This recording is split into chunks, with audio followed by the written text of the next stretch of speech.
Okay.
Good morning, everyone. Good morning. Good morning, Randy. Good morning. Just a heads up, I have a work thing that I will probably need to drop out to address at 9:30.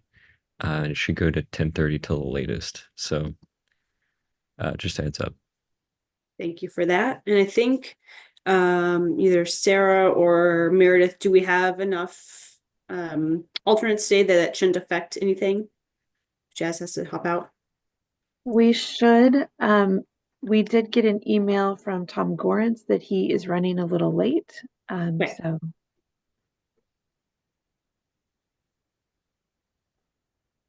and you might give us a minute. I think Meredith was having some challenges this morning with the YouTube, and so let us confirm that we've gotten that addressed. Sounds good. We're on, Thank you. we're on the YouTubes and ready Okay, to go good. on our Oh, end. perfect. It looks like we're still missing Maggie, so maybe we'll give everyone a few more minutes before we get started here.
Board members, we're going to have, this is just an FYI, we're going to have several more continuances than are printed in the docket because of the snow day. So I'll go slowly through those at the beginning, but just wanted to let you know that there will be some additional beyond what was printed. Perfect. Thank you.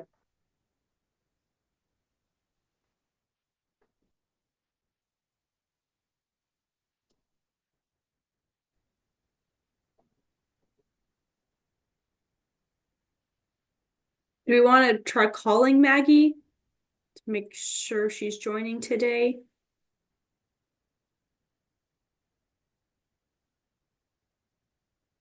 So I wasn't sure what time Tom will join us if he's running a little late, just so we could start with some of these continuances, perhaps.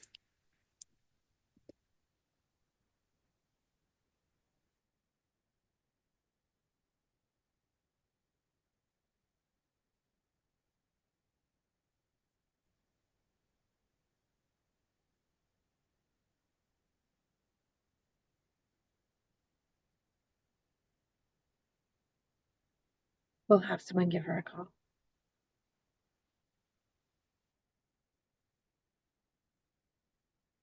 Thanks, Sarah.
Do we know if we had any luck reaching Maggie? You are muted, Sarah. I haven't heard anything yet. Okay. Do you want to go ahead and get started and do continuances while we wait for her or Tom to join? We had no idea on timing for Tom, if he was like a No, 10 he just minutes said late. he was running late. Okay. If we don't mind, go ahead and get started and get that piece underway. And if we need to pause to wait for other board members, maybe we can do that at that moment in time, unless other board members feel otherwise, but at least we can get kind of underway here. All right, let's do that. Now we're good to go recording wise.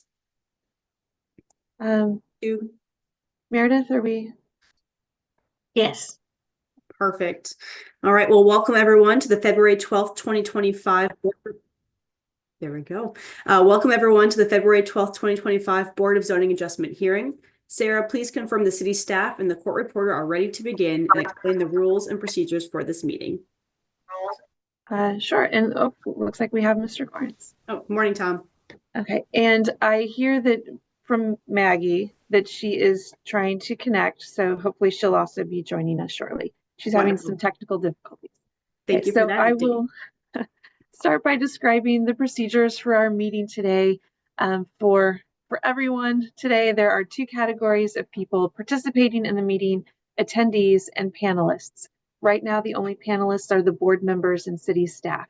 If you are an applicant or a citizen who is interested in a case, please use the raise hand function when the case is announced to let staff know that you would like to speak on a case. There is a ribbon at the bottom of your screen with a hand icon. Please click this to raise your hand to request a promotion to panelist. When you are promoted to panelist, you will need to accept the promotion. It may appear temporarily as if you have been disconnected, but don't panic, you will reconnect shortly. If you are joining us via the app on a smartphone or computer, please change your screen name to reflect your legal name. If you are calling in on a phone number, you cannot adjust your screen name. It appears as your phone number. You can still provide testimony by raising your hand when the case is called by pressing star followed by the number 9. At the time of your promotion, you will need to turn on your camera and microphone to be sworn in. Your microphone needs to always be on mute unless you are giving testimony at the appropriate time. All public testimony is subject to the following rules. The BZA secretary or designated representative will identify you when it is time for you to speak. You must be sworn in under oath to provide testimony. Applicants will be given 15 minutes for their presentation. Everyone else will be given 2 minutes for testimony if you represent a single interest, such as yourself, or 5 minutes if you represent an established organization, such as a neighborhood association, HOA, or other community improvement district, etc. Everyone needs to speak clearly into their microphone. You may hear an alarm when your allotted time is over. Please be respectful and wrap up your statement once you hear the alarm. We ask that there be no repetitive or irrelevant testimony.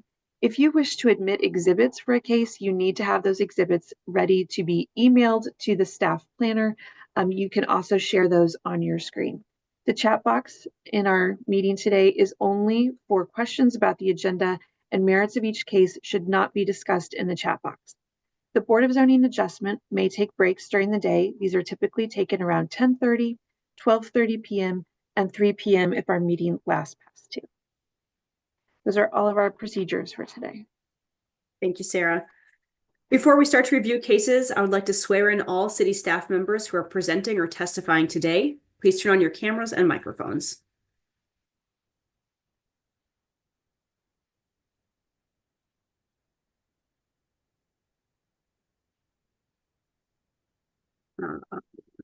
Matt and Andrew, do we need their cameras on as well? Or are they? I don't think that they have Okay. any cases today. Just double checking. Yeah. So please raise your right hand as I administer the oath. Do you solemnly swear or affirm to tell the truth and nothing but the truth during this meeting today? Sarah, can you please manage the roll? Sure. Sarah Copeland, I do. James Duddy. James Duddy, I do. Stephanie Saldari. Stephanie Saldari, I do. Genevieve. Genevieve Khan, I do. Alec. Alec Gustafson, I do. Anna. Anna Nanisky, I do. Connor. Connor Tomlin, I do. And that's all of the staff. Perfect. Sarah, I'm going to turn it over to you to identify the continuances and or dismissals. Okay, and as I mentioned earlier, we have a few more than those that are printed in your docket today. So we'll begin with number 6, CDBZA 2024-153. We're requesting the board to dismiss this case. Item number 7, CDBZA 2024-180. A request to appeal a zoning determination related to window signs on 2.2 acres generally located at 500 Delaware Street. We request the board to continue this case to February 26th. Item number 8 and item number 9, CDBZA 2024-196 and CDBZA 2024-204. It's a request to appeal a zoning determination related to required parking and a request to appeal zoning violations related to off-street maneuvering, loading, and unloading. in a B4-5 district, generally located at 2730 Holmes Street. Both of these cases were requesting to be continued to February 26th without fee. Number 10, the CD-BZA 2024-199. It's a request to approve a variance to the setback of a wireless communication tower in an M1-5 zoning district, plus any additional variances on about 0.05 acres, generally located at 4923 Lawn Avenue. We request the board to continue this case to April 9th.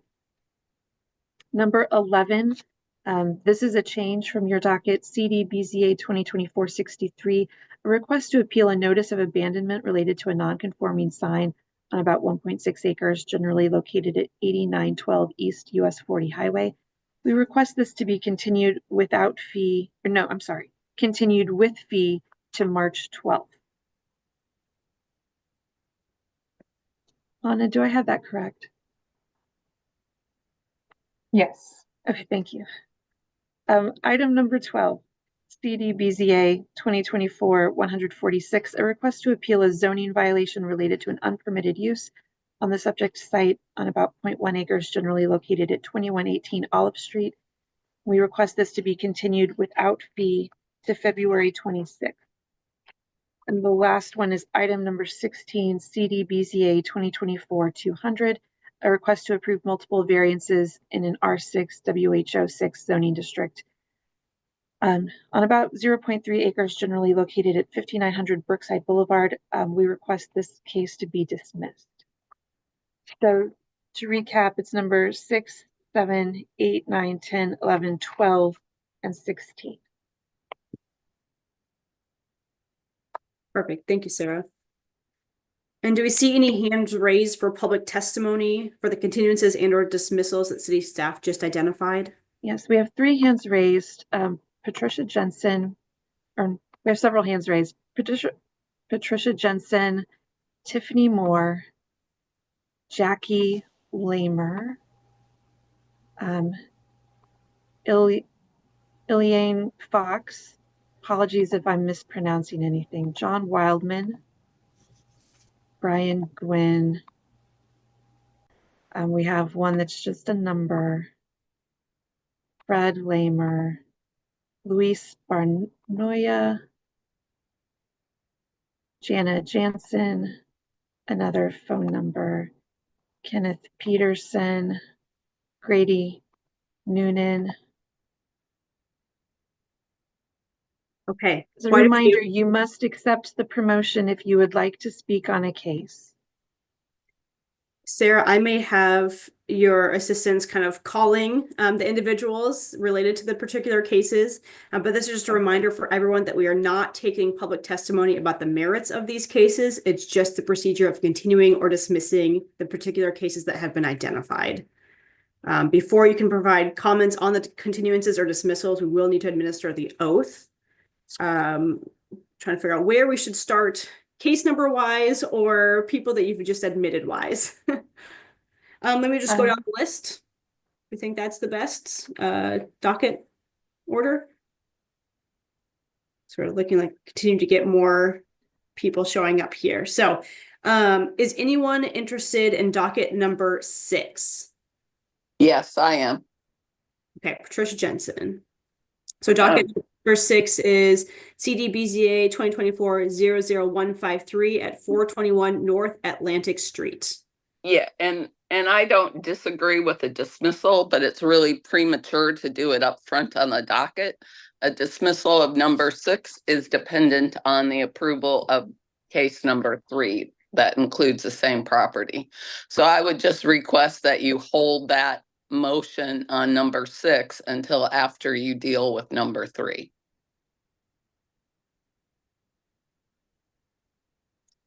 And yes, staff would agree with that. No issues. Thank you, Patricia. And I guess, Patricia, I didn't swear you in there before your comment. I may have everybody just raise their right hand at this moment in time to swear everybody in at once. Do you solemnly swear or affirm to tell the truth and nothing but the truth during this meeting today? If you do, I'll go each box and have you state your name for the court reporter and state I do. So Patricia Jensen. I do. Grady Noonan. I do. Tiffany Moore? Tiffany, you're muted, but I saw you say I do. Jackie Lammer? I do. Kenneth Peterson? It should be Megan Peterson. I do. Thank you, Megan. Sarah Wildman? I do. Brian Gwynn? I saw your lips move. I didn't hear you, Brian. Jana Jansen? Iliane Fox? I do. Jim McClure? I do. John Wildman? I do. And that's everybody I currently see on my screen. Sarah, did I forget anybody in this list to swear them in? Sarah, you're muted. Yes, there are a few more. Okay. A few people have raised their hands. All right, so we're going to use this Sorry, I'm moment of looking time at just attendees. for continuances and or dismissals. If you have comments about docket numbers 6, 7, 8, 9, 10, 11, 12, or 16. Ms. Jensen already went through docket number 6. Are there any other people wishing to comment on docket number 6? Not at this time. And Sarah said you're promoting a few others. There was a Fred Lamer.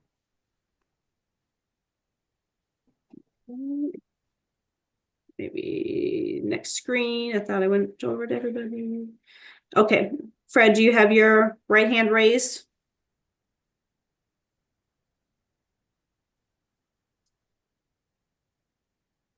Hello? Hello? Perfect. Do you solemnly swear or affirm to tell the truth and nothing but the truth during this meeting today? I do. Perfect. Thank you very much. Okay. Is there any other testimony on docket number 6?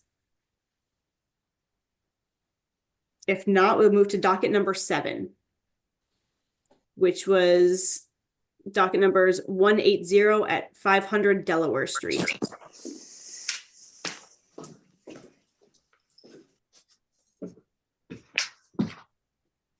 Hearing no specific comments on that case, any hands raised? No. If not, dockets number 8 and 9, which are companion cases. True. So those are at 2730 Holmes Street, case number 196 and 204. Commissioners, my name is James McClure with Poston representing the property owners in the tenants here, requesting a continuance due to the inclement weather, so we can be there in person before you. So happy to respond anywhere further, but just wanted to say we were excited to be before you and be able to do this in person. So thank you for your consideration. Thank you, James. Looks like we have quite a few hands raised here. Brian, you're in the uppermost left of my screen. Can I start with you? Okay. Do you have any comments about this continuance? I do. I see a lot of my neighbors here, and we've been working on this for a couple of years now. We're ready to go, and we would like to move forward and get this resolved as quickly as possible. All right. Thank you, Brian. Tiffany?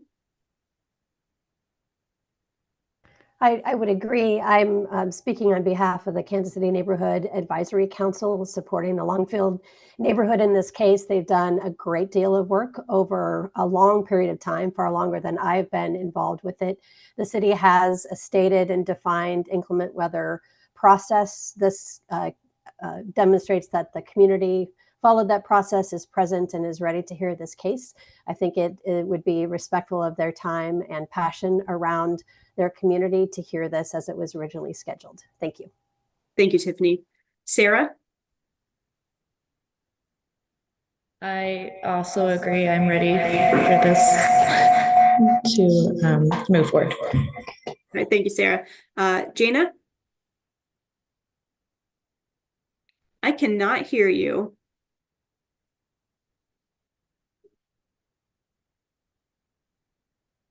Ms. Jansen, I cannot hear you. Is that, if anybody else can hear her? No. Okay. Okay, we'll come back to you. Grady. Same. I would like to request that we don't postpone this. Okay, thank you. John? Yep, agreed. I would like to request no postponement. Okay, thank you. Iliane? Ilian, just Ilian, sorry, thank you. I agree with everyone echoing Tiffany's sentiments there. We are all able to be here online, so I don't see any reason to continue. All right, thank you, Ilian. Jackie? I agree. I do not want the hearing to be continued. We think the hearing only benefits the attorney. It's snowing outside. The problems on the street related to parking are worse when it's snowing. When it's snowing outside, we're all able to be online and testify. I think we're ready to go and we'd like to do it today. Thank you, Jackie. Fred? Yeah, I agree with my neighbors. Very brief chronology. This dates back to October 20th, 2023. Dashmart meeting held at the Lightwell building. We were assured that there would be some changes made. That was in 2023. No notes were delivered. We made subsequent appeals in person to Dashmart, no remedies. May 14, 2024, Fred, I'm going to stop you there for a moment. We're just not going to talk about the merits of the case. It's only for the continuance at this moment in time. Okay, then there's a whole chronology of efforts. We definitely want to make it happen today if at all possible. All right, thank you, Fred. I know it was not Kenneth. I did not write your name. Was that Maggie? Megan. Megan, sorry. Thank you, That's Megan. fine. So I am the treasurer of the Longfellow Community Association, and I am here representing the community association with our point of view for our neighbors, and we would request that there is no continuance. All right, thank you, Megan. And then Jana? I agree that there should not be a continuance. Okay, thank you. Have I addressed everybody that wished to speak on cases number 8 and 9? We have another hand raised that I'm going to promote to panelist Handley, although I'm not sure if it's on this case. Okay, perfect. Thank you.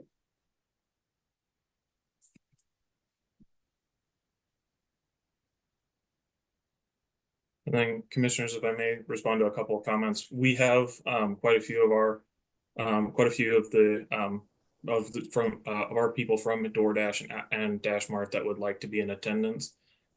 Due to the location of where they're at, some were flying in, others were driving in, and with the snow, it did cause a great risk to be there. We would prefer to do this in person, if at all possible, to be before you. I think it makes it a lot easier on all parties to have this communication in person and do this. So again, we greatly request that this be continued so we can do this in person. And have all our applicants present to be able to stand for you to see and to ask any questions you may have. Thank you, James. Handley? Yeah, I want to not continue this. I want to go ahead and get this done with. Can I have you raise your right hand?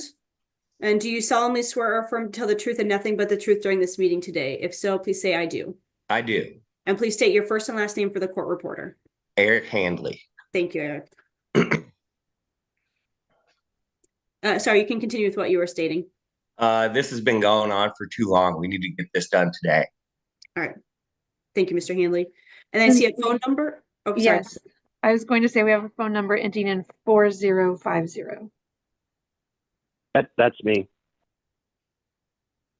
I would like to agree with my neighbors in the Longfellow neighborhood that we should come with a decision today. I'm going to have you pause for a moment. Can I have you state your name for the court reporter? Bradley Austin. Thank you, Bradley. Can you raise your right hand? And do you solemnly swear or affirm to tell the truth and nothing but the truth during this meeting today? If so, please say I do. I do. Thank you. Can you please state your statement again? Yes, I would like to agree with my Longfellow neighbors and not have this be a continuance and have it addressed today. All right, thank you. Okay, are there any other hands raised that we need to promote at this moment in time? No, there are not. Okay, I may backtrack us here one moment, just since there are a lot at this particular, these cases. So docket number 6, that was a dismissal. Ms. Jensen noted kind of delaying on that. Do we need a motion from the board to hold on a dismissal for that, or can we just proceed? We can proceed. We'll just, I made a note, we'll revisit that after you've heard number 6. Perfect. And then docket number 7, can we just get a motion from the board on that one? There was no testimony for it, so that way we can then continue to dockets number 8 and 9, where we have everyone joining us right now. Sure, I'll make a motion on docket item 7, case 180. I move that we continue the case to February 26th. I have a motion. Do I have a second? Second. I have a second. Sarah, can you call the roll? Sure, give me 1 second. Yes, sorry, change things up on you here, but No, it's, multiple screens. Okay, so for item number 7, Mr. Gorentz. Aye. Miss Moran. Aye. Wright. Aye. Hayes. Aye. And Mixdorf. aye. So docket number 7 is continued.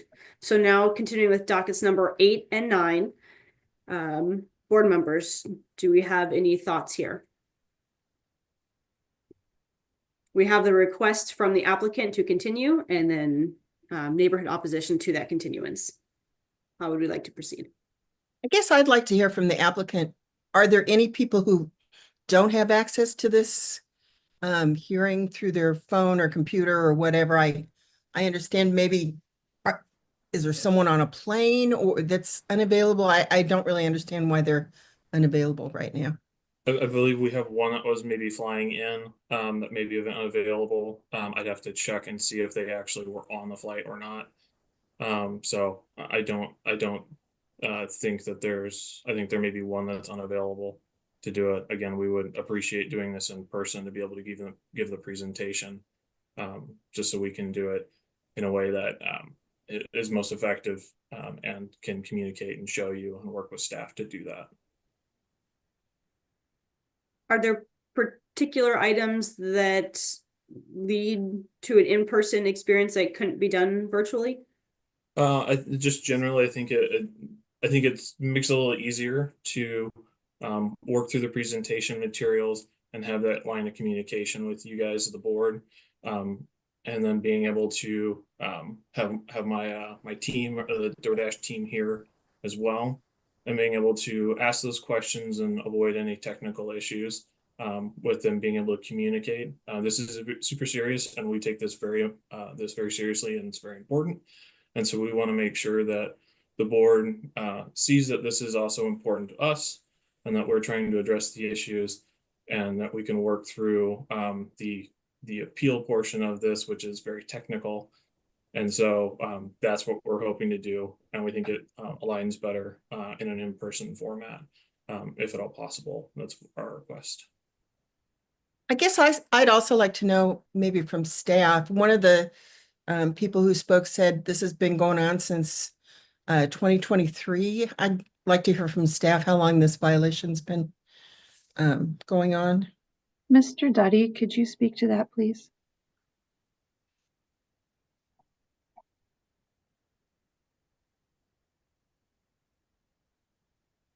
The actions by DoorDash have been going on since the time stated by the Neighborhood Association.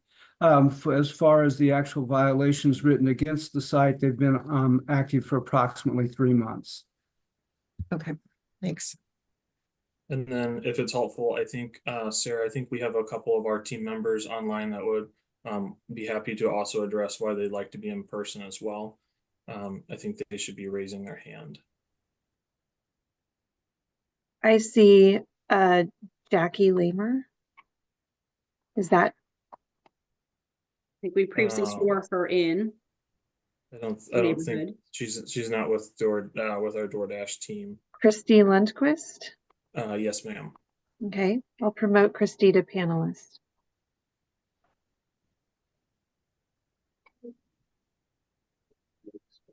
Hello, excuse me.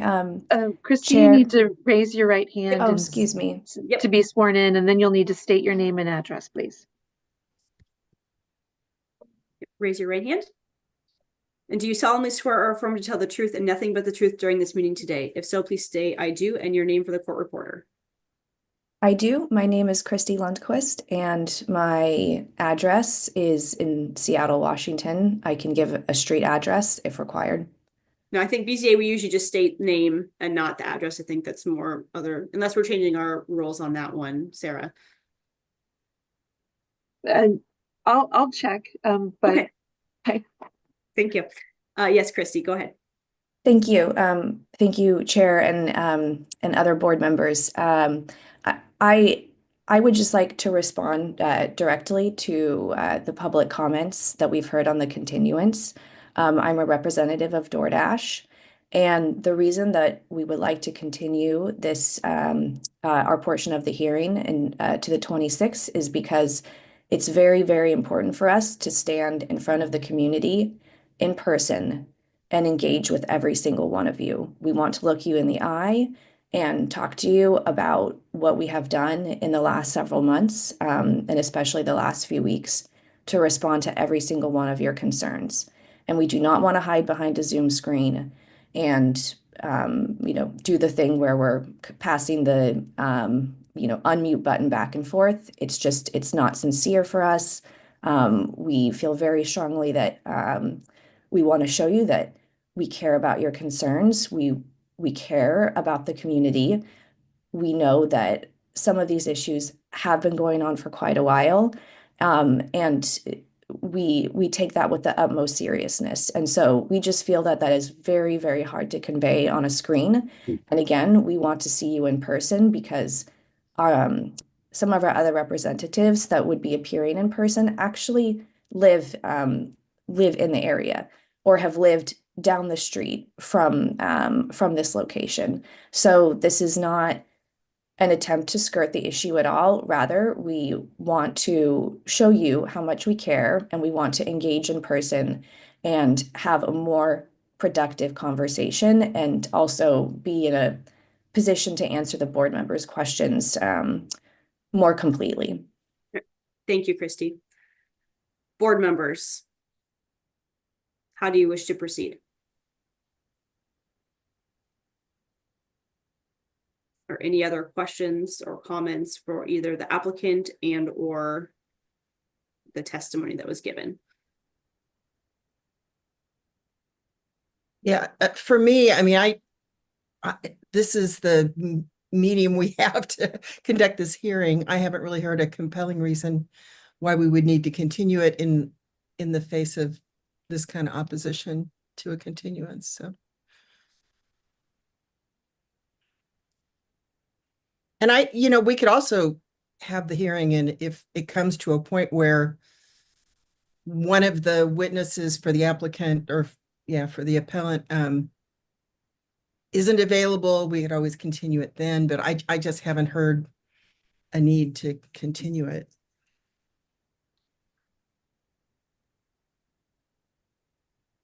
Other board members?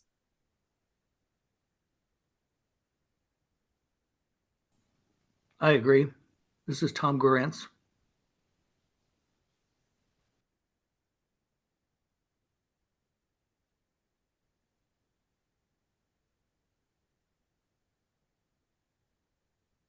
I'm open either way. I definitely feel like there should be an opportunity for all applicants to be in attendance. It was stated that not everyone is there. Not everyone is available. Some people may be traveling in due to the weather. There is an option February 26th for everyone to be both in person and virtual. I feel like today it limits everyone to just only being virtual. Thank you, Ms. Wright. Mr. Meyer? Anything you'd like to weigh in here? No. I'm just one vote, but I'm good either way on this. Okay. Thank you all. Historically, oftentimes when we have the applicant requesting a continuance, we often grant them that continuance because they are the one going through this process. I understand we have this platform that exists to have virtual meetings, but I also want to make sure we're giving everyone a fair chance to have the conversation, both through the applicant and through the neighborhood. I appreciate everybody that's joining here today. But I guess I'll leave it up to the board then to make a motion on if we are continuing cases 8 and 9, or if we will be hearing them today. Christy, I do see your hand raised. Do you have one more comment? Yes, I'm sorry. I should have noted that we did have three representatives of the applicants who were planning to attend today in person. When we found out about the snow, we kind of scrambled for a backup plan. I don't know, two of the applicants have young children who may be out of school today. I frankly do not know what their childcare backup plan is. Thank you, Christy. And so anyway, I'm just not sure if our representatives will actually be able to attend virtually is my point. So thank you. Yep, thank you very much. Board members, I need a vote if we need one, if we are continuing this or if we're going to hear it today. Do I have a motion or no motion if we're continuing with it? I'll make a motion. Docket number 8 and 9, case number 196 and case number 204. I move that we continue it to February 26th. I have a motion. Do I have a second? Second. I have a second. Sarah, can you call the roll? Gorence, Aye. Moran, No. Wright, Aye. Meyer, Aye. and Mixdorf. Aye.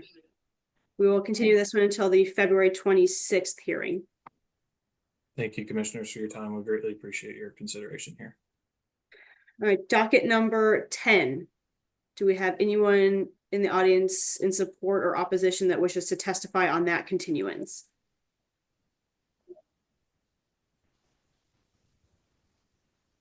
We don't have any hands raised. Do you want to make a motion on that? We'll just go each of these individually at this moment in time. Yeah. Make a motion on docket number 10, case number 199. I move that we continue this case to April 9th. I have a motion. Do I have a second? Second.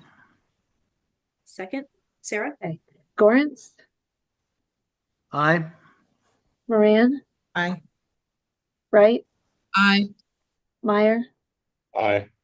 Mixdorf. Aye. This case is continued. Moving on to docket number 11. Do we have anyone in the audience in support or opposition?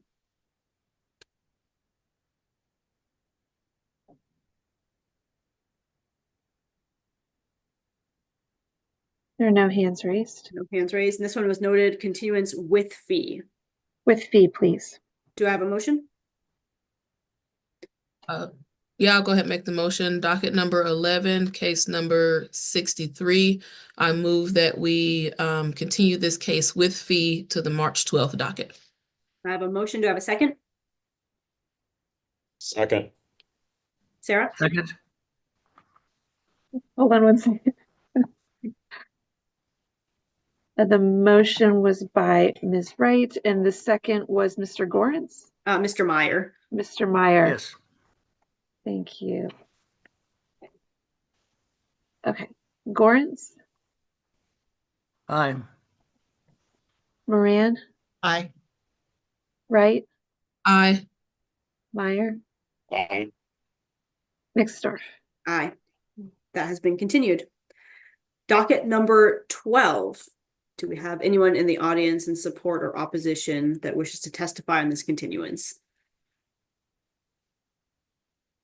There is a hand raised online. Handley, I'm going to promote to panelist.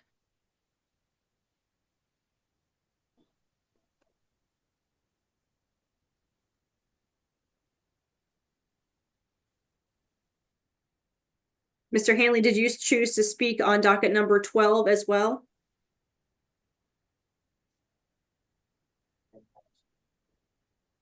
You are muted if you are stating anything.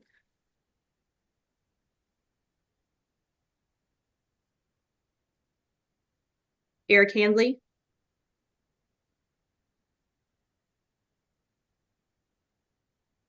Yes. Yes.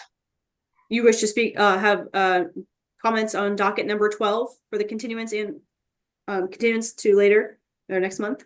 Well, I just think it's bullshit that DoorDash kicked the can down the line. Mr. Hanley, that's not applicable to this case. We're looking at docket number 12. If you don't have comments around docket number 12, we will move on. I think that was for a previous case, so can I have a motion on docket number 12? I'll make a motion on docket item 12, case 146 to continue to February 26th without fee. We have a motion Second. and a second. So motion by Meyer, second by Wright. Gorence, Aye. Moran, Aye. Wright, Aye. Meyer,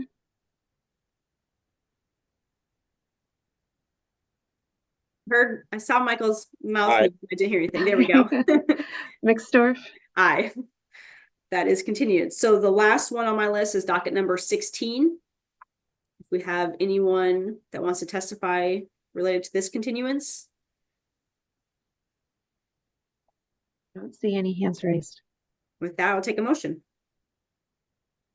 I'll make a motion, docket number 16, case number 200. I move that we dismiss this case. Oh, it's a dismissal, not. Yes, it is. Okay, I had the wrong column in my notes. Thank you. I have a motion. Do I have a second? Second. A second for Mr. Gorence. Second. Sarah? Gorence, Aye. Moran, Aye. Wright, Aye. Meyer, Aye. Mixdorf. Aye. That case is dismissed. So with that, I think we can start at docket number 1. We're back to number 1. All right. Just a reminder to everybody in the audience, there are time limits for applicant presentations, and any public testimony will be strictly enforced by the city staff.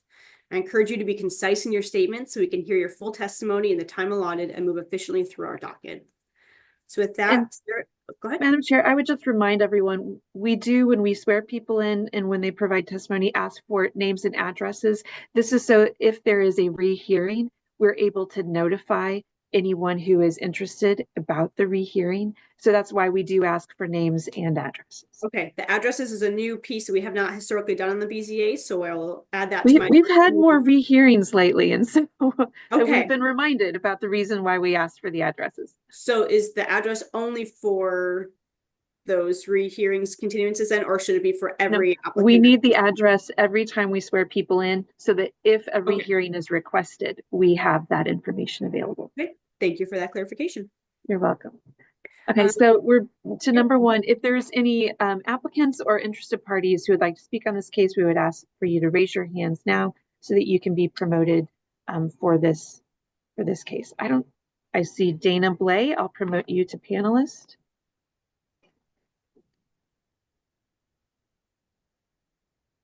And that's the only hand I see online.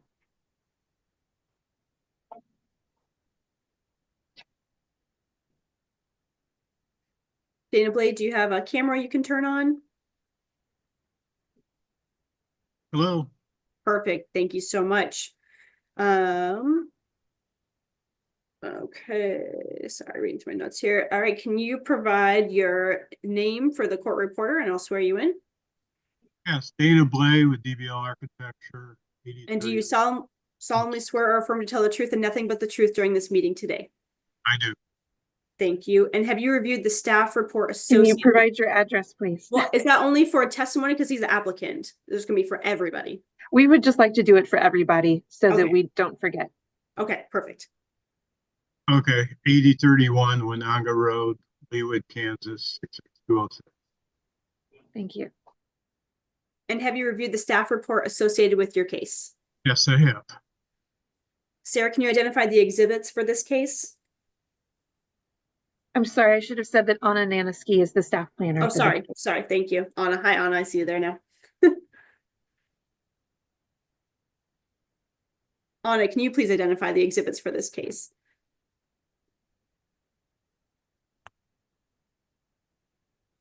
Yes, sorry, the screens working with today.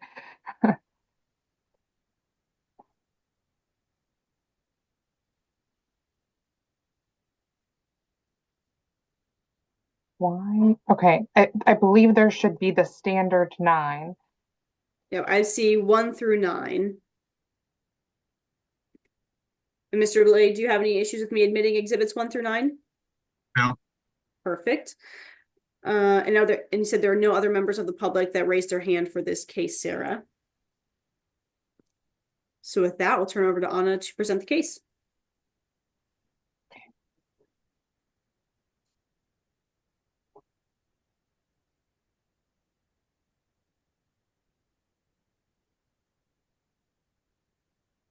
Can you see the full PowerPoint? Yes. Fantastic. So we are going forward with case CD SUP 2024-33, and this is a request to approve a special use permit to establish a drive-through restaurant on the subject site. The site is located in the northeastern portion of Kansas City, Missouri. More specifically, it is along Independence Avenue within the Independence Avenue Overlay District, and it is also at the intersection of Independence Avenue and Van Brunt Boulevard, so also subject to the Boulevard and Parkway standards. You can see a close-up of the site highlighted in yellow on your screen. This is a image of the subject property from Google Street View. You can also see a food truck on the site, and I do believe that is the same business that is proposing to occupy the drive-through restaurant. So the site is currently vacant. This is a former car wash. This is a look at what the site will look like once redeveloped. This is a site plan provided by the applicant. So you can see the main building with the drive-through components wrapping around the building on the north and east side. The menu board is located on the eastern portion of the site with the pickup window facing the north. This is a elevation of the site provided by the applicant if you are standing on Independence Avenue looking north. And then this is the back of the building, the north side of the building. So if you're on the north side looking south, where the pickup window is for the goods. The review criteria associated with a special use permit is located is shown on the screen, and I'm going to go over the 3 items that I believe impacted city staff's recommendation and then the City Planning Commission's recommendation. The first review criteria is number A, and now I need to move my computer so I can see my 1 second. Sorry, working with multiple screens on top of each other that I'm not used to because I'm at home. Review criteria A talks about compliance with the zoning and development code. So I will note that if the variances are approved, because there's 2 variances associated with this project, then the project would comply with the zoning and development code. And from a long-range perspective, that they noted that the proposed project does offer significant improvements since the existing site is vacant and it's proposed to be redeveloped, and that the proposal aligns with the Truman Plaza area plan because the goals of that plan do specifically talk about revitalizing the corridors like Independence Avenue. So this is a visual representation of the variances that are being requested. They both have to do with the drive-through facility specific use standards. So now I'm going into the review criteria for a variance at this particular moment in time. First being A, which is the strict application of the zoning development code, and if that contributes to an unnecessary hardship or practical difficulty for the property owner, that would not occur for other properties underneath a similar zoning designation. So from my understanding, that the hardship with this drive-through facility is that the existing building, and because of the orientation of the lot, could not occur without the variances, again, because of the shape of the lot. Review criteria B for a variance talks about the consistency with the zoning and development code. So why does the zoning and development code for this regulation exist? So 88-340-02, this regulates drive-throughs facilities because it has been determined that there can be an effect of drive-through facilities on surrounding property owners. So that section of code for the specific use standards affects aesthetics, what the building can look like, proximity to residential properties, and queuing for the drive-through facility. That's review criteria B. Review criteria C talks about substantial justice being done, so weighing the benefits that are secured by the zoning and development code versus the hardship imposed by the hardship imposed on the property owner. So the public benefits secured by the code with those specific use standards for drive-through facilities, that is about site continuity and protection against vehicular oriented uses. And again, the hardship for the property owner from staff's perspective appears to be that the existing building cannot be used for a drive-through facility without the variances. So again, to go in through the variances, so this is a variance to the drive-through facility siting requirements to permit a drive-through lane and service window that are approximately 44 feet from an R-zoned property.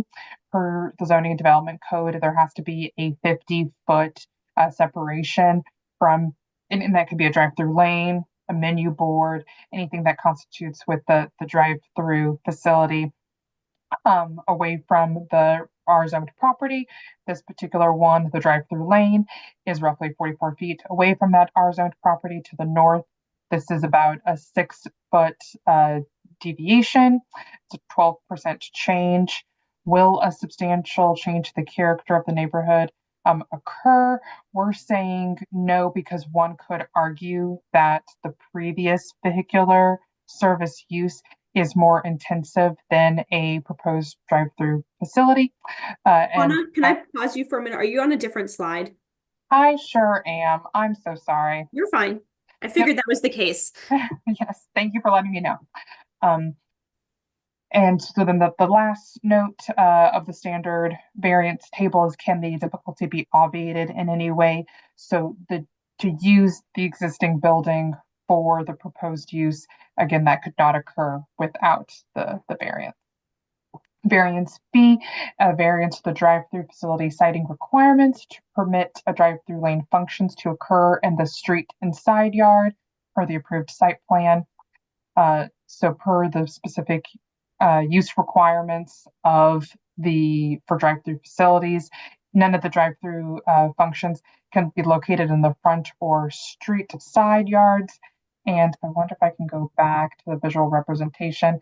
Here's the 44-foot separation from the drive-through lane where the pickup window is. There's property to the north is zoned residential. And then right here, what is technically considered the street side yard per our zoning code is anything, on the opposite side of the building. So stacking from a vehicular perspective for the drive-through, since the menu board is located where my cursor is, could occur in the street side yard. Thus, these two variances. This is a complete deviation from the requirement. Will a substantial change to the character of the neighborhood occur? We're saying that is not anticipated because, again, one could argue that the previous vehicular use service of the car wash is more intensive than the proposed drive-through facility. And could this be obviated through a different way other than seeking a variance? The existing building could not be reused without the variance for this particular use.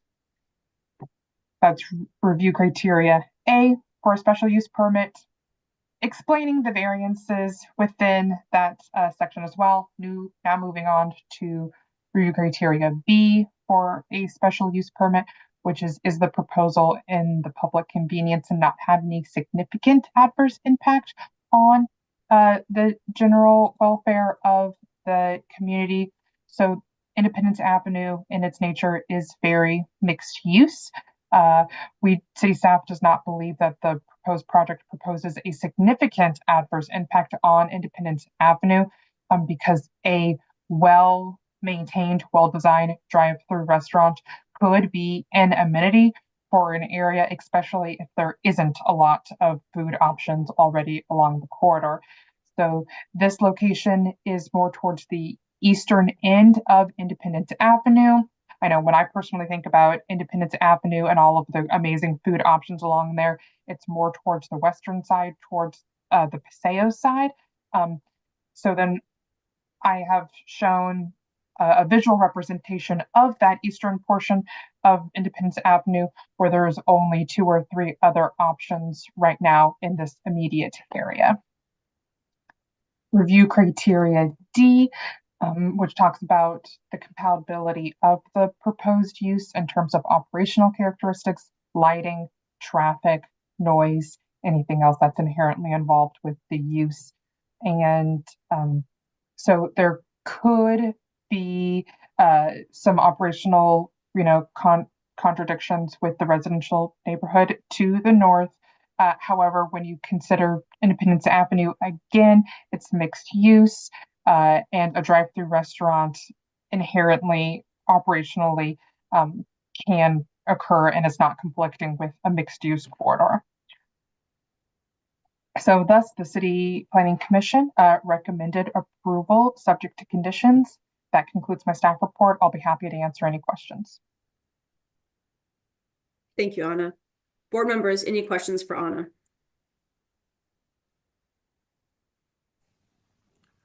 I have a remark, if I can say it. Sure, Tom. I grew up a block over on Lawn, 500 block Lawn. That location has always been a gas station and then the car wash, and had a front entryway and the back exit or entry, either way. I think the restaurant will be a great improvement to that location, and it will be actually less traffic than a car wash. So that's it. Thanks. Thanks, Tom. Board members, any other questions for Anna? If not, Mr. Blais, why should we approve your request today? Well, thank you for hearing me, and thanks for doing the Zoom on this nasty day. We've looked at this project for 2 years trying to find a use for it, and the owner was really getting fed up with all the crime and things that were going on with the car wash. The coin operations were broken into practically once a week. So he started looking into what to do with this property, and part of the building was actually hit by a car on the far east end of it and was starting to deteriorate to the point where we needed to tear down a portion of it anyways. So that's when we kind of came up with the drive-through idea, and then he got a client that wanted to do this restaurant. And so that's how we moved forward with it. And I appreciate you hearing this case. And after the Plan Commission meeting and everything we've done with Anna, I think it's a positive step. And we've talked to the owners on both sides of our property, in the back where the residential building is, and they're for it. So I think it's a good choice, and I think we've designed a pretty nice looking building. So with that, I'd say thank you. Thank you, Mr. Blais. Board members, any questions?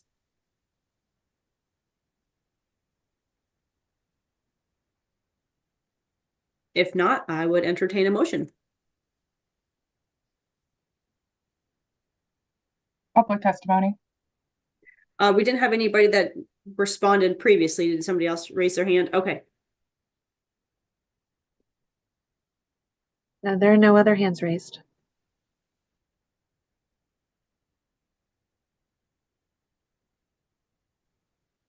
I'll make a motion. Go for it, Michael. On docket item 1, case number 33, recommend that we approve the applicant's request and apply in accordance with the staff report and site plan. And are there conditions from CPC to be included as well? Got that correctly? Yes. I don't. No. Okay. I don't think there is there? Yeah. There are. Yeah. There are. Okay. Yes. So also the conditions, recommendations from CPC. Perfect. I have a motion. Do I have a second? Second. I have a second from Ms. White. Sarah, please call the roll. So what we're approving is a special use permit and 2 variances? Is that what I understand? Correct. Okay. All right. Florence? Hi. Moran? Aye. Yes, I heard you. Thank you. Wright? Aye. Meyer? Aye. McStorf? Aye. Your project is approved. Thank you. Thank you.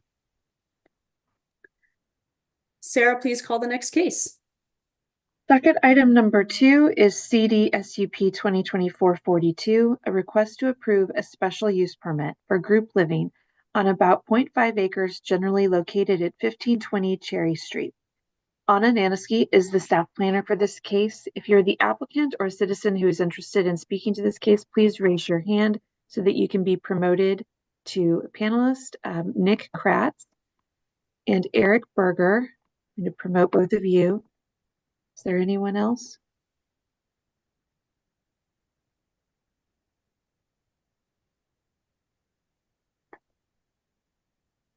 Okay, Nick Kratz and Eric Berger are the 2 people joining on this case. Perfect. I see Nick. Eric, do you have a camera?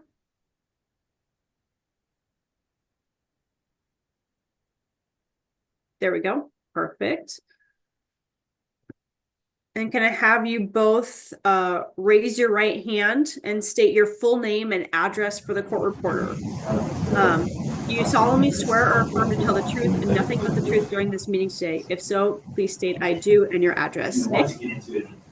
Yeah, Nick Kratz, 300 West 22nd Street, Kansas City, Missouri, 64108. I do. Thank you. Eric? Eric Berger, I do, and 3630 Northwest 84th Terrace, Kansas City, Missouri. Thank you. And are you both just to clarify, are you both part of the applicant team? I am the architect, the applicant, and Eric is the owner. Perfect. Thank you for that. And have you reviewed the staff report associated with your case? Yes. And within that, we should have exhibits 1 through 9. Do you have any issue with me admitting those exhibits? No? If so, I will admit those. Anna, we said, do we have any other public testimony? Any other hands raised? No, those were the only hands raised. Perfect. Just double checking. So Anna, I'll turn it over to you to present the case.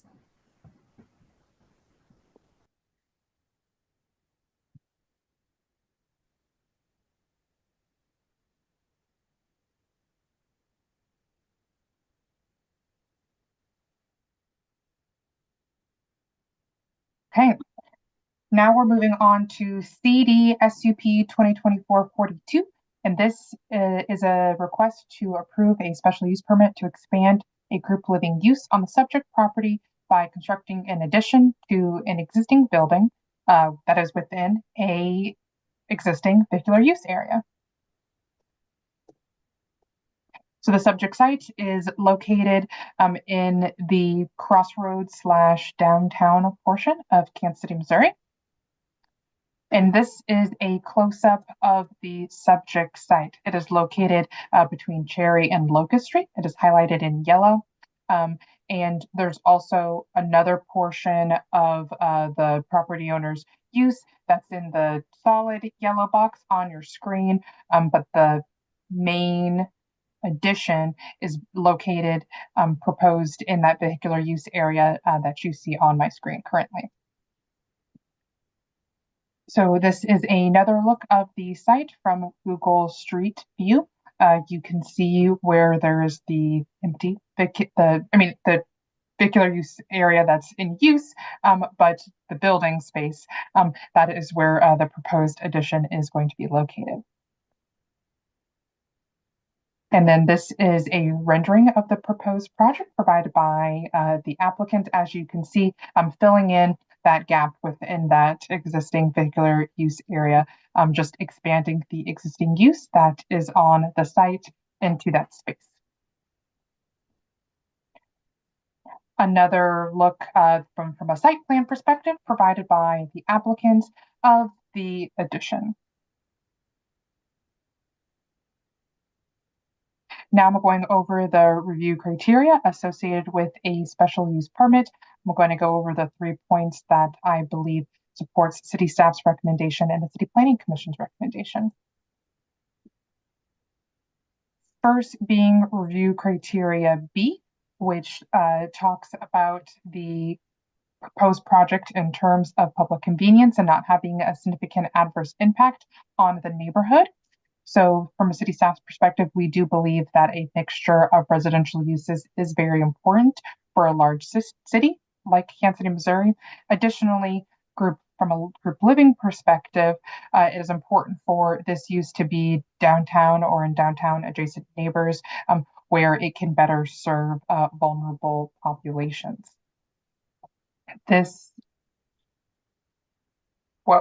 Sorry, everyone. That is review criteria B.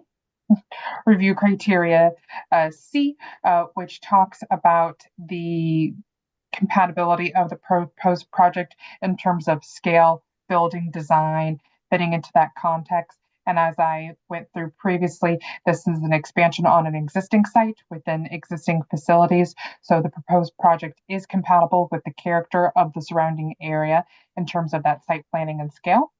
Here's another visual representation of that, where you can see the proposed project fitting into that existing space, creating that continuity between all of the existing structures. And lastly, we have review criteria D, which is the compatibility in terms of operational characteristics. Again, as I keep mentioning, this is an expansion of an existing use. So it will not substantially affect the surrounding area. The proposed project is just relocating 24 individuals from another portion of the existing site into that proposed addition, to better suit their needs and the uses needs within that building. And the relocation of 24 individuals we consider to be a minimal impact on the property. So thus, city staff we recommended approval subject to conditions, and the City Planning Commission recommended approval subject to conditions as well. That concludes my staff report, and I'll be happy to answer any questions. Thank you, Anna. Board members, any questions for city staff? My question was about parking, but I see that condition 4 addresses that, so I assume staff is assured that they will be able to find alternative parking, because I know that's where the volunteers park and where donations, people who make donations park in that lot too. Correct. The applicant has stated that they're going to be working on an alternative compliance parking plan that's going to be addressed during the building permit phase, and that they understand the risk of doing it at that point of the process. Okay. There are no other questions for city staff at this moment in time. I'll turn it over to the applicant. Why should we approve your request today? Yeah, thanks everyone for your time. I think Anna did a great job kind of presenting the project. This is really, we're trying to put a new public face on Shelter KC's existing facility, really give them an upgrade. This project not only relocates 24 people into kind of upgraded housing and their program in this building, but it also provides updated chapels, an updated chapel space, updated classrooms for the various programs within their organization. A much kind of nicer entry sequence for people to kind of queue off of the sidewalk and kind of under this protected porch. New security checkpoint measures and visibility to the street. Just a more welcoming a place and something that is going to serve the community better. And so we're just excited about being able to move forward. Thank you, Nick. Eric, did you have anything you'd like to add?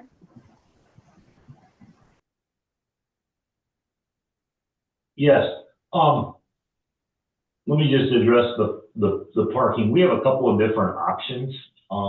One of them is we can rent parking across the street, and it's available to rent. So that would be our fallback. There's also we're looking at leasing or purchasing another building nearby that has additional parking. And then Church of the Resurrection, which is 3 blocks away, has already agreed that we can use their parking. So we don't necessarily solidify like which of those options will be the final one, but we're confident that we'll have a option. It might be the rented ones. We're trying to save that money. Thank you for that, Eric. Board members, any other questions for the applicant?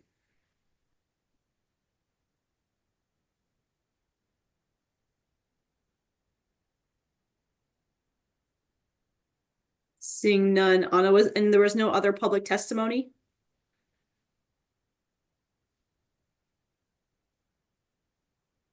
So with that, everyone has a motion or questions?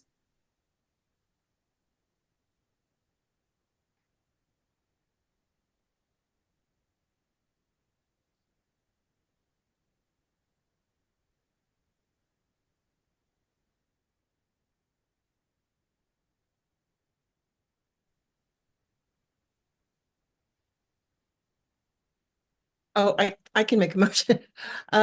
In docket item number 2, case number 2024-42, I move that we grant the special use permit expansion, I guess, in accordance with the site plan and staff report and with the conditions recommended by the City Plan Commission. I have a motion by Ms. Moran. Do I have a second? Second. And a second by Meyer. Sarah, please call the roll. Yeah, Gorens, aye. Moran, Aye. Wright, Aye. Meyer, Aye. McStorf. Aye. This matter is approved. Good luck with your project. Okay. Thank you very much, everyone. Sarah, can you please call the next case?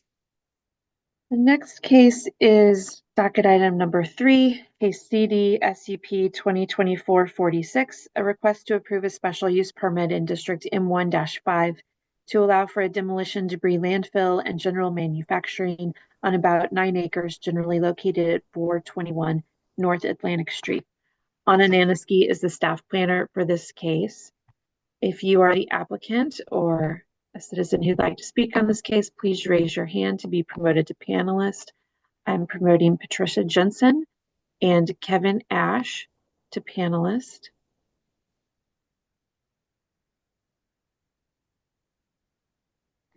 I don't see any other hands raised online.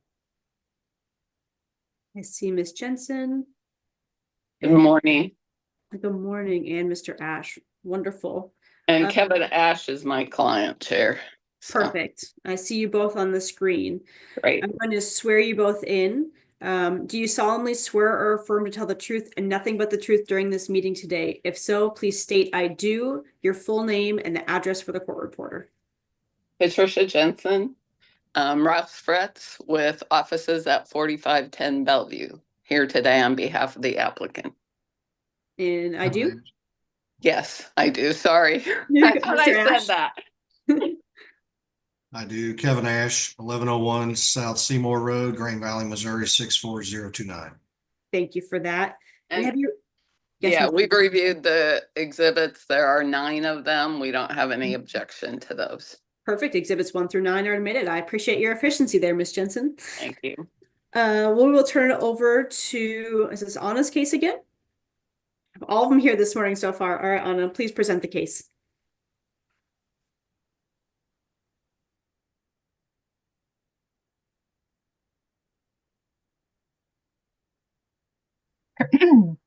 Excuse me. Okay, moving on to CD SCP 2024-46. And this is the applicant seeking approval of a special use permit to allow for an existing demolition debris landfill with general manufacturing to occupy the subject site. So the property is located just north of the river from City Hall in Kansas City, Missouri.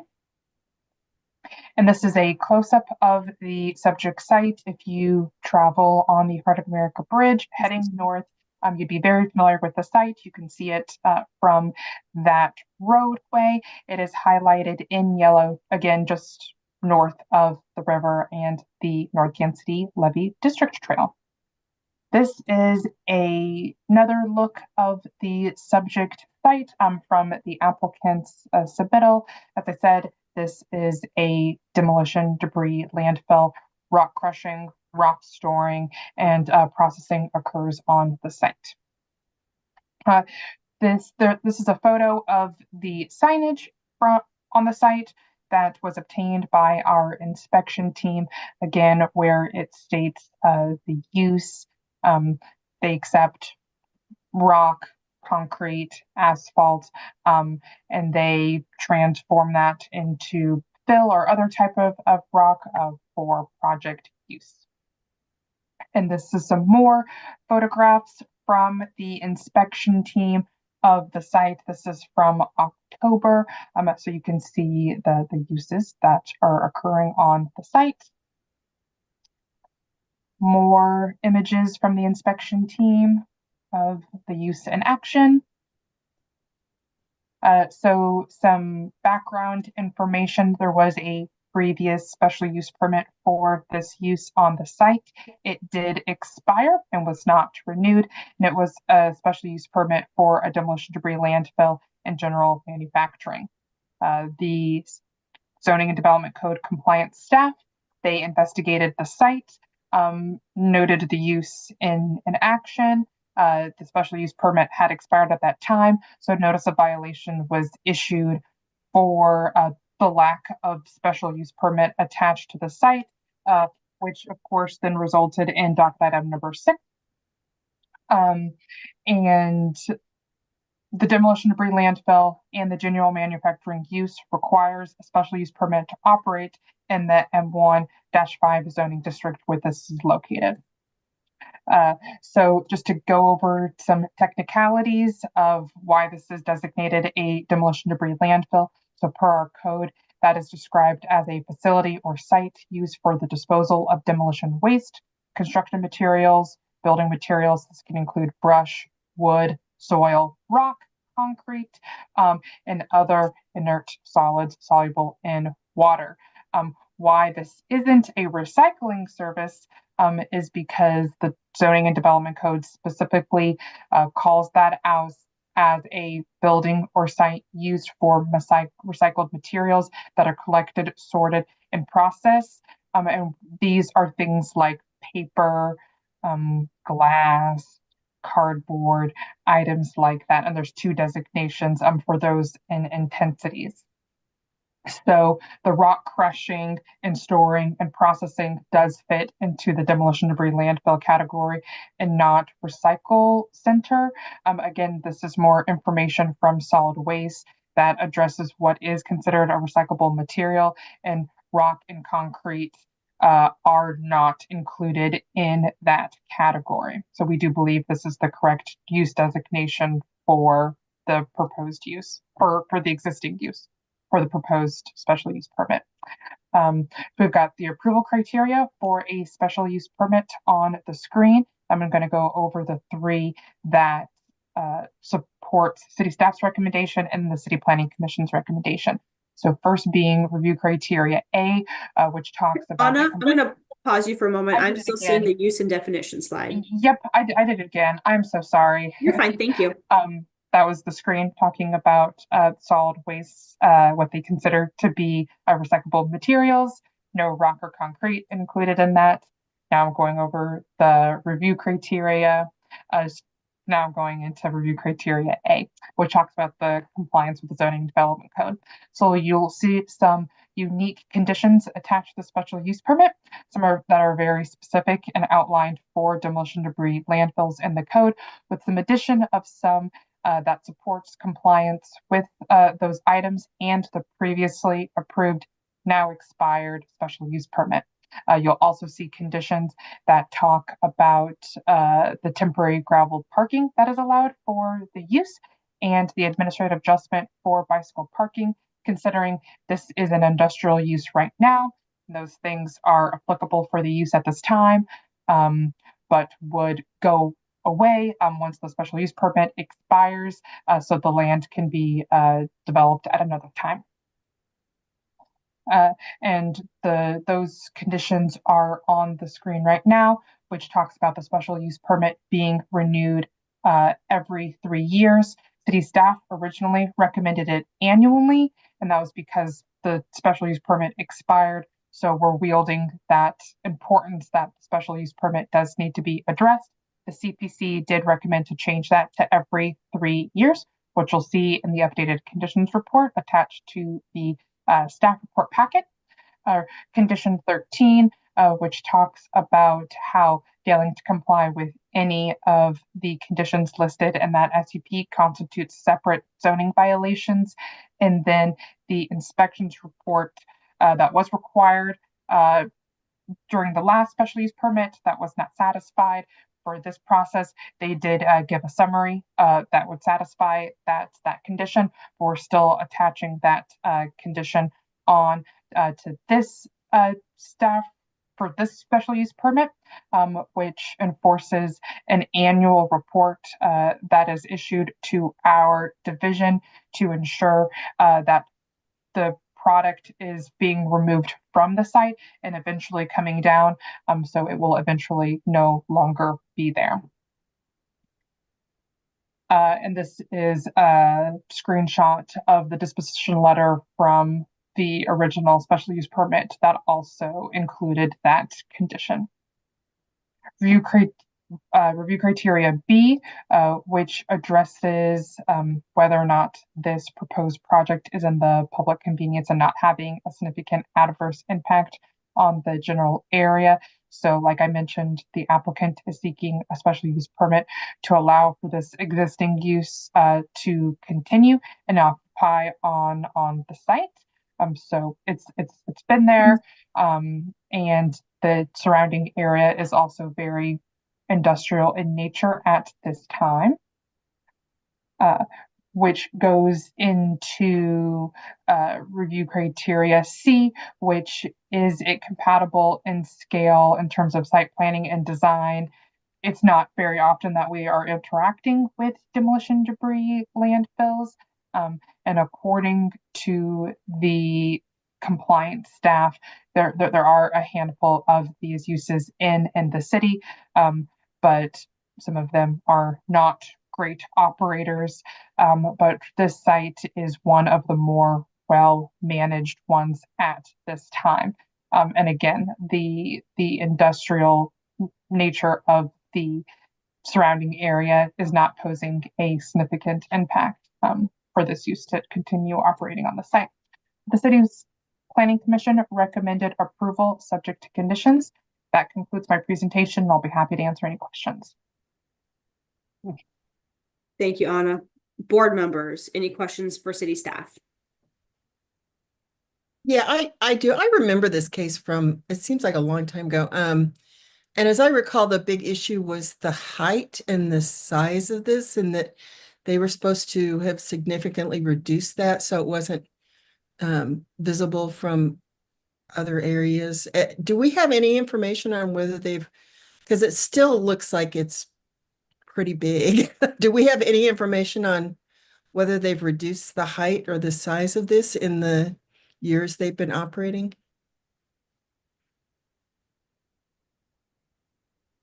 Yes, so that was the purpose of the condition for the annual report to be done every year, so city staff can ensure that that pile was coming down.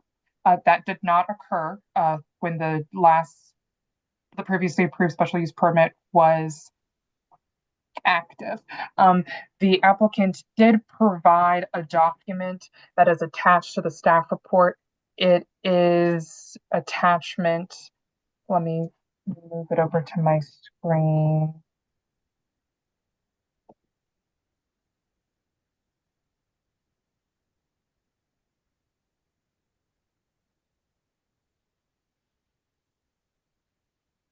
Uh-oh. One second, let me find it. It was attached to the CPC staff report. One.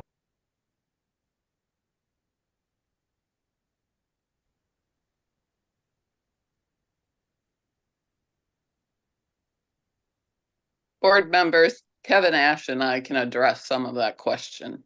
Go ahead, Ms. Jensen. So, before I start addressing that question, of course, I'm Patricia Jensen with the Rouse Fretz Law Firm, representing Kevin Ash, SBCKC. I want to give a little bit of the background of this site. So yes, you are correct, Board Member Moran.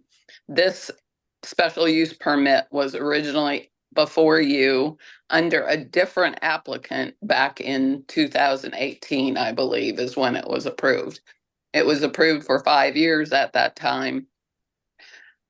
Unfortunately, that owner didn't take very good care of that site. I think if you recall, that site became, I can't really say it was under disrepair because there's no buildings there, but it was grown with overgrown trees and it just was not being managed well at all. And Kevin can talk to you about that. Kevin acquired that site, and as Anna has stated, staff has agreed that this site has been significantly cleaned up since Kevin acquired the site. This site is really important for the overall development of the city because it provides, by him being able to bring in some of the materials, and I don't agree that it's a demolition debris landfill, but I agree there's no other category in the code that I can put it in. So, but by him being able to bring in those materials and mix it with what's going on in the site and then removing it, it provides fill for not only city public infrastructure projects, state infrastructure projects, but also construction projects as buildings are being built and needing fill for the site. We don't have any, we've worked hard with Anna and Mario Vasquez on the conditions. We don't have any objection to any of the conditions. Kevin can speak to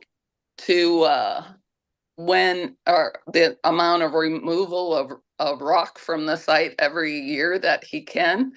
Of course, it's dependent on construction projects being done. We anticipate we're going to be back in front of you 3 years from the time because not all of it's not going to be removed. The goal is to remove everything so that we make it into a developable site, but that's going to take some time. But if you've observed that mountain at all in the past 5 years, ever since Kevin acquired the site, it's been significantly improved. So Kevin, do you want to provide further information? Sure. I'll just say, for instance, if you drive by today, the big pile that's there is crushed rock ready to go out the door, which majority of that is sold. We're just waiting on these projects to begin because of the weather. The other part of the tall site is where we take trucks up to actually dump off. So we don't have to push that material every day.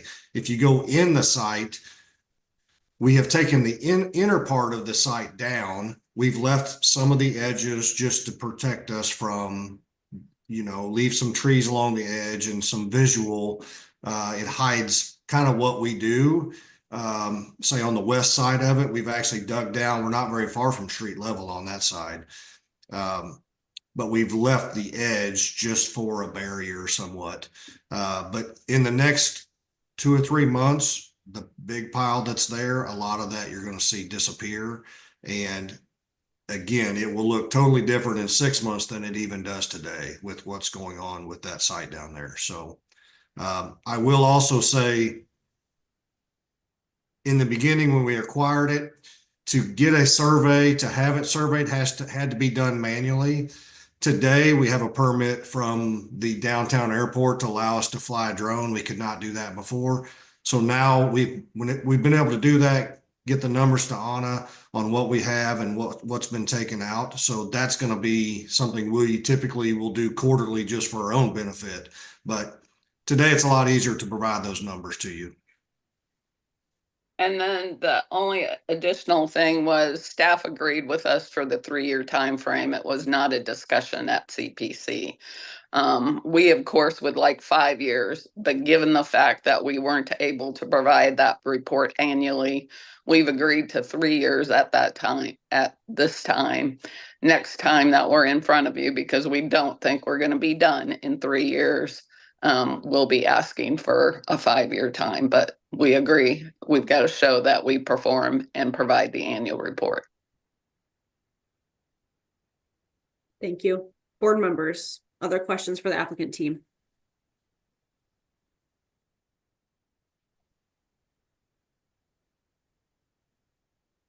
Seeing some head shakes. Okay. Anna, is there anybody else that raised their hand for public testimony? No, and I will note, Maggie, that document you were looking for, it's BZA Exhibit 10. I had to turn on the button to make it public facing, but it is available online if you wish to review it. Okay, thank you.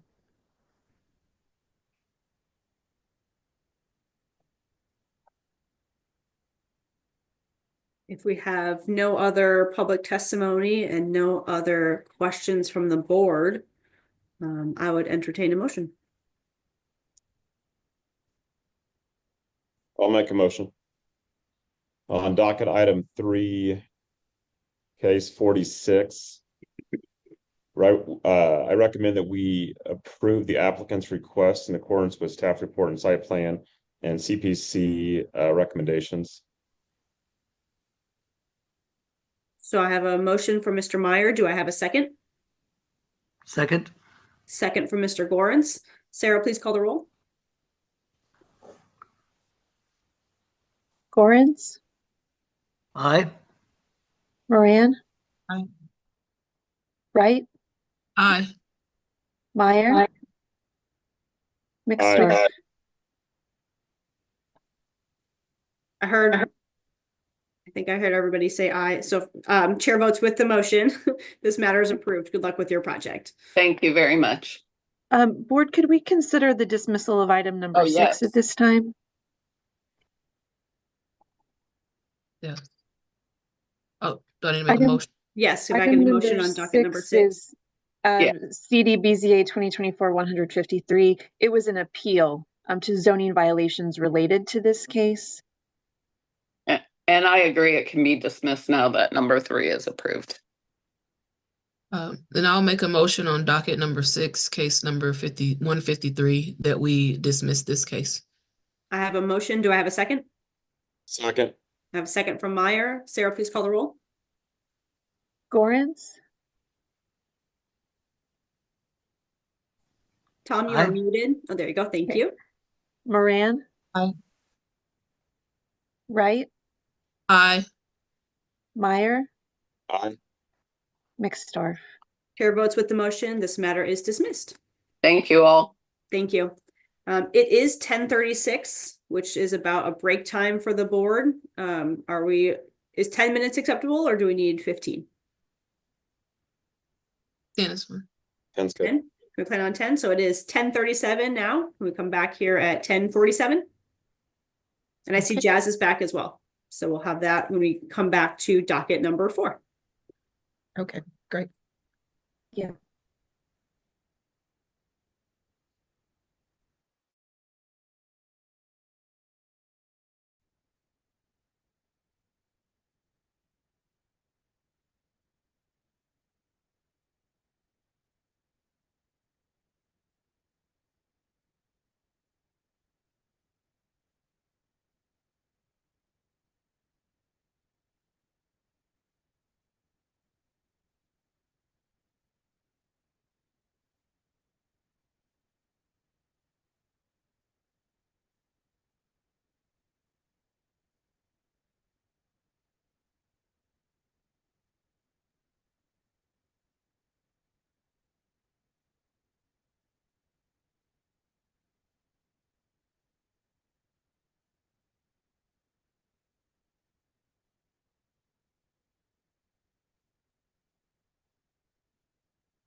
Hello.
Looks like we have a few board members back.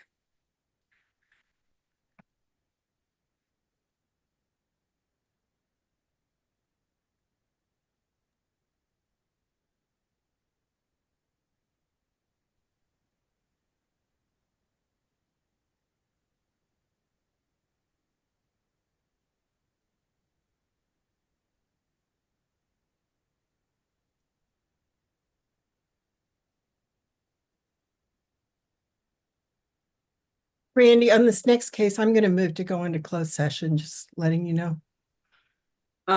From the get-go, or? Yeah, probably from the get-go. I hate to do that to you. I know it's a pain when we're online. You're good.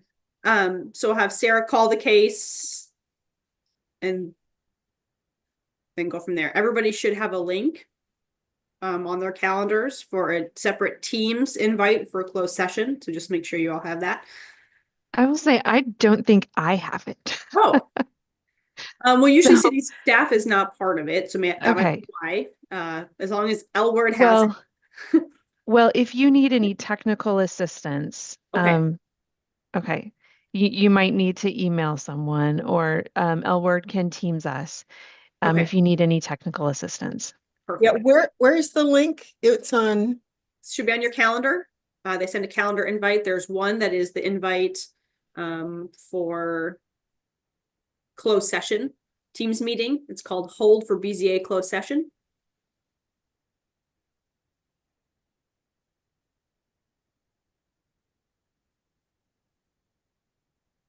Are you ready for me to call the case?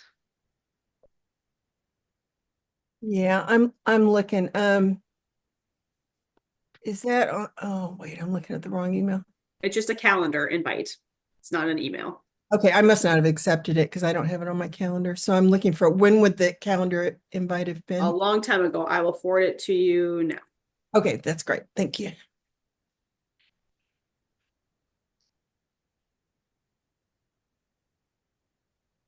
All right, I just sent that. If we think we have everybody back, we can go ahead and have Sarah call the next case. Docket item number 4 is CDBZA 2024-182, a request to approve a variance to the parking and loading standards to decrease the parking ratio requirements on the subject site, plus any other needed variances in an M1-5 zoning district on about 0.54 acres, generally located at 215 Southwest Boulevard. Stephanie Saldari is the staff planner for this case. Would you like to swear in people now, or did you want to move into closed session? I'll move that we go into closed session for legal advice pursuant to section 610.021 parens 1 of the state statutes. I have a motion for closed session from Ms. Moran. Do I have a second? Second. Second from Mr. Hayes. Sarah, please call the roll. Gorence, Aye. Moran, Aye. Wright, Aye. Hayes, Aye. McStorff. Aye. So everyone, as a reminder, make sure you're either muted or removed from this link here and use the Teams link for the closed session. We will see L Word there momentarily.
All right, do we have everybody back? I don't see Tom or Michael yet. We'll give them here a moment.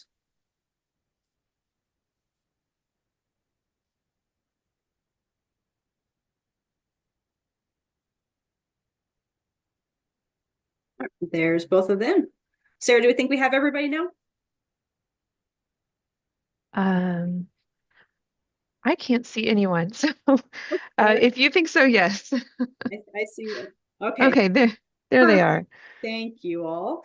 Okay, well, it looks like we have all the board members at least. And with that, then we would need to have a motion to come out of closed session. Okay, I'll move that we go out of closed session. I have a motion. Do I have a Second. second? Second from Jazz. Sarah, please call the roll. Gorens, Aye. Moran, Aye. McStorff, Aye. Wright, Aye. and Hayes. Aye. So we are back in the open session. So the case has been called. We have not promoted any applicants yet. Is that correct, Sarah? That's correct. We have not promoted anyone. Okay, let's proceed with that. So if you are the applicant or a citizen who would like to speak on this case, docket item number 4, if you would please raise your hand and we will promote you to a panelist position. I have several hands raised. John Rowe, Shannon, David Lopez, Melissa Manyakula, Ford Miller, Tom Stiller, Joe Rathermill. As a reminder, you do need to accept the promotion.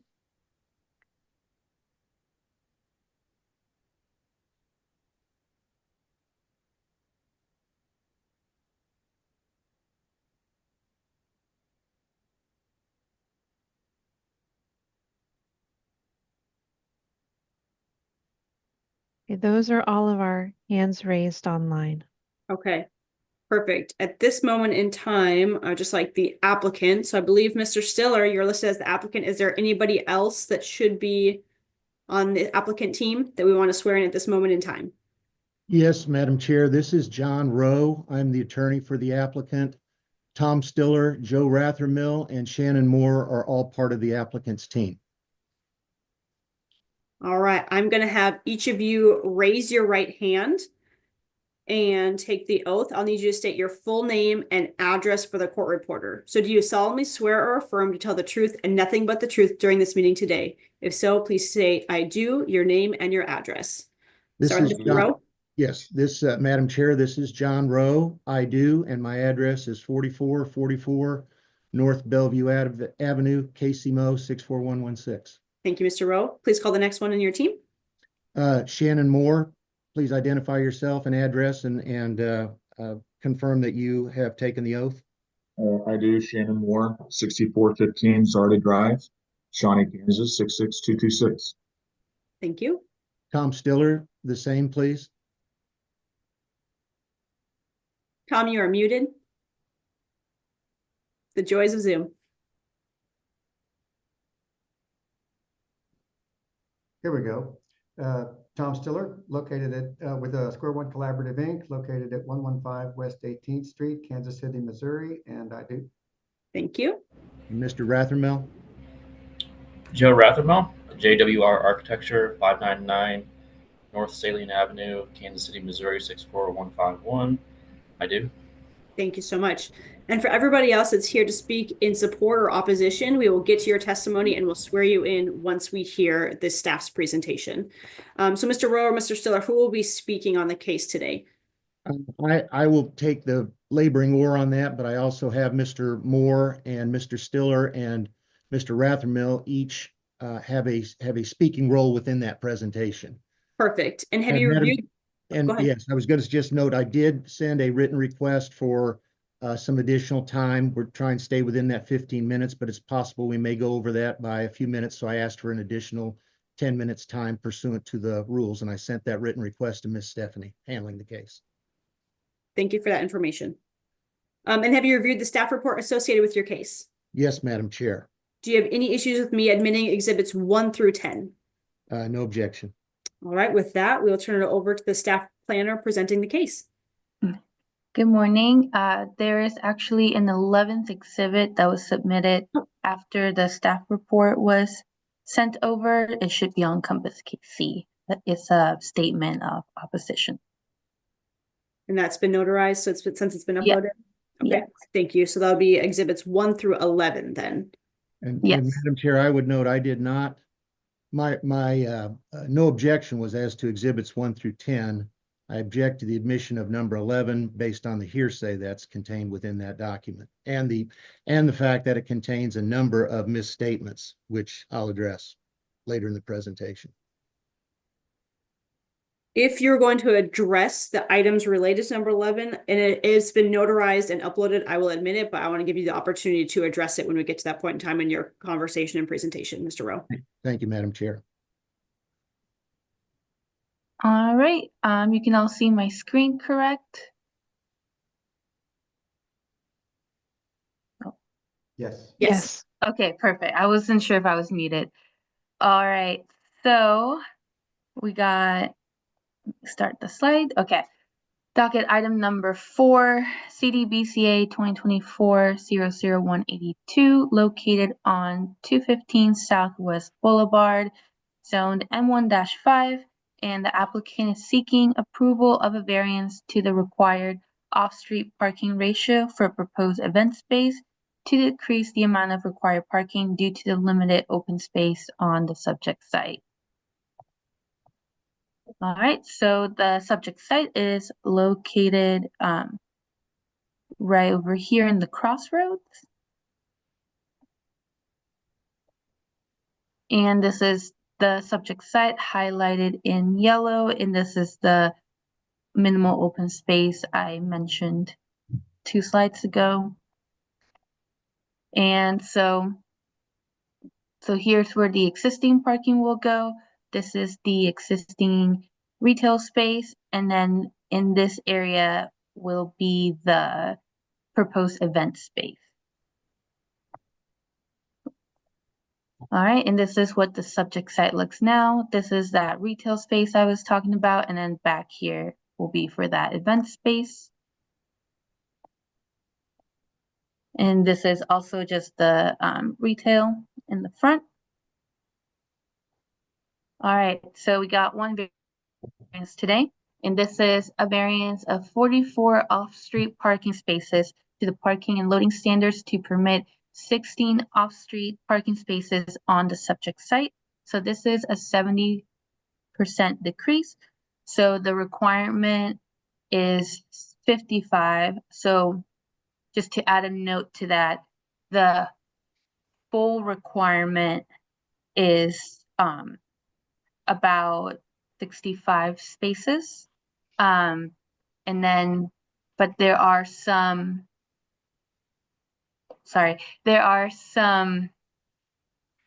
exceptions due to some parking exceptions due to it being in the crossroads, and it already has these 16 spots. So we got 55 required spaces. And then change character of the neighborhood is not anticipated, just due to the crossroads area is trying to become more pedestrian friendly in general. There is a lot of public transportation and public parking within a 1,000 foot, not mile, sorry about that. And this area in general does offer a lot of on-street parking. The building occupies most of the lot, so it only leaves enough room for 16 parking spaces. Additionally, this has full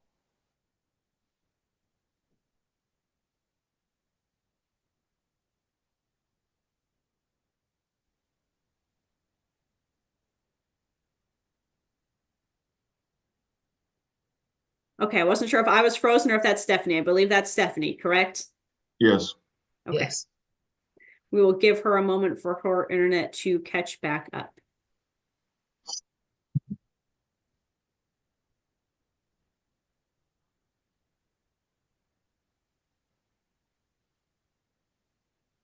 City staff, could one of you call Stephanie to make sure she's aware that her internet is frozen at the moment in time?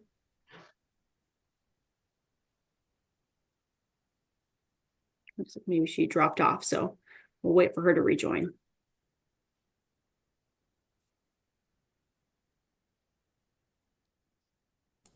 Did I tell you I hate snow? Got to move further south to avoid that. Maybe. I don't know. I think they got snow in Florida recently, so. Beautiful. It's nice to look at, but that's about it.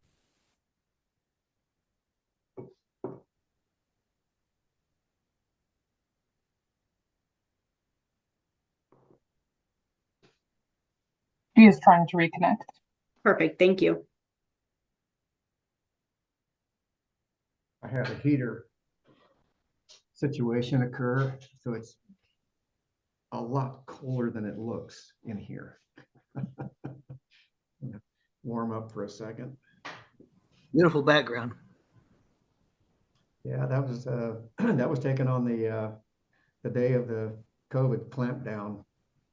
If you zoom in, it's in the middle of the day, afternoon, and there's not a car or a person in sight. So I just stuck with it.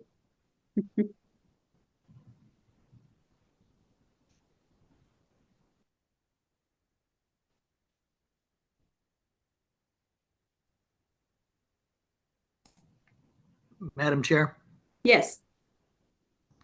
you're doing a great job. Thank you, Mr. Gorens. I'll second that. Oh, appreciate your team. Yeah, got to fill in when Mr. Ebbets is traveling the world. So here we are. In the cold and the snow. I assume he's somewhere closer to the equator than we are. Yes. Yeah. Usually is. Must be nice to own a travel agency. Can't imagine.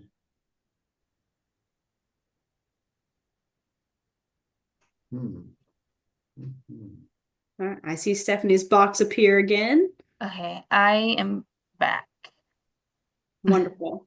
Okay, I think my internet just went out. No worries. We're good now. Okay. I think Anna, could you share your screen with my presentation? Because I think that's probably what did it.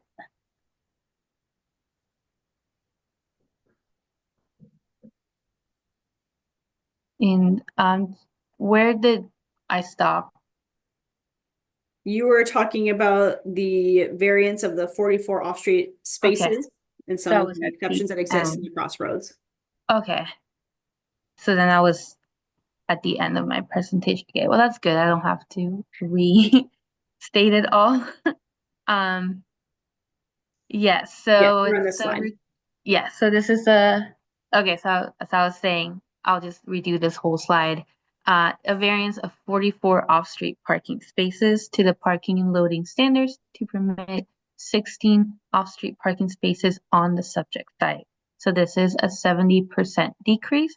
The requirement is 55 if you include, because we took off the 16 plus any exemptions from the code without the existing parking and without the exemptions, it would be about 65.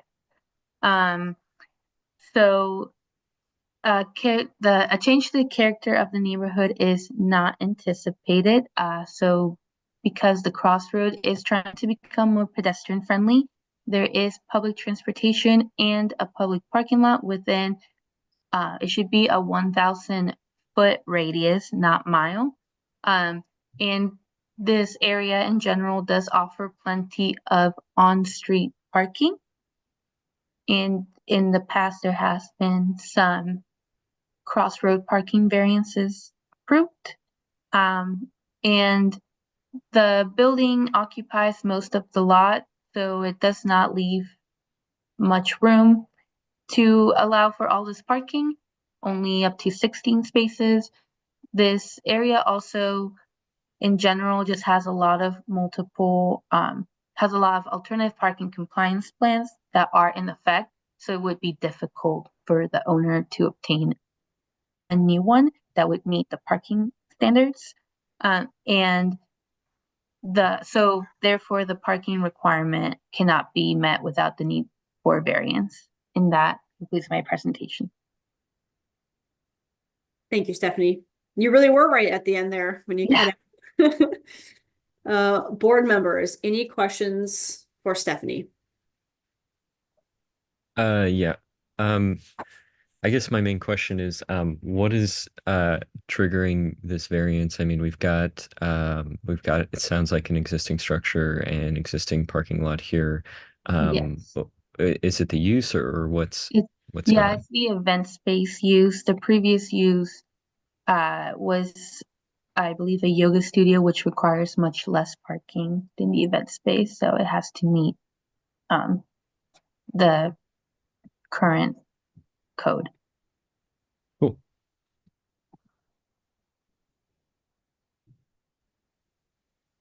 Board members, other questions for city staff?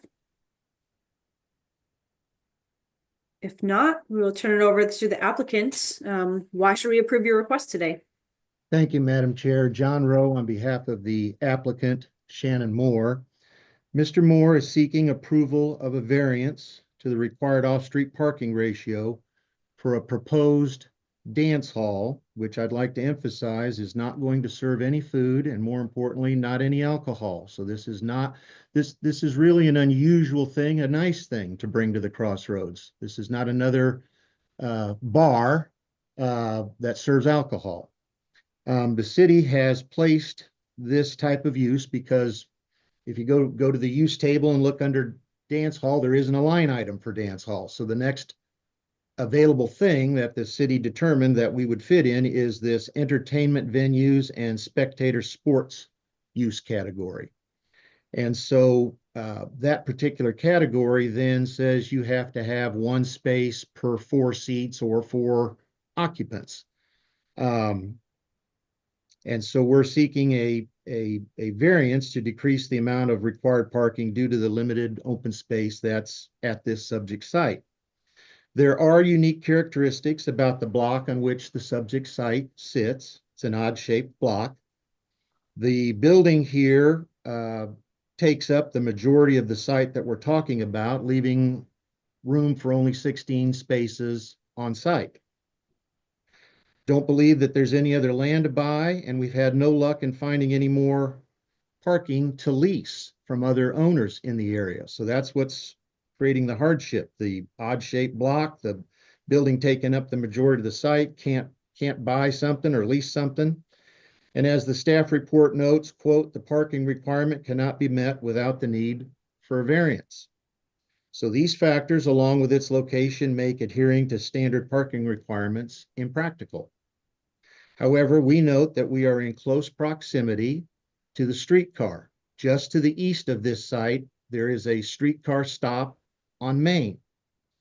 There are underutilized public parking lots, pay lots, in close proximity to the subject site, which could be utilized if this variance is granted. And as Ms. Stephanie noted, there is ample on-street parking.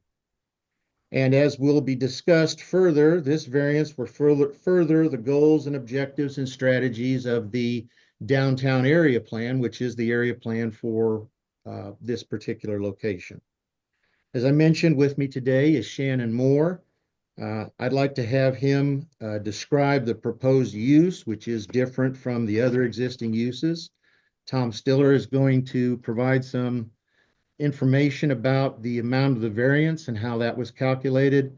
And then I'm going to have Mr. Rathermel, who's also an architect and has worked on this project, present a parking exhibit so the board members can understand where we've tried to lease parking but got turned down and where this additional public parking that's underutilized is located. So with that introduction, let me start by having Mr. Moore describe his proposed use to you, Madam Chair, and your board members. Mr. Moore? Good morning, board, and thank you for your time today. My name is Shannon Moore. I'm a tenant at 215 Southwest Boulevard, and I moved into the building around 5 months ago with the vision of having this backspace as a event space, is what we're calling it, for non-alcohol, non-food, live live music occasionally, and then DJs primarily on the weekends. My hours are going to be 10 p.m. to whenever the next morning. I'm going to have a Sprinter van on the weekends to be able to give rides if needed. I don't have a problem with alcohol at all, especially back in the 90s. I do have a problem with drinking and driving. I don't like it. It causes a lot of issues. So my event space is going to be for the people that are leaving the clubs that maybe need a place to relax, hang out, and listen to music. I will have security every night I'm open from 10 p.m. till probably 6 in the morning. I do have armed security 7 days a week during the day, so I try to keep the area safe. And that's pretty much the concept of my vision for the space. So thank you for your time. Okay, thank you, Mr. Moore. I would note, Madam Chair, that Mr. Moore did contact some of his neighbors, and he was able to get some letters in support. And they're not notarized, but under the rules, if he's here and can testify that he obtained these letters, I'm going to ask him to verify that. Go ahead, Mr. Moore, you obtained these letters? Yes, sir. And you saw the people sign them that signed these letters? Yes, sir. Okay. So Madam Chair, I'd like to, if I was there, I'd hand them in, but I've marked these as, well, I marked this one as 11. I guess we better make it 12 since Exhibit 11 was admitted. So I'm going to call that Exhibit 12, and I can send that to Miss Stephanie after the meeting if, Madam Chair, if it's your pleasure to admit that. And I guess a question for city staff, since typically when the other item was uploaded to Compass, typically when we admit, we have access to view what it is before we're admitting it. So in this case, since we have the testimony from the applicant team and we can't preview the information, is there any issue with me admitting it? Mr. Rowe, can you email this to staff now? Yeah, I'd have to scan it first thing, scan it and then send it to you. I mean, I have paper copies. I had anticipated being there in person today. That's the, you know, the little hitch in the giddy up, I guess is what you'd say. I'm not sure we can admit something that we do not have. Well, we'd have it, but for the storm. So I guess I'm asking for, you know, some leniency here in light of what happened today. We had planned to be there in person today, and we wouldn't have this issue. Is there an opportunity while we kind of finish more of the conversation and maybe get into other testimony later to have things scanned and then submitted to city staff during that time period, and we could admit it at that moment in time? Yeah, I have other exhibits. What I could do is, as we move through this, tell you what I have, and then we'll just have to have an opportunity where I can scan it. I don't work at one of these big law firms. It's just me, and I'm the only one in the office here today because of the weather. So if we're talking about, can John Rose scan an email to staff? Yes, but I would physically have to do it, which means I'm not going to be in front of the screen continuing the presentation. But yes, the short answer to the question is, if the question is, can I scan and email these items to staff? Yes, but I would physically have to do that. Right. So with that in mind, can we hold this until you can provide these exhibits? Mr. Rowe, we don't object to you, doing so, but we can't admit things if we don't have them in the possession of the staff and or the BZA. So if that means a pause on this case at this moment in time, we go to the next case, gives you the opportunity to scan documentation, and then we can resume where we're currently at, if that does not disrupt too much to the flow of your presentation. No, if that's the pleasure of Madam Chair, then let's do that. You have another case that you could take. We just put a pause on ours, and I'll get to work on doing this here, and we'll get back online then. Perfect. We'll put this on a hold here. We'll continue to another case. Depending on how long that case takes, we may check back in with you, Mr. Rowe, or do you have a time frame that you think, hey, this will take me 30 minutes and we should proceed maybe through a few cases before we resume back with yours? Yeah, I think 30 minutes would be a safe assumption. Okay. I don't know what your next case is. If your next case only takes 5 minutes, I'm going to need more than 5 minutes is all I'm Correct. going to get. Right. Right. So we'll plan on approximately 30 minutes. So it is currently 11:30. So at noon, depending where we're at, kind of in this case, then we will resume your case. Fair enough. Okay. And then for those that I have not, that had raised their hand, that we have not sworn you in yet, we will swear you in then once we kind of resume at that moment in time. Okay. I want to make sure we hear all the testimony from everyone. Will we have the opportunity to review these exhibits before they are taken up? Well, they're going to be up. Go for it, Sarah. And say we will upload them to Compass, but it is up to the board to determine when they are admitted. So, Ms. Copeland, who do you want me to email these to? Please email them to Stephanie. Okay. And sorry, can you also email them to me since she's having internet problems, just in case? Okay. Stephanie and Anna, please. Okay. I assume you have those email addresses, Mr. Rowe. I believe I do. Okay, thank you. Perfect. So Okay. we're going to pause on this case momentarily. We'll let Mr. Rowe handle all those documentation pieces, and then we'll resume here at noon or earlier, depending on when the scans are complete.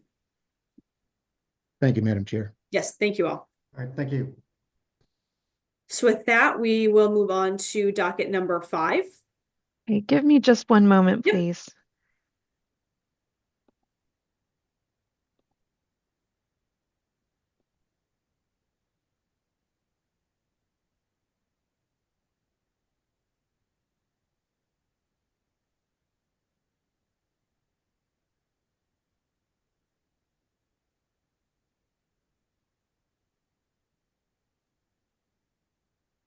Okay, docket item number 5 is CDBZA 2024-197, a request to approve a variance to the lot and building standards to permit a smaller side setback, plus any other needed variances on about 0.15 acres, generally located at 3775 Washington Street.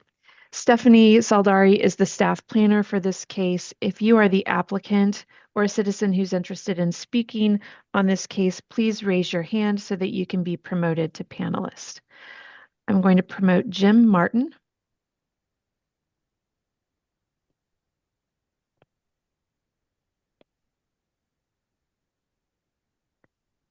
There anyone else who would like to speak on this case? I don't see any other hands raised online. Perfect. And there is Mr. Martin. Wonderful. Mr. Martin, I'm going to get you sworn in here. Do you solemnly swear or affirm to tell the truth and nothing but the truth during this meeting today? If so, please state I do, your full name and address for the court reporter. I do, James L. Martin, and I'm the property owner at 3775 Washington Street. I've reviewed the exhibits and I approve them. Perfect. Thank you for that. So that is exhibit, sorry, I'm just looking for the numbers. Exhibits 1 through 9 will then be admitted. And you said there's no additional public testimony or no additional hand raised at this time? There are no other hands raised. Perfect. Well, we will turn it over to Stephanie to present the case. All right. Question real quick. When I tried to open the staff report, it redirected me to Tyler Portico. Is that sign into community access services? Is anybody else having that problem? I was able to open the regular docket. Yeah, from the docket, it redirected me to, okay, never mind. I'll just rely on the presentation. I can't open the staff report. All right, let's hope my internet lets me share the screen this time. So, okay. Okay, we got docket item number 5, CD BCA 2024-197, located on 3775-6. The applicant is seeking a variance to the side setback of a deck. All right, so the subject site is located right over here. And highlighted in yellow is the site. And you might be able to see a little bit, but this is the deck. The homeowner is trying to rebuild the deck as it is deteriorating. But he has not rebuilt the deck yet. And this is a site plan. So here's the existing house, and as you can see, the deck is aligned with the house, giving it a setback of 3.6 feet. And this is what it looks like now without the deck. This door right on the edge. All right, so we got a variance of 1.4 feet to the infill lot and building standards to permit a side setback of 3.6 feet on the subject site. So the requirement is 5 feet.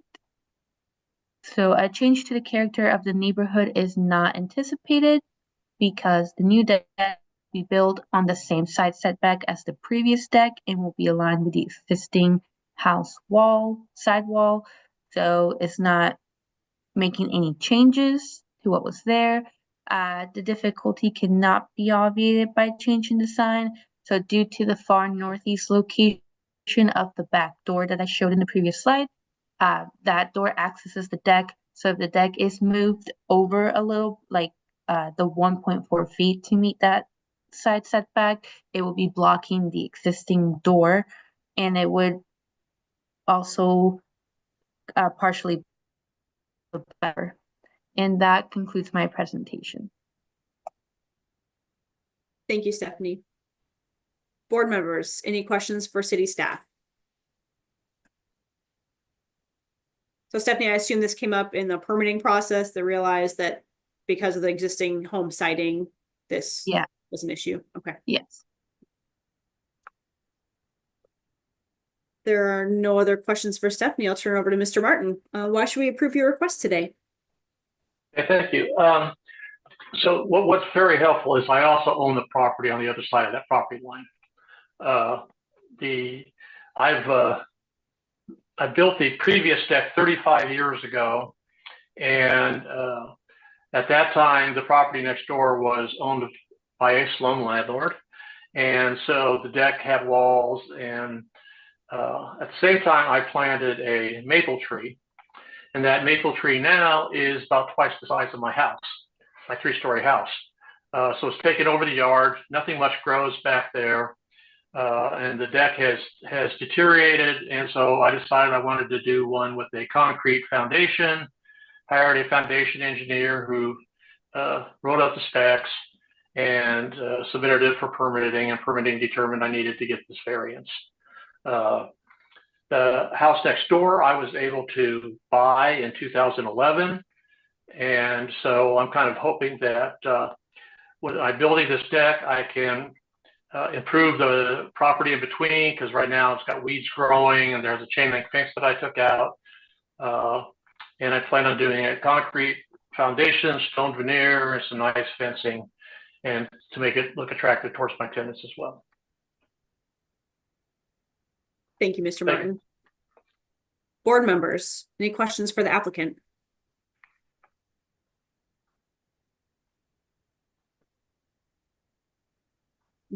Sarah, there's no other people that raised their hand? No, there are no other hands raised online. I'll make a motion. Sure. On docket item 5, case CDBZA 2024-00197, I move that we grant the requested variance in accordance with site plan and staff report. I have a motion from Mr. Hayes. Do I have a second? Second. Second from Mr. Gorence. Sarah, please call the roll. Gorence, Aye. Moran, Aye. Wright, Aye. Hayes, Aye. McStorf. Aye. Chair votes with the motion. Your matter is approved. Good luck with your project. Thank you. All right. It is only 11:39. So shall we continue to number 13? 13. Case number 13 is, hold on one second. Case number 13 is CD SUP 2024-49, a request for reapproval of a special use permit in District R5 to allow for a bed and breakfast on about 9 acres, generally located at the southwest corner of East 67th Street and Elmwood Avenue. Alec Gustafson is the staff planner for this case. If you are the applicant or a citizen who would like to speak on this case, if you could please raise your hand. You can be promoted to panelist. I'm going to promote Michael Blackledge and Gary. If there's anyone else, if you could please use the raise hand function.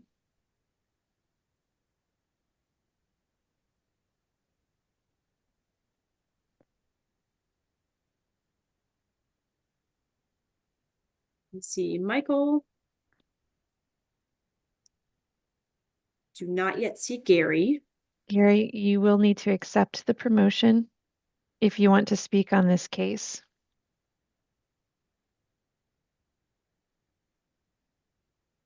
Michael is, oh, there's Okay. Gary. And please turn on your cameras and microphones. I'm here. Perfect.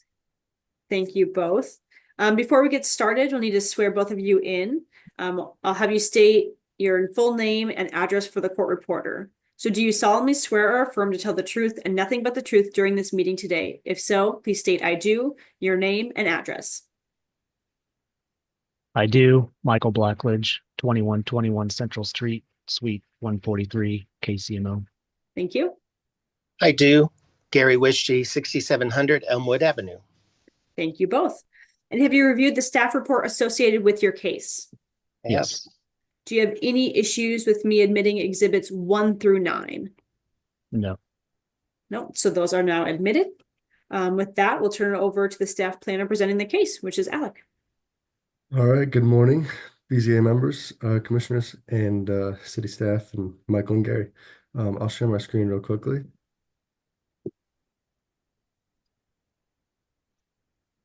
Okay, so today before us, we have docket item number 13, CD SUP 2024-49.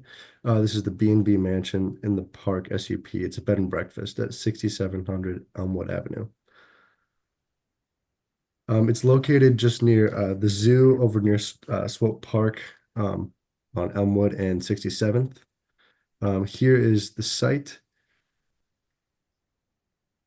And we have one controlling case. The controlling case was a special use permit that was approved in 2020 to allow the bed and breakfast use for 3 years, which was approved by the Board of Zoning Adjustment in 2020. The plan has since expired, so that is why you're seeing it as a full new SUP and not just a renewal today. They had to go through the whole process due to the expiration of the current plan. So here we are today. Here's just the elevation from street view of the property itself. And then these are the site plans that were given to city staff for this special use permit. It shows the carriage house, the home itself. There's a patio, a pool, a nice pond, and solar panels. And I'll mention that this is an existing use. Nothing is being proposed. No changes are being proposed at all. So landscaping is all in compliance with 88-425. Since nothing is changing and nothing is being proposed to change, it's all pretty standard. We did, however, this time around ask for full floor plan layouts so that we can assess whether or not the owner lives in the structure and just see the amount of floor area used for the bed and breakfast use. So this is the main house basement. This would be the first floor. And this would be second floor. You can see the owner bedroom. And that is one of the standards that for bed and breakfasts that the owner must live on site. So we do have that requirement complied with. This would be the third floor of the main house. There's also a carriage house in the rear of the property, which has a basement with plenty of storage, one guest room in the main floor with living area, full bath and kitchen, and then a second bedroom as well on the second floor of this carriage house. These would be the elevations of the main house, and these would be the elevations of the carriage house as provided by the applicant.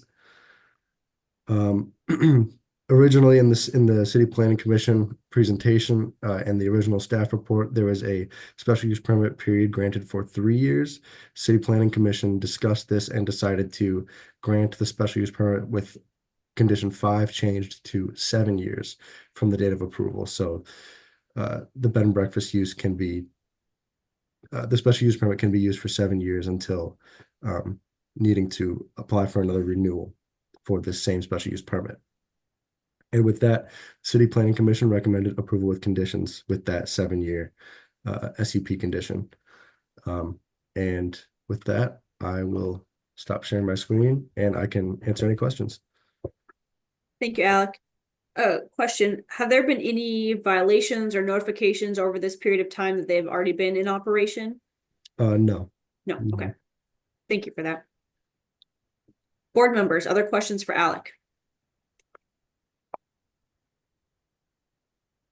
Seeing none at this time, I'll turn it over to the applicant. Why should we approve your request today? Sure.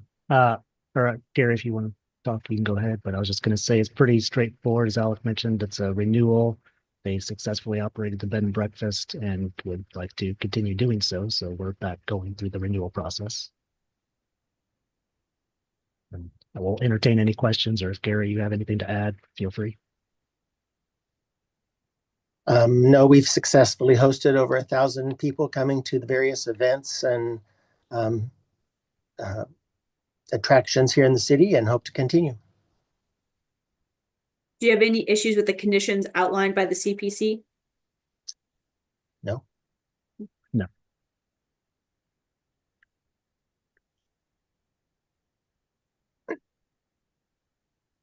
Board members, other questions? If not, I would entertain a motion. I have a question. Condition 2 requires that they do a public engagement before January 25th or something like that. Maybe I missed that in the presentation. Did they do that? Yes, they did. That was done prior to the date that was required on the conditions. Okay, that was my only question.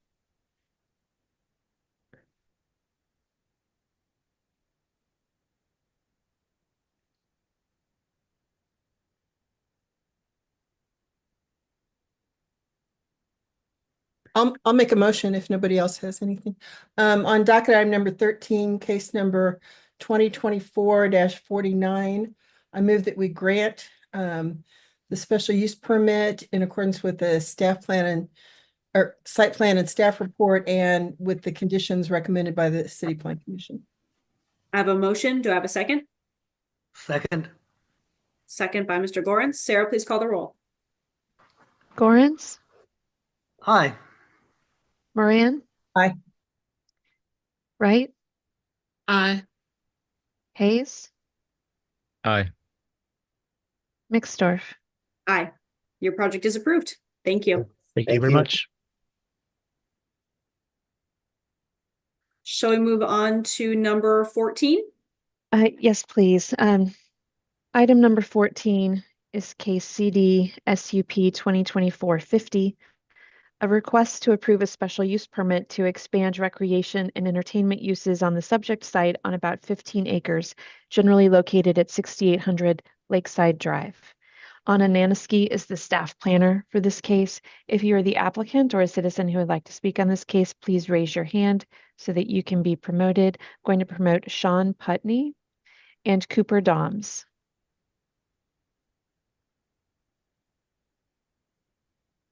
there's anyone else, please raise your hand.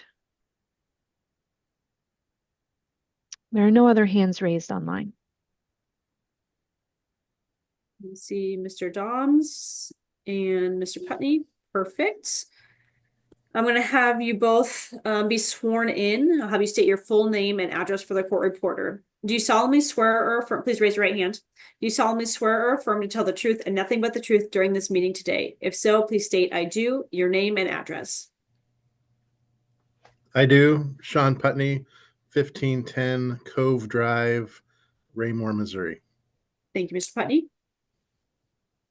I do. Cooper Doms, 1554 North Woodrow Court, Wichita, Kansas. Perfect. Thank you. And have you both reviewed the staff report associated with your case? Yes. Yes. Do you have any issues with me admitting exhibits 1 through 9? No. No. All right. Exhibits 1 through 9 are now admitted, and we'll turn it over to the staff planner to present the case.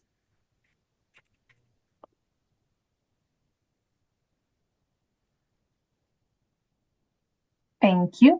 So this is case CD SCP 2024-50, and this is the applicant seeking approval of a special use permit to expand existing zoo features on the subject site. So the property is located in the eastern portion of Kansas City, Missouri. If you are unfamiliar with Kansas City Zoo and Aquarium, it is located in Swope Park. This is a close-up of the subject site. It's quite a large site to show the overview of the entire Swope Park area. You know, with the zoo and the park and the golf course. But this is a little bit closer up to show some of the zoo facilities, as well as a close-up of where the proposal is specifically to be located. This is an image of the site plan. They are expanding the giraffe experience within the zoo. So there is going to be new ways for patrons and visitors of the zoo to interact with the giraffes and view the giraffes, as well as upgrades to their actual habitat. So you can see some of those items from like a site plan perspective on the screen now. Then this is a rendering of what that could look like, what it would be like to experience that. You can see the cute little giraffes and their new holding facility on the screen. So now I'm going to go over the review criteria associated with a special use permit to showcase city staff's recommendation and the City Planning Commission's recommendation. First, to go with item B, which talks about if it is the interest of the public convenience and not having an adverse impact on the general welfare of the community. So this is my moment to talk about the zoo and how, of course, it has a very positive impact on Kansas City, Missouri as a whole. It's a great experience for our residents and visitors and school-aged children to understand, learn, and come into contact with these different animals and learning about habitats in different parts of the world. Review criteria C, which talks about the compatible nature of the proposed project in terms of site planning, building scale, and design. So this is all being located within Swope Park, not changing the boundaries of Swope Park at all. It is, of course, an embedded feature within that existing facility, which will complement that existing use. The zoo, of course, they have their own determination of like not every exhibit looks exactly the same. And that is, of course, fine because if you're familiar with the zoo, it's broken up into the different regions, the different areas. So we assume it will complement that particular exhibit and its nature. The last review criteria is item E, which is not having an adverse impact on pedestrian safety or comfort. So as one is familiar with the zoo, it's very, very walkable. You're intended to walk to all of the different exhibits and experience them that way. And this exhibit is no different. There is very adequate pedestrian connections connecting the other exhibits to this one. and those different amenities. So thus, the city staff and the city planning commission, we recommended approval subject to conditions. That concludes my presentation, and I'll be happy to answer any additional questions. Thanks, Anna. Board members, any questions for Anna?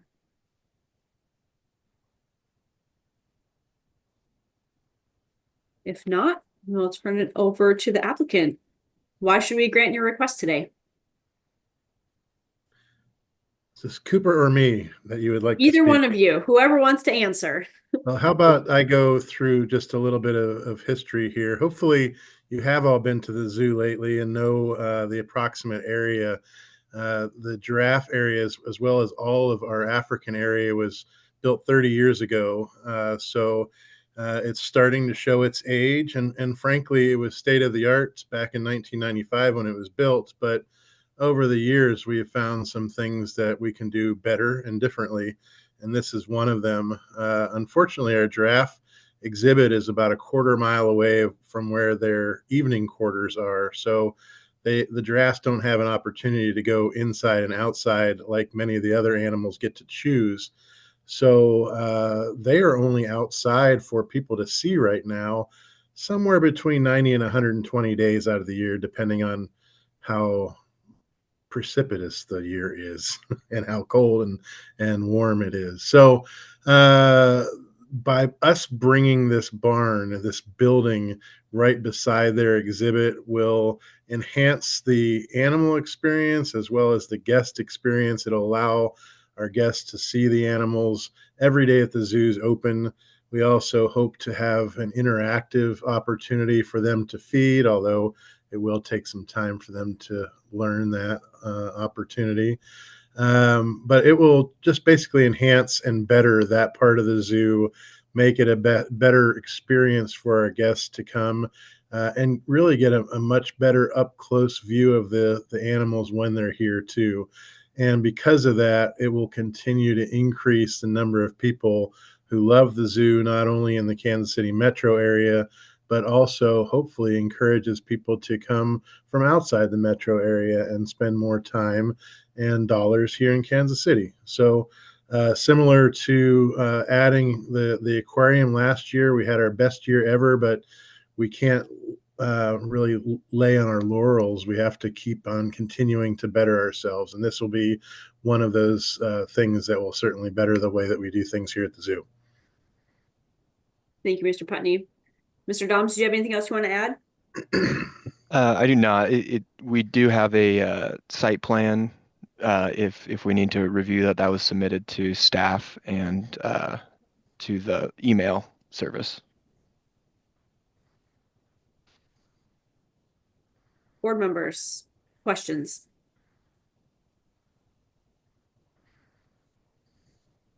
Seeing none. Sarah, do we have any other public testimony or any other hands raised? There are no other hands raised online. Thank you. I'll make a motion.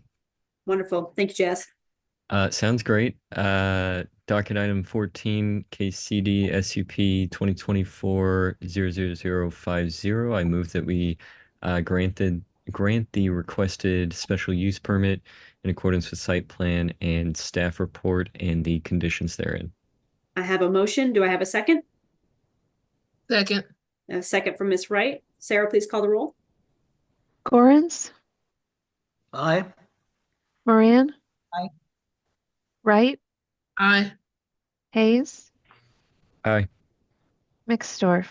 Aye. Your project is approved. Good luck. Thank you. All right, we are at 11:58. Do we know if we have Mr. Rowe back or if we should continue to docket number 15? I asked Anna and Stephanie to let me know, and I haven't heard a Okay. confirmation from them that we have the exhibits yet. So maybe we should go on to number 15. Oh, Sounds great. sorry. I got the email like 2 minutes ago. Okay. Okay. Let me upload that. So, okay, you're still uploading things though. Yes. Okay, Yeah, so I let's just continue got to it. docket number 15. So there's time to upload, there's time for the board to Okay. then access the documents on Compass, and then we will go from there. Okay. Perfect. Okay, docket item number 15 is case CD SUP 2024-53, a request to approve a special use permit for a cemetery in District R 7.5 on about 10 acres, generally located at 6200 East 58th Street. The staff planner for this case is Genevieve Kahn. If you are the applicant or a member of the public who would like to speak on this case, please raise your hand. I'm going to promote Christine Dreschler. Is there anyone else who would like to speak on this case? We have no other hands raised online. Thank you, Sarah. Christine, can you turn on your camera and microphone? Perfect. I see you there. I'm going to get you sworn in. I'm going to have you please state your full name and address for the court reporter. So please raise your right hand? Do you solemnly swear or affirm to tell the truth and nothing but the truth during this meeting today? If so, please state I do, your full name and address. I do. Christine Dreschler, 3745 Chestnut Avenue, Kansas City, Missouri, 64128. Thank you. And have you reviewed the staff report associated with your case? Yes, ma'am. Do you have any issues with me admitting exhibits 1 through 9? No. Perfect. Exhibits 1 through 9 are now admitted, and we will turn it over to the staff planner presenting the case.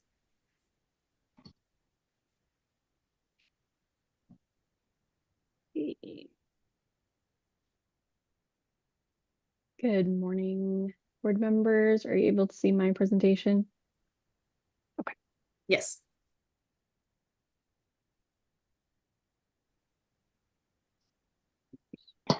Docket item number 15 is for a special use permit to establish a cemetery at 6200 East 58th Street for the St. Mary of Egypt Orthodox Church, which is located off-site.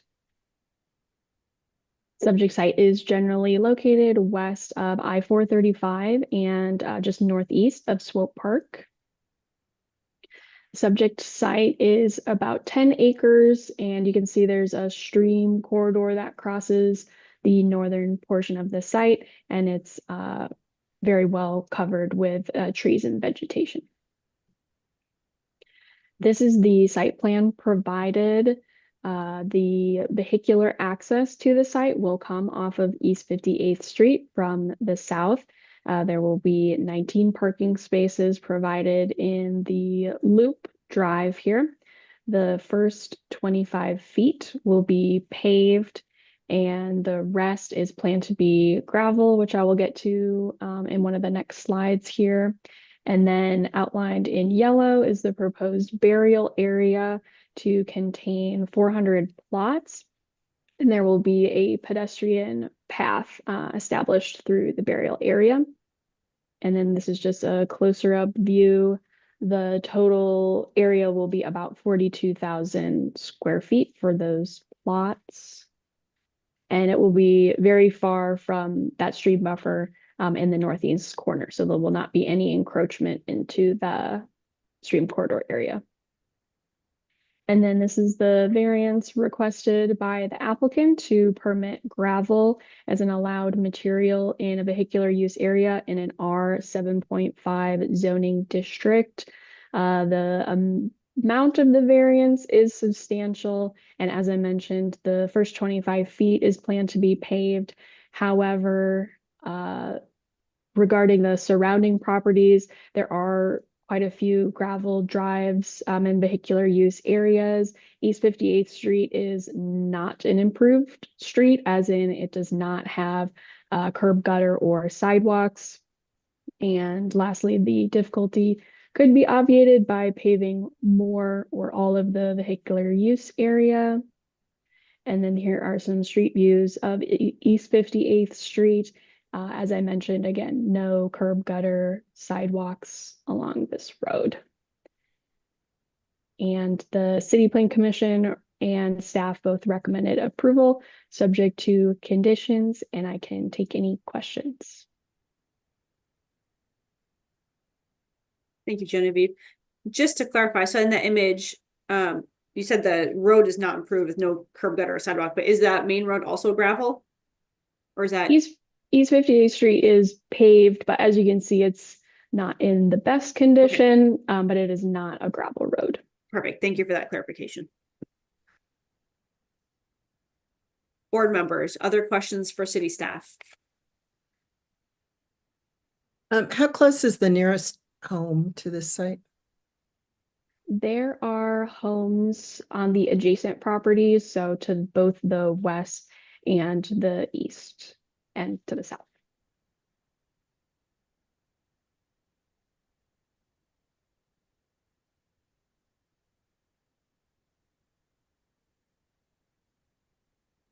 Would those homeowners have been notified of this? Yes, they were notified of both the hearing and the applicant's public engagement meeting. Okay. Do we know of any opposition? There was some public testimony provided at the City Plan Commission hearing, mostly related to the notice of the meetings themselves, just because they were happening around our last big snowstorm. So there were some delays in the mail and some discrepancies about the neighborhood association that this property is within, but I can defer to Christine, the applicant, but I know she had conversations offline with some of the neighbors who had questions. Okay. Board members, do we have other questions for city staff before we turn it over to the applicant?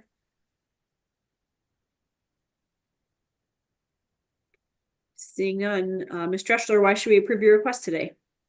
Good morning, Madam Chair and board members. Thank you for hearing our case today. We are a small church on the east side of Kansas City, and as an urban church located in the city limits, we have a distinct need for a place to bury our reposed, and this project helps us meet that need. Our vision is to create a quiet, contemplative prayer space that will also preserve green space in the neighborhood. I'm happy to answer any other questions that you may have, and we respectfully request your consideration and approval of our request. Thank you. Could you elaborate a little bit more on maybe the conversations you've had with others that either testified at CPC or conversations you've had with neighbors in general? Certainly. So as Ms. Khan mentioned, due to the snowstorm, some of our notices were delayed in arriving. I did receive one call from a neighbor because he missed the meeting and addressed his concerns. He was in support of the project. Miss Amy Tompkins appeared and provided public testimony at the CPC meeting last week. I reached out to her as soon as our case was offline, and we spoke, and she, her concerns were like, when she saw like a large number of potential burial sites, she was concerned about a lot of traffic.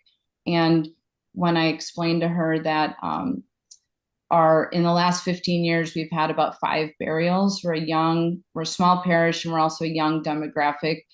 In her words, she said, it sounds like it's going to be very low key, and I'm in agreement and support of the project. So her questions were resolved. I also just to cover off on Brown Estates, I did reach out to their president and offered our willingness to discuss with them, answer any of their questions, because there seemed to be some confusion on if that homeowners association is required to be notified. But we've resolved all those concerns, and we're willing to appear at one of their meetings to answer any questions they may have. Thank you for that. Board members, other questions? Did any neighbors have any thoughts or concerns about the gravel specifically? Not to my knowledge.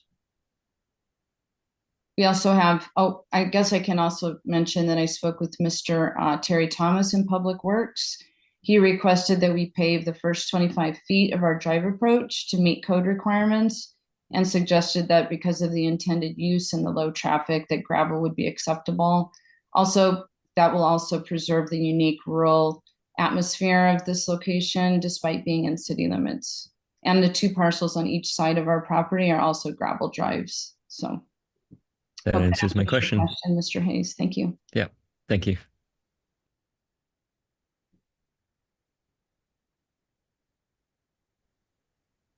Other questions by board members?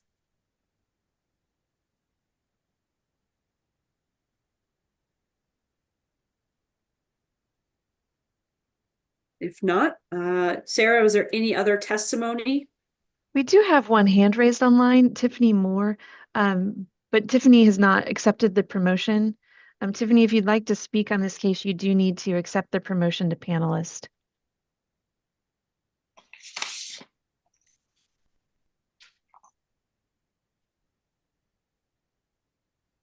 Yeah, I don't believe we have any testimony.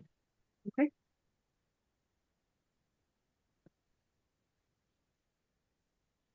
That board, I can make make a a motion. motion. Should I make a motion for the variance as well, since that was also on there? Yes, please.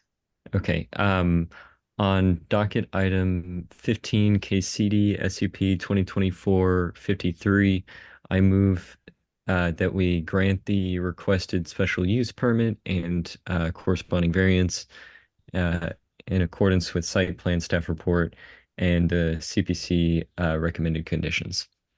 I have a motion. Do I have a second?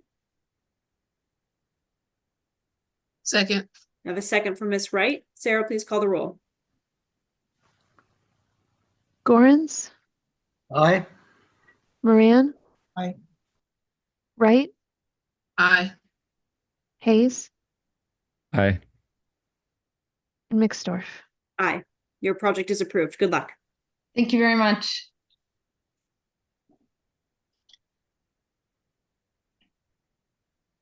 Okay. Do we think we have all the documentation necessary for this next case now uploaded? Yeah, they're uploaded to Compass KC. I put all the letters into one document. Okay. Under Perfect. written public testimony. Exhibit 12 is the file name. I have a question to the board. So now that we have this information uploaded, it is 12:10. Normally we take a break around 12:30. Do we want to take a break now to give everyone the opportunity to review this information and then proceed with the cases? Or Sarah or other staff, I'm open to other suggestions. I just want to make sure we all have the opportunity to review it and proceed accordingly. It's, at your discretion. I think either would be fine. Board members? I'm fine. It sounds like the applicant has a pretty lengthy presentation. I'm fine to go forward with it now, but that's just my take. Yeah, either way for me. Yeah, I'm fine. I'm still looking for the new exhibit. Do I have to come back into Compass or something? You might need to refresh. Yeah, I tried that. But it's under attachments. Yes. I'll try refreshing again.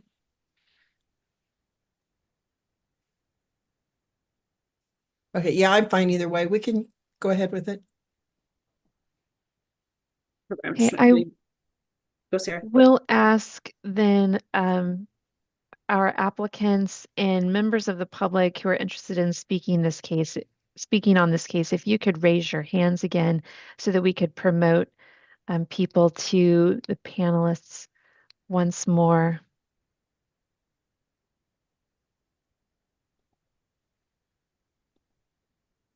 Please remember that you will need to accept the promotion.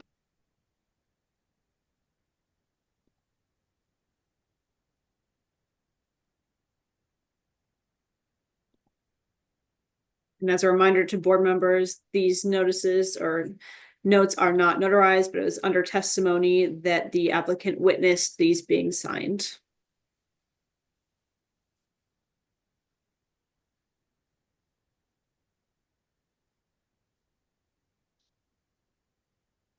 Thank you for taking that time, Mr. Rowe. We appreciate it. Thank you, Madam Chair, for allowing me the grace period to do that. It's my thank you. Appreciate it.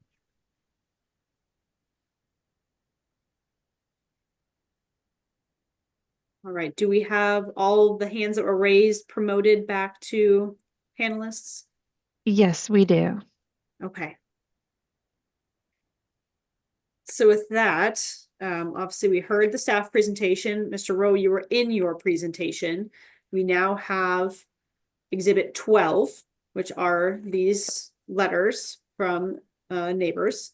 I will admit these now that these are loaded and we have access to them, since we have the stated testimony that these were, the applicant saw these be signed.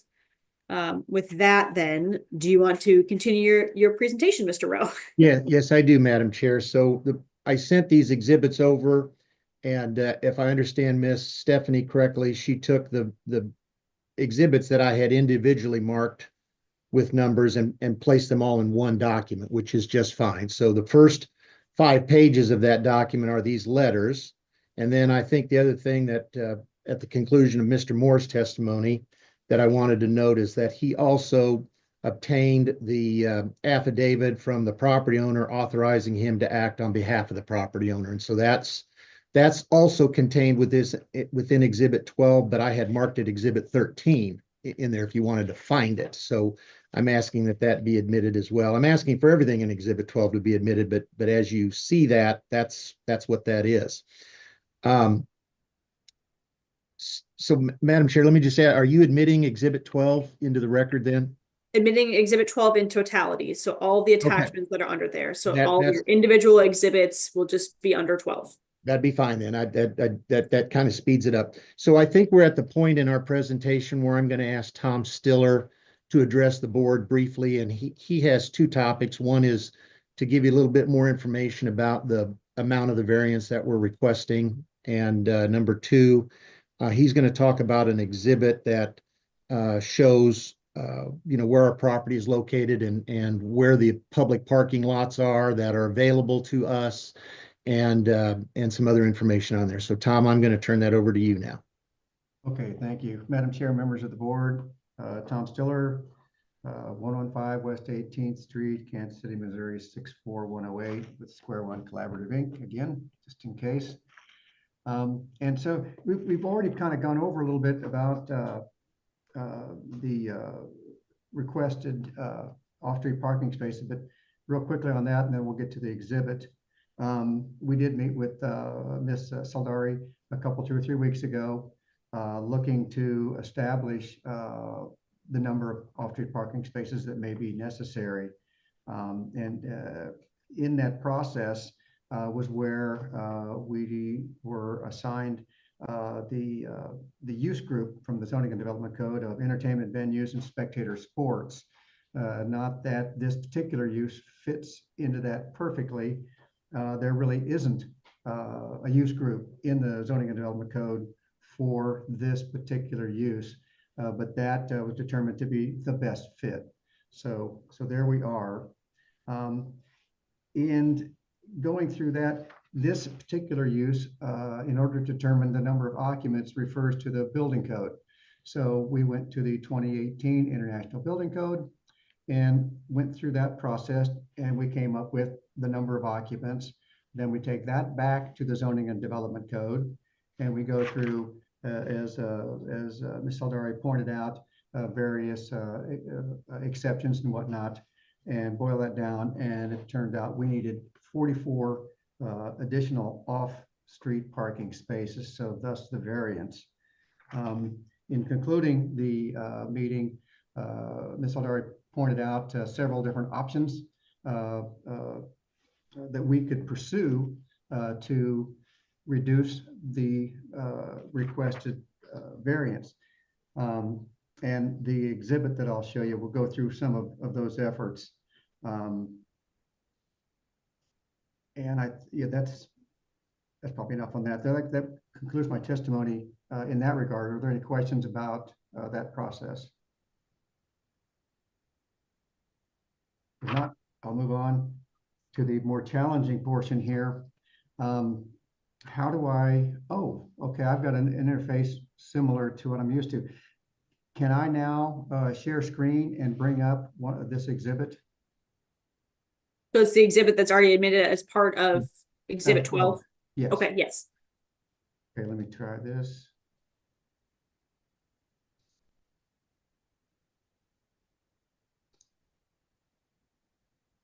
Or we can have Stephanie bring it up if you prefer that, since she uploaded the exhibits.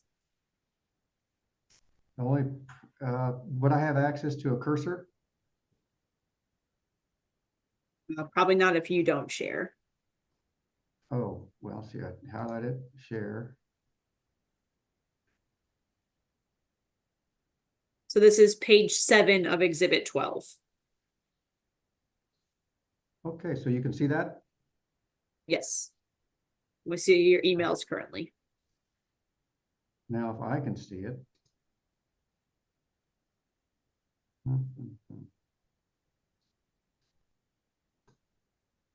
I can see you, all the participants, but I can't see my exhibit.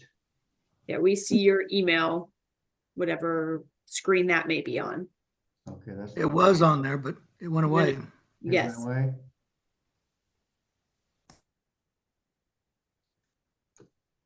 Let's get rid of that. Now we see your desktop and a cute dog. Very cute dog. That's not. Do you want, there you go. Or do you need to stop sharing and reshare? I guess, yeah, I guess stop share.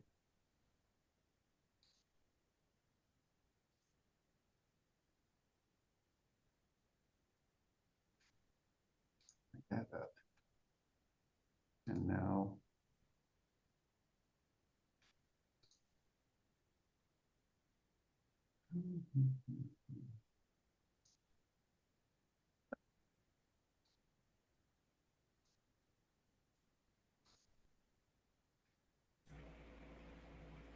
Tom, do you want me to share my screen? I think I got it. There we go. There it is.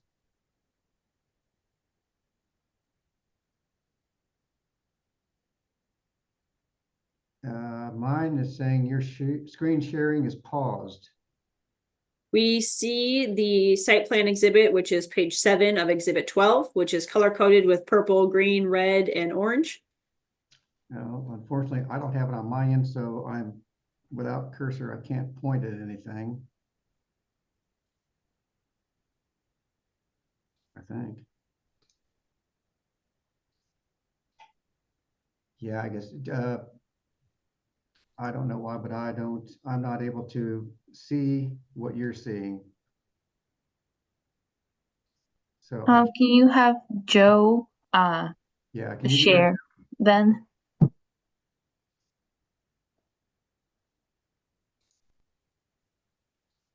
You would stop sharing and then we'd have Joe share. Yep. If he's able.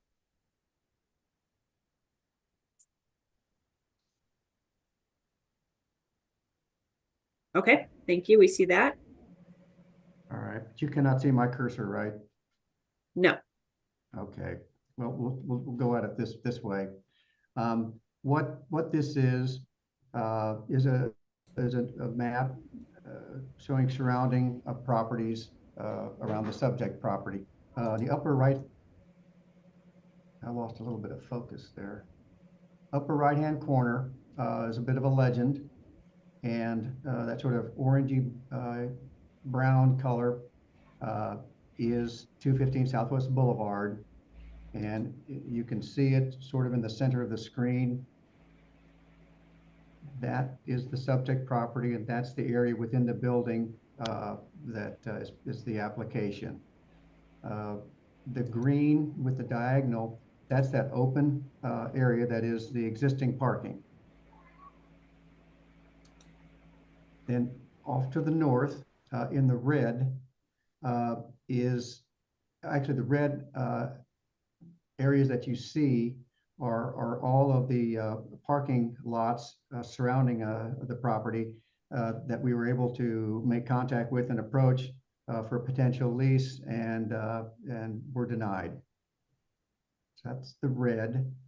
The large green rectangle up in the upper left corner of the map is a open to the public 24/7, 365 parking lot that contains 81 parking spaces. That's within 1,000 feet of the subject property. Then down into the lower left in rectangular with a little clip area, thank you, Joe, is another open to the public parking area, but I don't recall the count, the number of spaces. But the 81 plus 25 to 30 in there are well above the 44 that we're looking for and would have access to. Off on the far right of this exhibit is the streetcar line, and that is also within 1,000 feet of the subject property. We just happen to be a little bit beyond the range where a lot of uses are not required to have any off-street parking at all. And then we've got in the purple is a historic district where Lulu's, as you can see, lies within that area. All businesses in that area are not required to have off-street parking at all.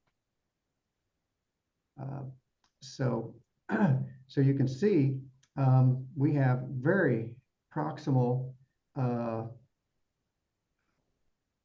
distance to these public parking lots. So with that and the street parking, and if we look at the hours and the way the hours, this business is not open when any other businesses are open in the surrounding area, we can contain all of the customers parking in those two lots and along Southwest Boulevard and have no interference at all with the existing businesses. Is there any questions about this exhibit? Well, I get one last note. I'd make a note that our subject property here is a large building with a little bit of land that's available for off-street parking, which is quite similar to Manny's. They've got an odd-shaped lot. They've got the restaurant there and a little bit of parking on their site. And then I guess they own the lot, that triangular-shaped lot across Southwest Boulevard as well. Again, any questions? Thank you, Tom. Okay. And if you can stop sharing your screen, Joe. Thank you. Yes, Madam Chair, just to continue with the presentation, I think it's important to talk about some goals and objectives in the downtown area plan in which this subject property is located, because I think those goals and objectives and strategies that we comply with and meet also tend to show that we meet the variance criteria factors. So before touching on that, part of Exhibit 12 is 3 photographs that Mr. Stiller took on a Friday night of that parking lot to the north, the Pay public parking lot to the north. And if you look at those 3 photographs that I marked as Exhibit 15, but they're pages 8, 9, and 10, I think, of Exhibit 12. This is on a Friday night, and it shows how underutilized that lot is. And so there's plenty of room for additional parking. And I'm going to touch on the fact that the area plan encourages the increased utilization of increased parking and not the creation of more surface parking lots in this area. So attached is Exhibit 12. I didn't put all 203 pages. It's just too bulky of that area plan, but I selected the pages that I wanted to talk about and included them in this Exhibit 12. Page 36 of that plan says, quote, "The focus for creating new density should be on," and among other things, "reuse of existing structures over demolition of existing buildings."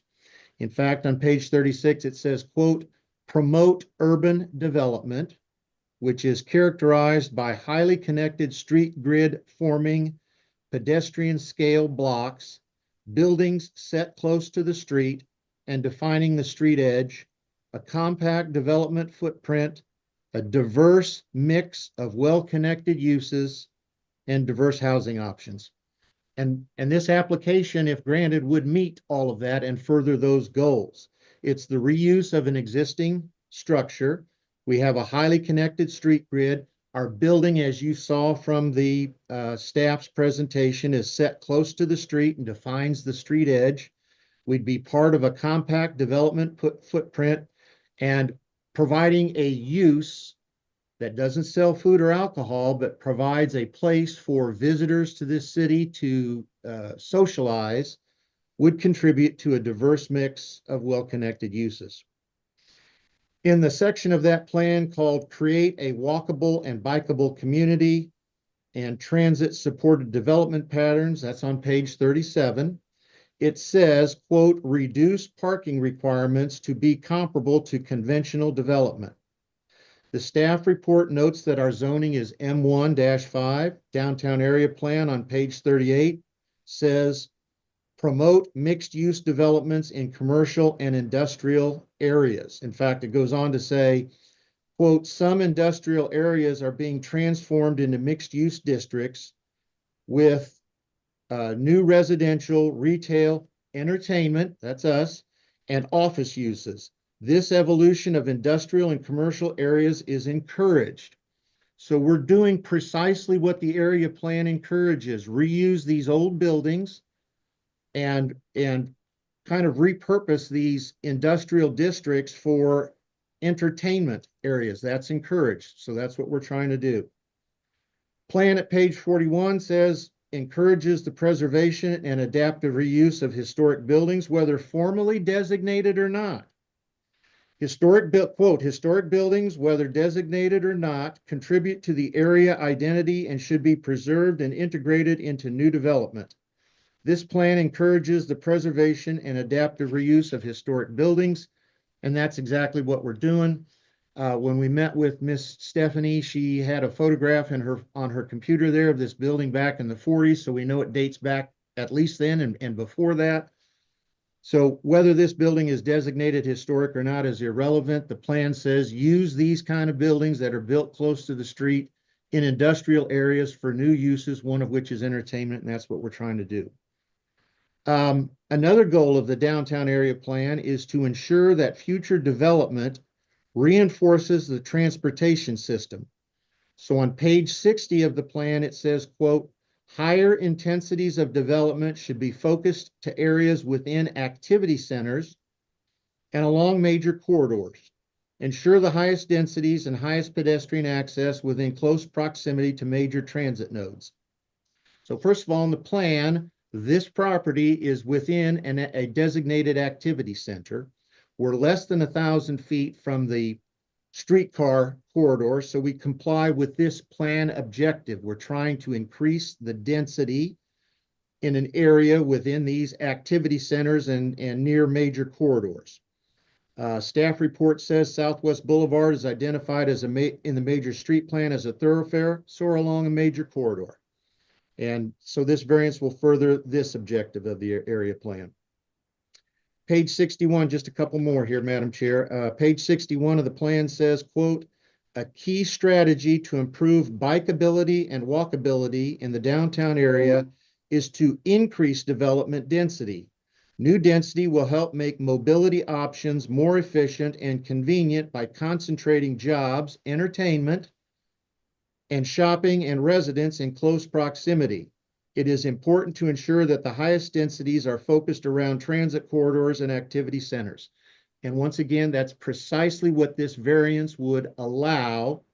It's where wants entertainment options concentrated like we're trying to do, and it will increase walkability. And if you look at the staff report on page 2, staff notes that the crossroads area is trying to become more pedestrian friendly.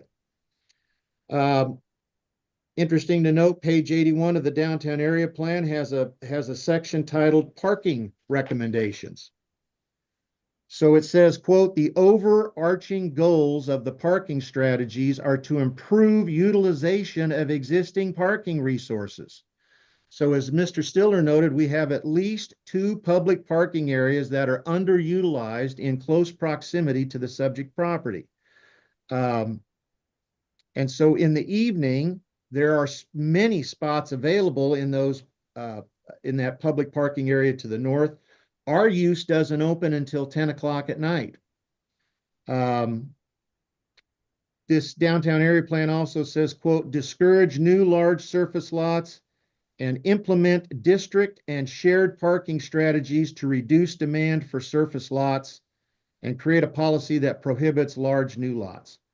So once again, a variance of this nature that we're seeking in this particular area is a reasonable furtherance of the plan, and also the parking can be accommodated in these underutilized lots. So based on compliance with these objectives and strategies of the plan, we can see that variance criteria are met. The variance will result in substantial justice being done. Public benefits would be secured, and there's going to be a practical difficulty to the applicant here who has a lease for this older building that built so close to the street and taken up much of the lot, has a practical difficulty in that there just aren't any other opportunities to lease or purchase additional property. Strict application will result in practical difficulties, and this is shown by the fact that our neighbor adjacent on the east, Manny's Restaurant, obtained a variance of 23 parking spaces previously. So within this Exhibit 12, I included something that I found on Compass KC. So when you put Manny's address of 207 Southwest Boulevard in, it brought up case number 10046-A-1, which was a request for approval of lease agreements at 124 and 125 Southwest Boulevard, and a request for a variance to the required number of off-street parking spaces for a restaurant. And that request was granted, a variance to the required number of parking spaces in the amount of 23 spaces for the proposed restaurant. So I think we're going to hear some testimony here later from an opponent, that's Manny's Restaurant. And I think it's a little bit troubling that Manny's is opposing our request for a parking variance, alleging we don't meet criteria, but Manny's got a parking variance, which means that those conditions were there. The other thing I'd note, and it's part of this Exhibit 12, I did include a listing of when Manny's closes. They close generally at 9 o'clock on Tuesday, Wednesday, and 10 o'clock on Thursday, Friday, Saturday. The interesting thing to note about that, our proposed use doesn't open until 10 o'clock at night. So those patrons are going to be leaving at that point in time.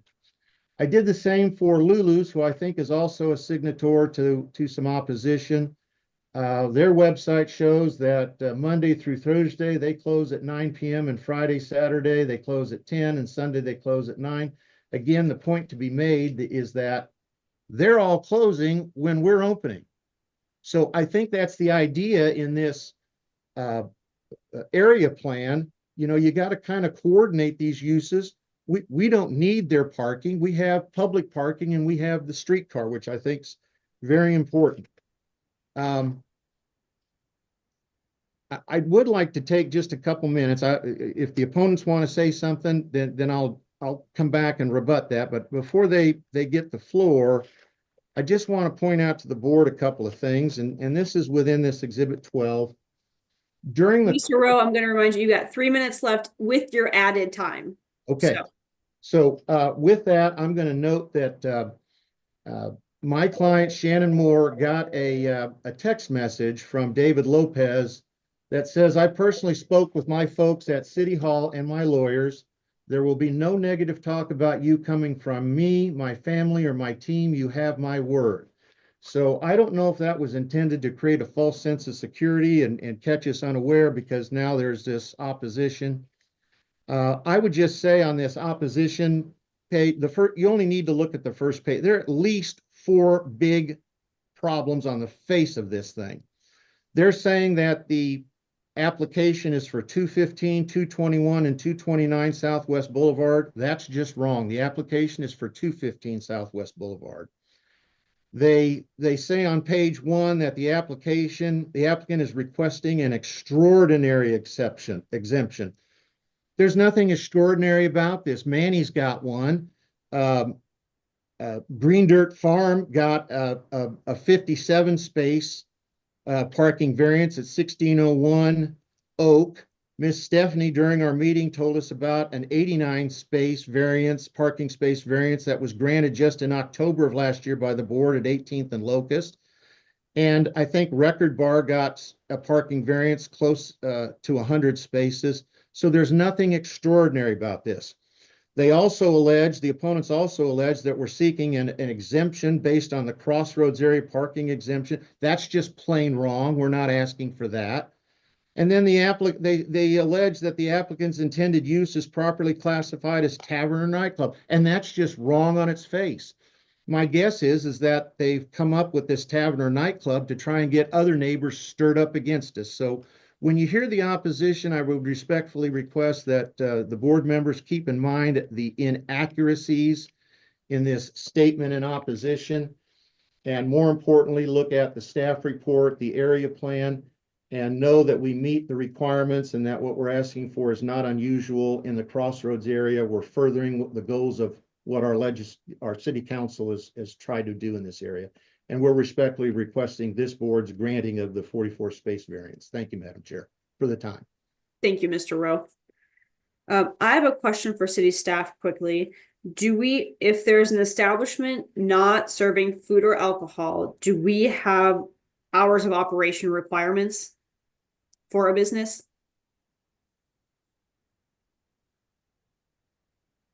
I'm not sure when it comes to an event space. Sarah, Anna, do you know if there's required hours of operation of use? I don't believe so. Now, in the zoning ordinance, but a business may be subject to, I know the applicant has said that they're not planning to serve alcohol, but I will say that there are potentially other license or permits issued by the city that might have other regulations, and we can't speak to those. Okay, thank you. Board members, do we have other questions for the applicant? Yeah, I don't know if this is for the applicant or staff, but the opposition calls this a cannabis lounge. And I don't know whether the liquor control ordinance applies to a potential cannabis lounge, or if the applicant wants to address whether cannabis is going to be allowed in this space. I'll speak to that. The state does not allow public consumption of cannabis, so a smoking lounge for cannabis is not permitted. The public can come into the space. It has to be private, so in your home, essentially. Okay. So they will not be able to do that. Okay, thank you. Board members, other questions for the applicant before we open it up to public testimony? I guess that would be my question then is for the applicant, is their intent to use other substances besides alcohol at this event space?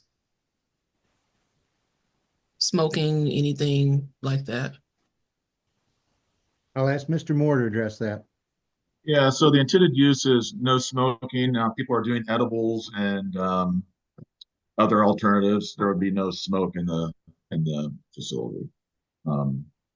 Edibles, you don't know if someone's doing an edible variant or before. There'll be no smoking, cigar, cigarette, cannabis. And my retail mercantile in the front is closed. Will be closed at the hours of the Okay, I'm sorry, I missed that last part. Is the intent for you to sell these items at the location, or patrons allowed just to bring them in? On the mercantile side, I sell items. In the back lounge, I'm not allowing smoking. They can bring in edibles. If they're doing edibles, they can bring in edibles. But my front, the mercantile, will not be open the hours that the facility will be open. And if I could make another statement real quick, if I have time. So I'm a hemp-derived THC dispensary. So all of my products are under 0.3 Delta 9 by weight. I'm not licensed by the state.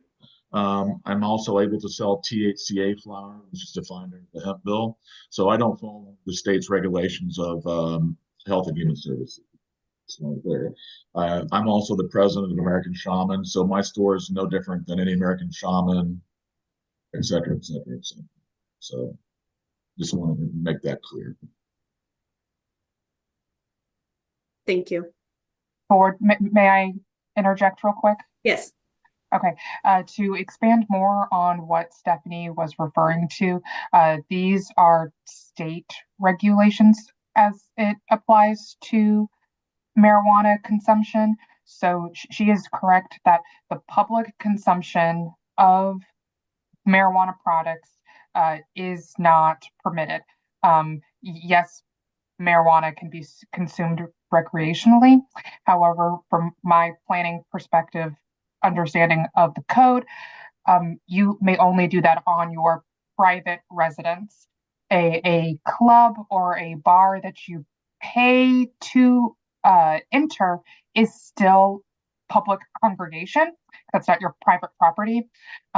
So if someone were to inspect the property and find users there consuming marijuana products, you know, in a public way like that, then there could potentially be violations against that state regulation.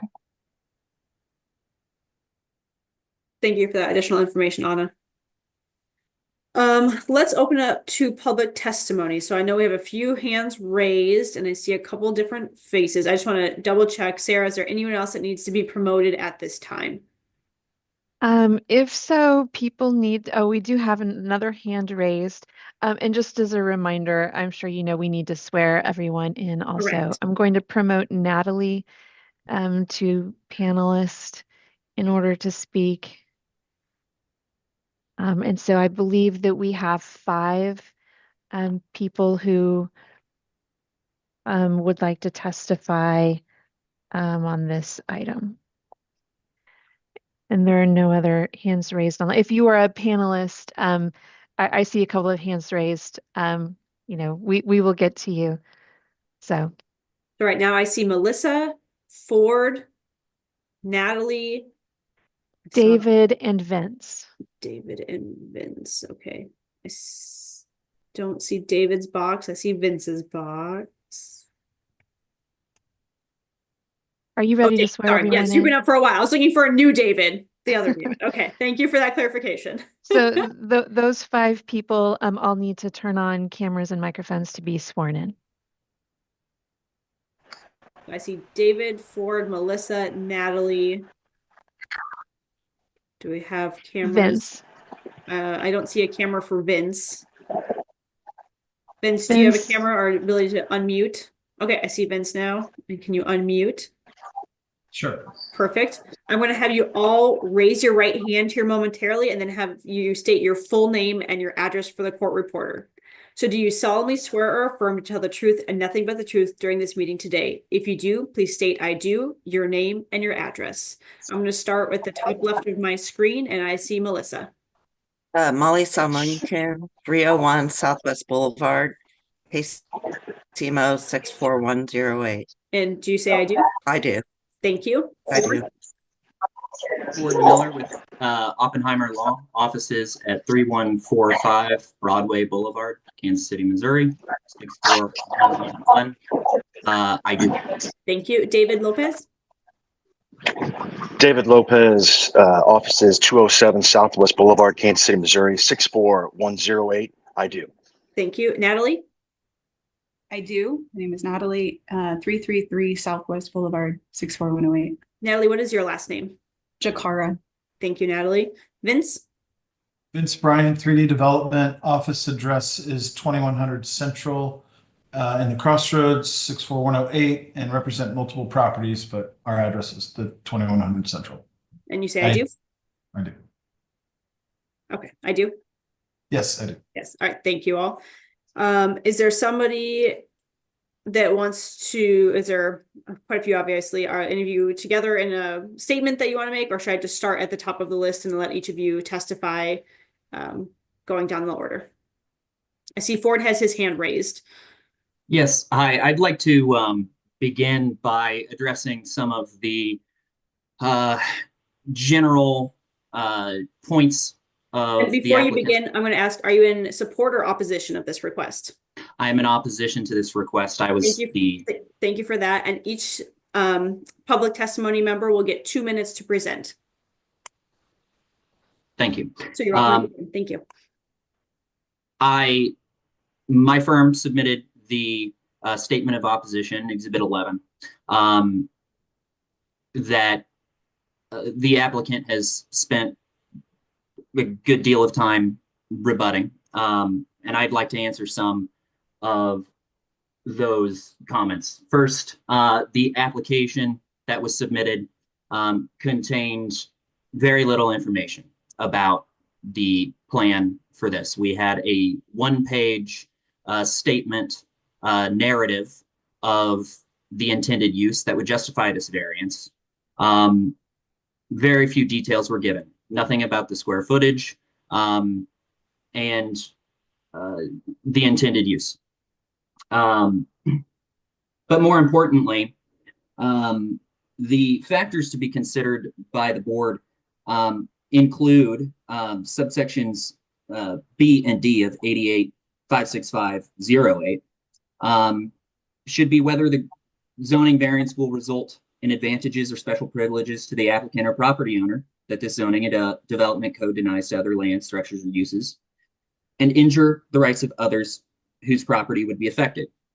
Many of those here with me today will speak to the latter, but as to the former, we spend time in our statement discussing the Crossroads area exemption from parking. Manny's is a restaurant which properly falls within the Crossroads area parking exemption. Restaurants in the Crossroads are not required to provide off-street parking spaces for the first 2,000 square feet of gross floor area, and thereafter, the parking ratios set forth in the code for restaurant uses are significantly less than an entertainment venue in terms of the density of that sort of a use.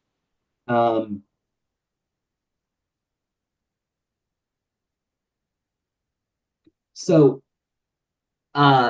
these letters that have been submitted unnotarized, I think you'll find that some of the other speakers here with me today represent the very same businesses who have been offered in support. However, these are not notarized, and I think you will find that they were not executed by persons with proper authority to, and now I'm not speaking to every single one of these letters of support, but particularly Lulu's. Melissa will, I think, very adroitly address the that particular one, because if you refer to Exhibit 11, our statement of opposition, you'll find that Melissa, the owner of Lulu's restaurant, joined us in submitting that statement. Mr. Miller, you are a minute over time. If you could wrap up your statement, please. Yes, based on the circumstances surrounding this, we think that a nightclub is the more proper classification, considering the closeness of the intended development and intertwinedness with the mercantile use that is alleged to be a continuation of this one. So thank you for your time, board, and have a great snowy day. Thank you, Mr. Miller. Melissa, did you want to go next? First of all, I'm outraged to hear that I may have been misrepresented by the applicant, because I am in opposition to this zoning request. I also think that we all know that not much good happens between 10 p.m. and 6 a.m. And I think it would be reckless for the BZA to approve this variance, because if they're not selling alcohol on premises, that means you can sit in your car and drink all that you want. Whereas if you were serving alcohol with a liquor license, you would have a bartender who would know when to cut you off. I'm worried about crime. I'm worried about trash. I'm worried about wear and tear on the parking parcel that I own, which I'm sure that, everyone would park there that was going to this. We also need to remember that this is a neighborhood with residents. So how would this 10 p.m. to 6 a.m. affect the people that are living and trying to sleep in this area? And I know personally of quite a few. And lastly, and then we have the Crossroads Hotel, which is a Michelin keyed hotel. That's a gem and a jewel. And I don't think that I think it would be reckless to approve this just on a multitude of levels. And that's all I have to say. Thank you. And I would respectfully ask that the BZA board deny this request for a variance. Thank you for your testimony. David Lopez. Thank you very much for taking the time to hear what I have to say, and to my fellow neighbors for their support. Our family's been serving Kansas City for 45 years. For 45 years, September 18th, 1980. My father, my mother, my sisters, and myself, we have done everything we can to be compliant, to be supportive, and to take care of our neighborhood. It's the most important thing to us. Community matters. Community is everything. For 25 plus years, we've provided off-duty KCPD police officers for our neighborhood, not just for our restaurant, but for our neighborhood. We have let our lot be used. The current Casey Cush, 90% of their customers use our lots. And I do everything I can to be as gracious as I can be. There 55 parking spots. If I could find 55 parking spots, I'd have bought them by now, because we still need parking. Families want to walk through our doors. Moms, dads with their children. They want to feel safe. They want to know that they're going to be okay. They want to be able to park in a reasonable distance and walk through our doors. We are a part of the lineage that makes Kansas City beautiful and wonderful and welcoming. To forge a signature, or to get a signature of someone that doesn't own property, like that was done to Lulu's, that is egregious. That is unbelievably inappropriate. And this should be thrown out on that basis alone.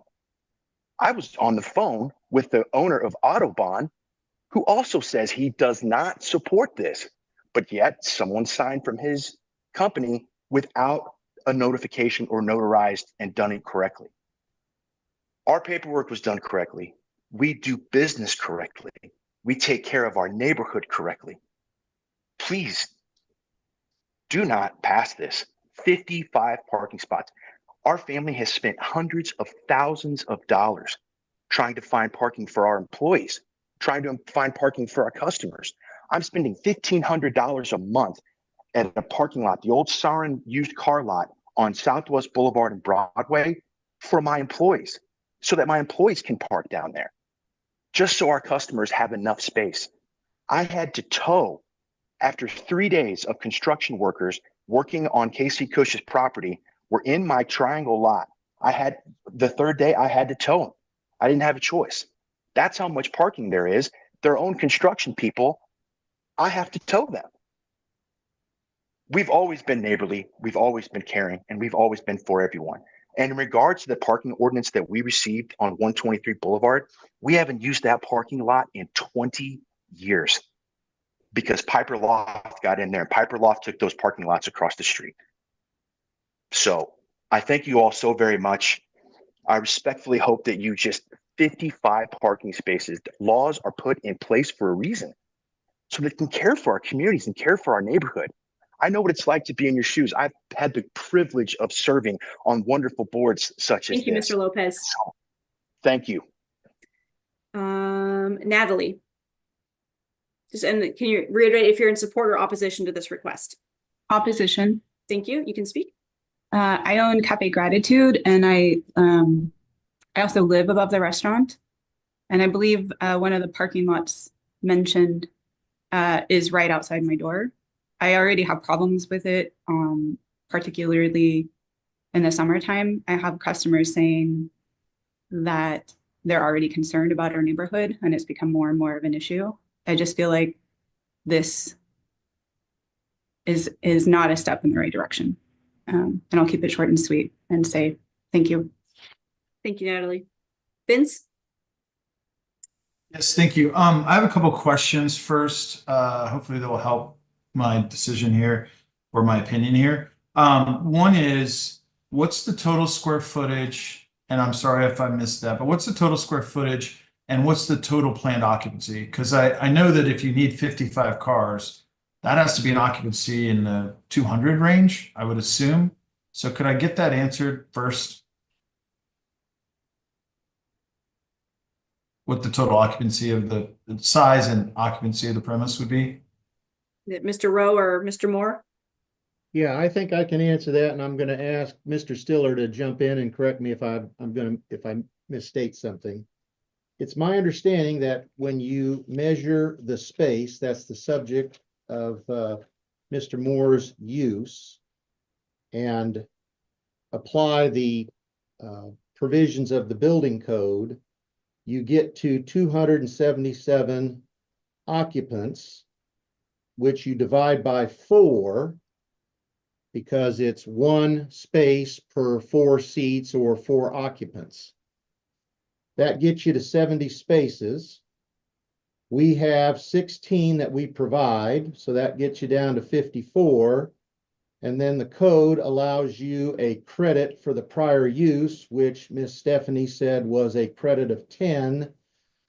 And that gets you down to the 44 spaces that we're seeking the variance for. And so Yeah.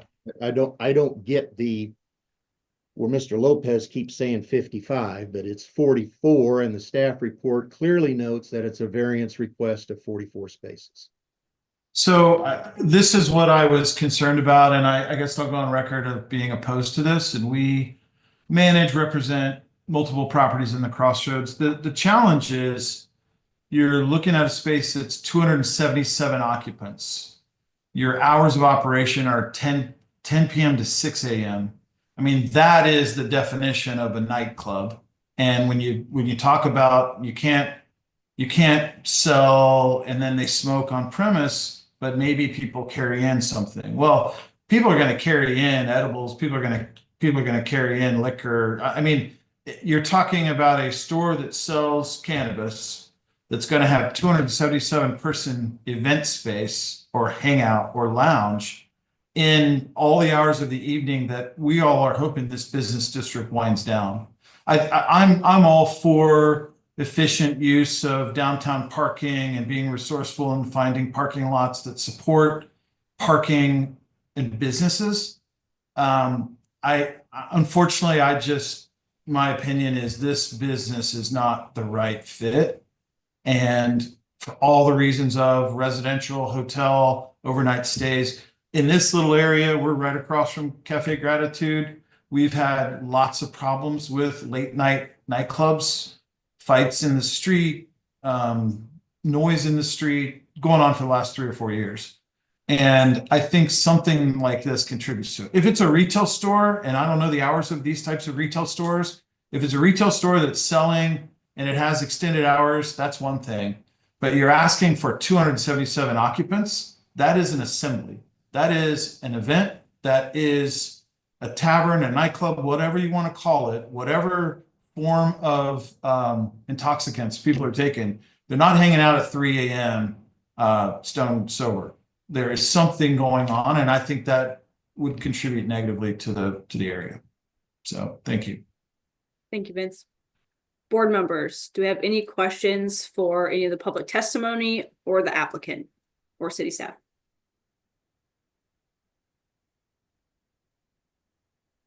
Yeah, I'm needing some clarity on what essentially this case is. And I do have some concerns, and I kind of understand the concerns of the neighbors. The use of the building is not what we are making a decision on. the type of business going in here is not what we're making a decision on. We're making a decision on the parking variance for this location. Is that correct? This John. Yes. Yep. I don't know if that was addressed to the applicant, but I was going to answer yes. The application is strictly for a variance on the parking. The comments about the use are not what are before the board. And frankly, I would add that the comments about the use are contrary, directly contrary to the determination of the staff. Staff says we're in the event venues and spectator sports category. What the opposition is trying to do is inflame the situation by saying you're a tavern, you're a nightclub, and we're not a tavern or a nightclub. We're an event space. And so, this opposition is a page out of the playbook where somebody comes in with an apartment use and somebody starts running around saying it's Section 8 housing to get everybody inflamed and stirred up. Thank you, Mr. Rowe. We're going to go back to Maisha's questions. Did that answer that particular question? Yeah, so my second part to that question would be, am I to assume that there's no need for a special use permit? They can be an event space, but they will need this variance in order to become an event space. So I can answer that, Ms. Wright. So staff makes a determination on the use based on the applicant's description. And so due to there's going to be live music, and that puts it under the entertainment and spectator sports category. And since it is in an M1 zoning district, it is allowed by right. The issue is, in order to operate, they need to meet the parking requirements. So that is why they need the variance for the parking requirement, but the type of use is allowed by right. They do not need to seek entitlement. Thank you. So if they decide to change this to a wedding venue or something else, they would still have that parking variance? Yeah, so a wedding venue would also fall under the same category. It sounds like there's some contention over the classification of their particular use. If they are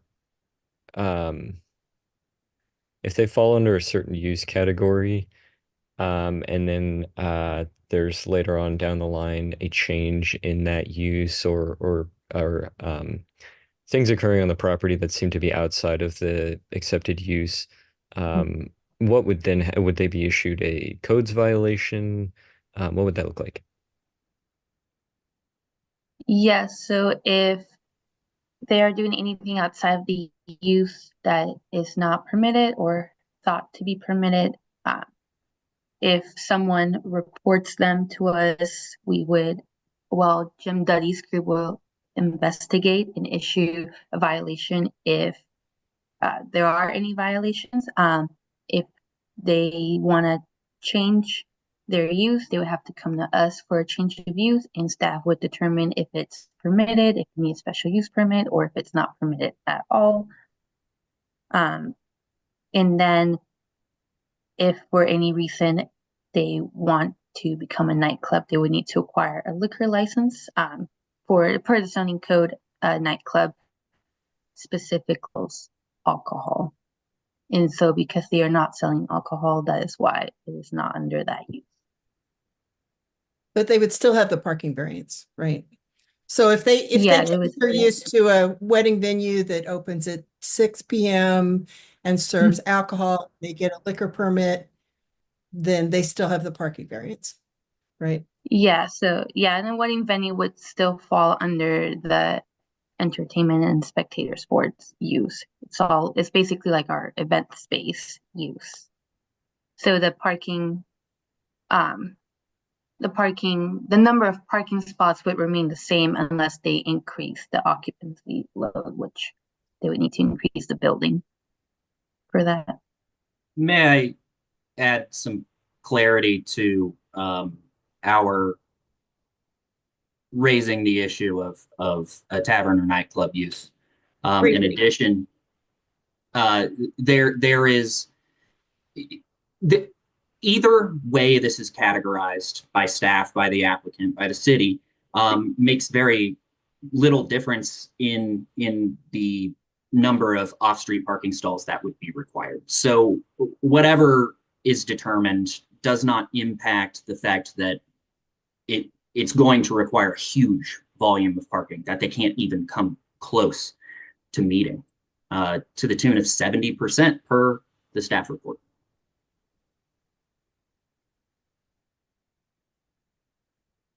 Randy, you're on mute. Thank you. Sorry. Thank you, Mr. Miller. Melissa, did you have something else you wanted to add before I go back to the applicant? See your hand raised. Yes, I just wanted to say that again, I think it's reckless to allow an event space that is not regulated by regulated industries who regulates our liquor licenses. I think it's reckless. I think the time of 10 p.m. to 6 a.m. I think it's just not a good idea. It's not a good. Thank you, Melissa. As a reminder, this board is only reviewing the parking aspect of this application. That this is where we have our current purview. Board members, do we have other questions either for any of the public testimony or the applicant? I do. So at the current property now, there's only 16 spaces and they're requesting to up it to 44. Yes, so no, so the requirement as of now is 55. Sorry, yes, 44. The original was 55, but there was an exemption, so they need 44 spaces. Okay, so I guess because that's because of their current use, but as of right now, they would essentially be adding spaces. Yes. Okay, thank you. If they, without the variance, they need to add. Yeah.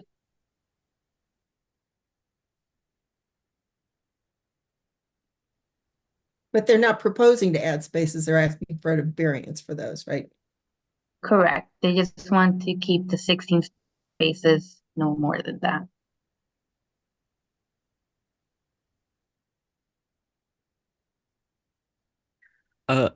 I have a question, I guess, for the applicant. What was the use prior to this? This John Rowe, I believe the prior use of this space was a yoga studio. And you had asked, that was part of your question that you asked before we went into our presentation. You had asked staff, what is prompting this variance? It was a yoga studio, which requires a lot less parking. The yoga studio is gone. This is the new proposed use, and based on the category that the city placed us in, we have 16 spaces and we need a variance of 44 spaces. Right. Thank you. That answers my question. Correct, that we're not adding spaces. We're asking for a variance of that. And then after the yoga studio, at one point there was a board game store and a dance lesson piece that was also associated, I think, with that particular building before its current use. I would defer to Mr. Moore. I'm not aware of that. I used to work around the corner, so I walked in that area quite often. So I think I remember there was some other. Yeah, that's correct. That's what it was before.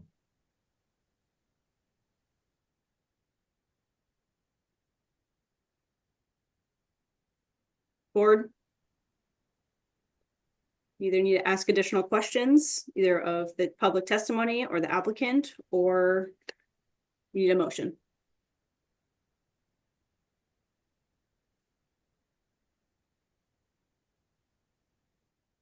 Will we have a chance to rebut?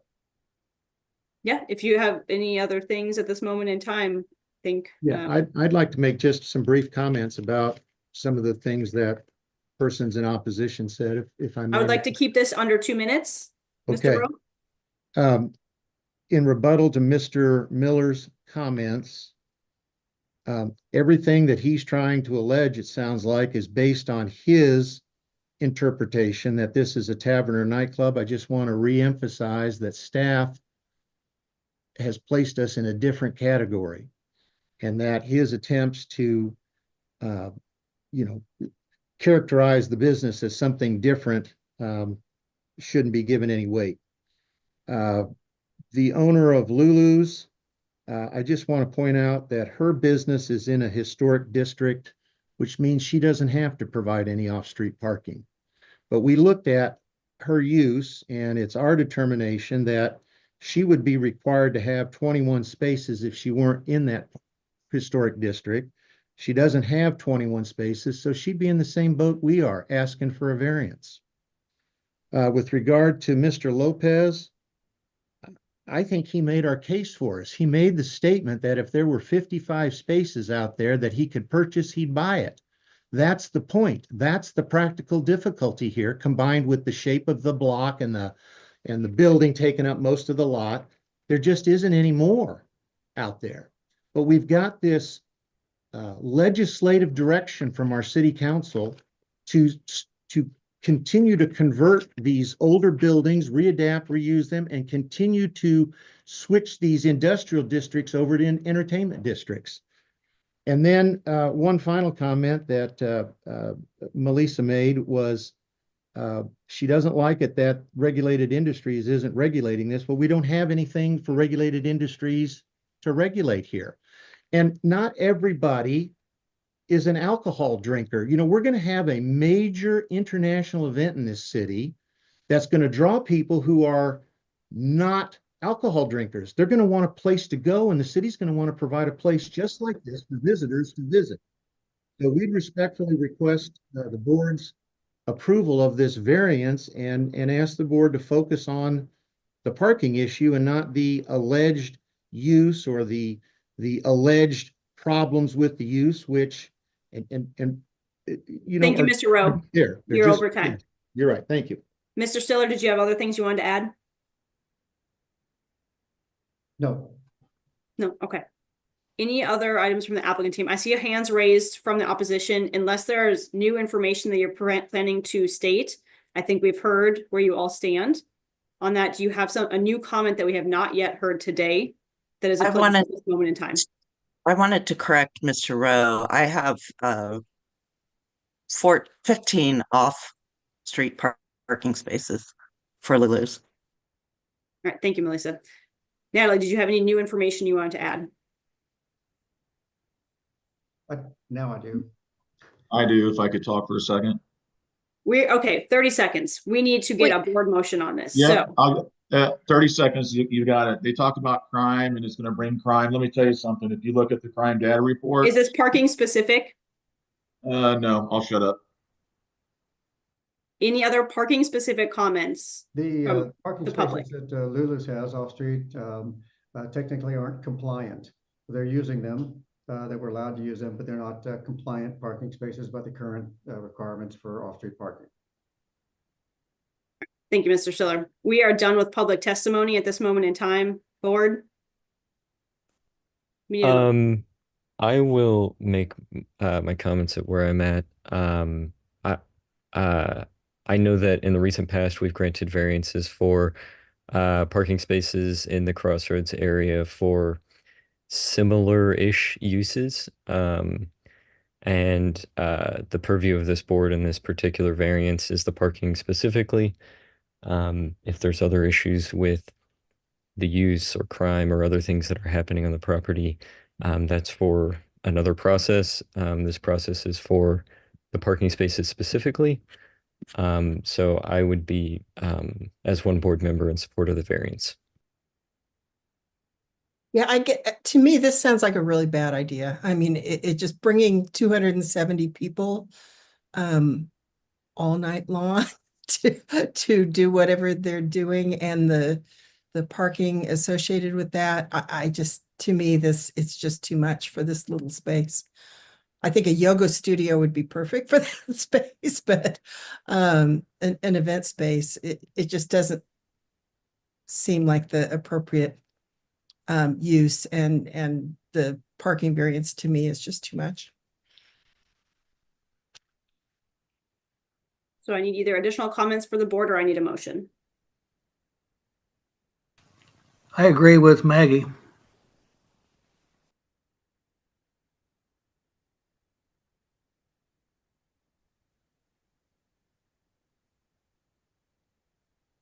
I guess to move things along, I'll make a motion. We'll see how it goes. On docket item 4, KCD BZA 2024-182, I move that we grant the requested variance in accordance with site plan and staff report. I have a motion. Do I have a second? A second. I have a second from Ms. Wright. Sarah, please call the roll. Gorence, Nay. Moran, No. Wright, Aye. Hayes, Aye. Mixdorf. Aye. So we had 3-2, so the motion still fails. Fails.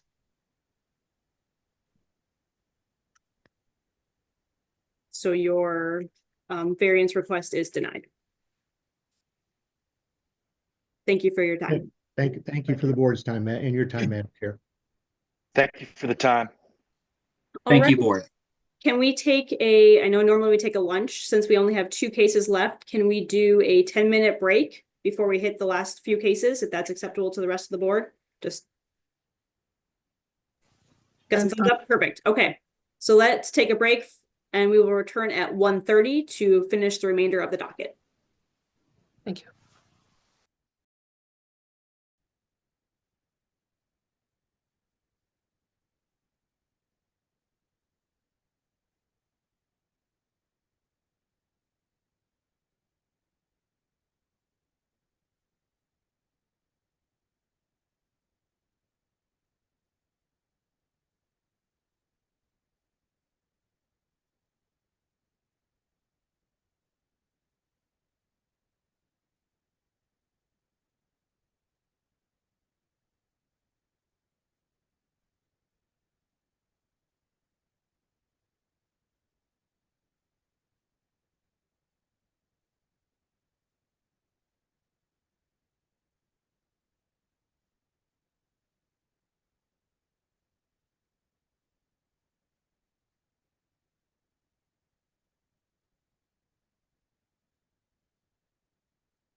Get a couple of board members back.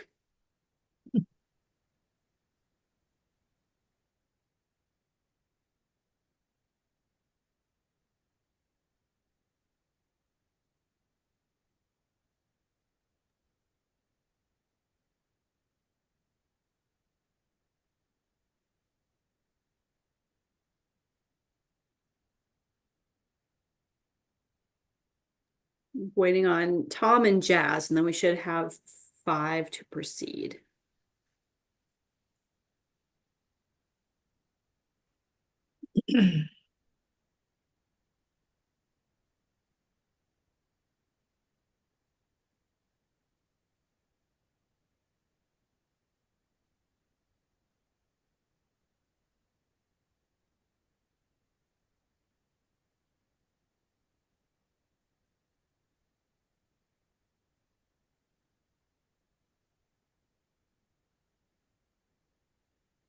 As we wait for the other board member, Sarah, we'll be resuming at case number 17, correct? That's perfect. Okay, Jazz looks like he's getting pulled into a work emergency. So we'll see if Michael is available to join then. I am here. Perfect. Okay. We just get Tom, then we're all here. Okay. I think we're ready then. okay. Case number 17 is CDBZA 2024-205, a request to approve a variance for setbacks to a residential property plus any additional variances on about 0.26 acres, generally located at 5001 Sunset Drive. If you are the applicant or a member of the public who would like to speak on this case, please raise your hand.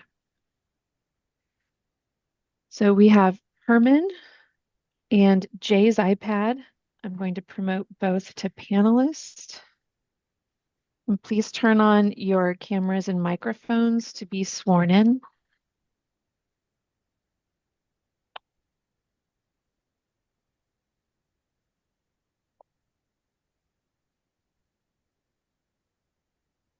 Jay. Hello. Herman, do you have a camera? Perfect. Sorry about that. No worries. All right, I'm going to swear both of you in. I'll have you state your full name and your address for the court reporter. Raise your right hand. Do you solemnly swear or affirm to tell the truth and nothing but the truth during this meeting today? If you do, please say I do, your full name and your address. I do. Herman Wiest, 1516 Grand Boulevard, Kansas City, Missouri. Thank you. I do. Jay Tomlinson, 1515 Walnut, Kansas City, Missouri. Thank you. And have you reviewed the staff report associated with your case? Yes. Do you have any issues with me admitting exhibits 1 through 9 today? No? All right. Those will be admitted. With that, we'll turn it over to the staff planner to present the case. Connor Tomlin is the staff planner today. Okay, so today we have docket 17, CDBZA 2024-205, located at 5001 Sunset Drive. This is an RSID zoning district, and a variance request to setback requirements to permit construction of a new home, plus any additional variances that may be needed. This is the general location of the site.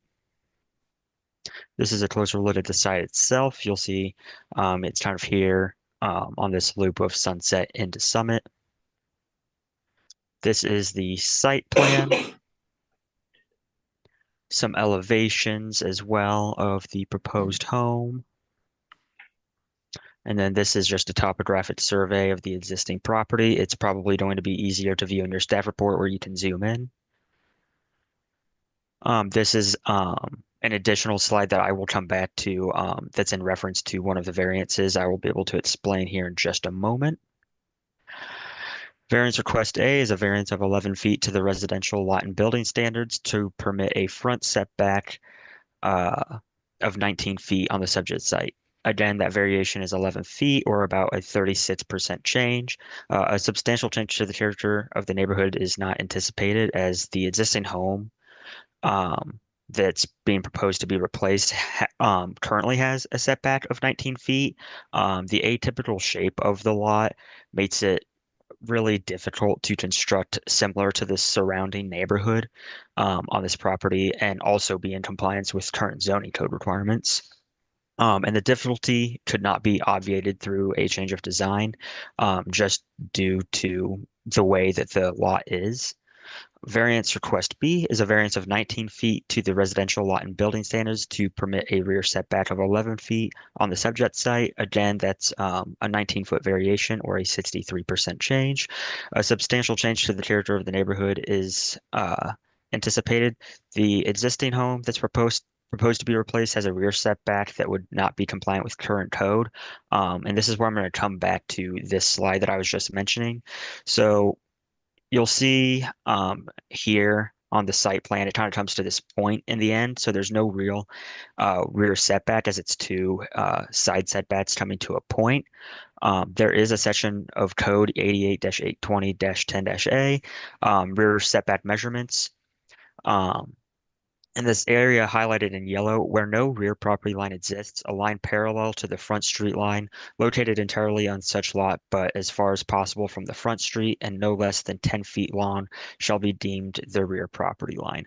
So really, what this is saying is, as you can see in this diagram here, you'll have a line, an imaginary line essentially acting as the rear property line that is about 10 feet in length.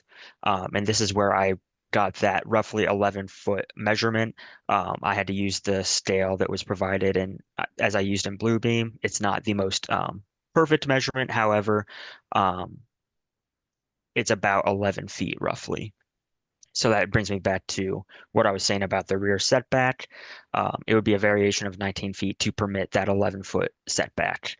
And the difficulty could not be obviated through a change of design. Moving the home forward or backward is only going to result in a larger variance for either the front or the rear setback. There's no way to avoid it. And then variance request C is a variance of complete deviation to the infill vehicular use standards to permit a garage visible from the street. This is a complete deviation. A substantial change to the character of the neighborhood is not anticipated because the existing house that is expected to be replaced currently has an attached garage visible from the street that was there long before infill code existed. While the design of the proposed home may be or may appear substantially different, the existence of this attached garage is not. And the difficulty could be obviated through a change of design. And that concludes my presentation. One thing I did want to clarify, I wish I had taken a larger screenshot of the surrounding neighborhood, and I can always go to parcel viewer if you all would like me to. The context area is not necessarily in question. It's just awkward with the way that this street setup is. So if you guys would like explanation of the context area, I can always pull up parcel viewer as an additional exhibit. And that concludes my presentation. Thank you, Connor. Board members, do you need to see the additional context area at this moment in time? If not, we can move to the applicant. Oh, Tom?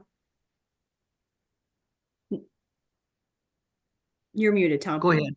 Yeah, I'm sorry. Oh, go ahead. Okay.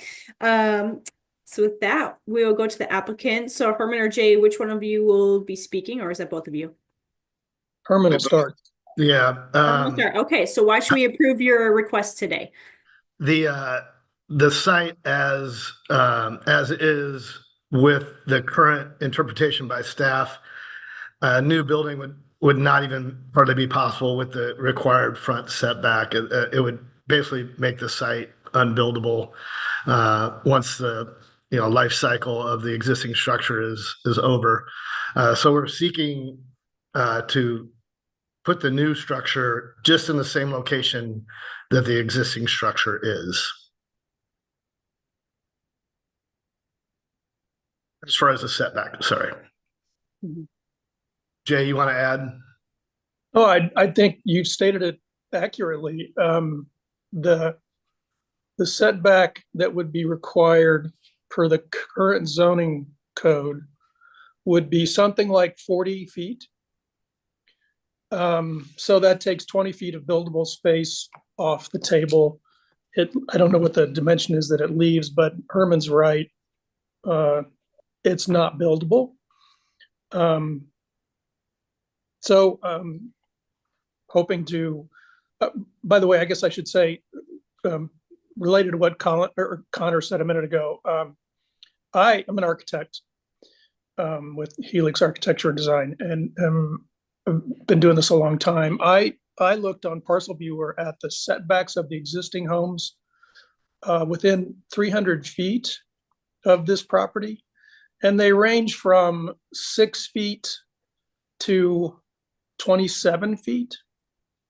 So I personally don't think asking for the 19 is extraordinary in any way, given the nature of this little corner of Sunset Hill. I'm sensitive to context. I'm sensitive. I want to be a good neighbor. If I am able to do this, we'll be thoughtful with what we build. But the current setback just is not workable. And have you? Sorry, we should mention, and Connor might know this a little bit better than us, but there is a city setback for an easement that is in front of our property line. It is some 15 feet. So from the curb to the property line is an additional 15 feet. That is an old setback or an old easement, I'm guessing, for either, sewer, water, or maybe even trolley. I'm not sure. It goes way back into the 20s or 30s. So there's quite a distance even from the property line to the street is my point. Have you received any comments from neighbors or the neighborhood association? I feel like in the past, this neighborhood association has been vocal about things. So I just want to make sure we're covering all of our. Yeah, Wes Grammer is the president of the Homes Association. He sits right behind us, and he is, if I could speak for him, he's He's immediately adjacent. Yeah, he's directly behind the lot. And I don't know that he has told any of the other home association, but I know he himself is for the variance. And Herman, your home is going to be next door, so I'm surrounded. Yeah, I live downtown now, but we are building that modern piece right to the east of this 5001 Sunset lot. And we are 99.9%. In fact, furniture goes in today. How about that? So into the new space. So I will be the east neighbor of Mr. Tomlinson. I've heard of no opposition at all, and I've heard of support from just a couple of the people that I know who live in that 300-foot radius. Board members, do we have any other questions for city staff or the applicant before we open up to any public testimony?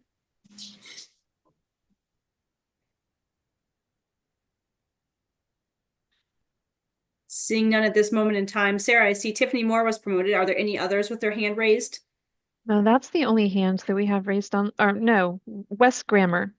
Wes, I'll also promote you to panelist. So we have two members of the public. I see Tiffany and Wes, if you can turn your camera on and unmute. Tiffany, I know we swore you in earlier today, but I'm just going to swear you both in again, if that's okay. I'll have you both state your full name and your address for the court reporters. So if you can both raise your right hands. Do you solemnly swear or affirm to tell the truth and nothing but the truth during this meeting today? If so, please state I do, your full name and your address. I do. Tiffany Moore, 6581 Rock Hill Road. Thank you, Tiffany. Wes, I cannot hear you. I do see your lips moving.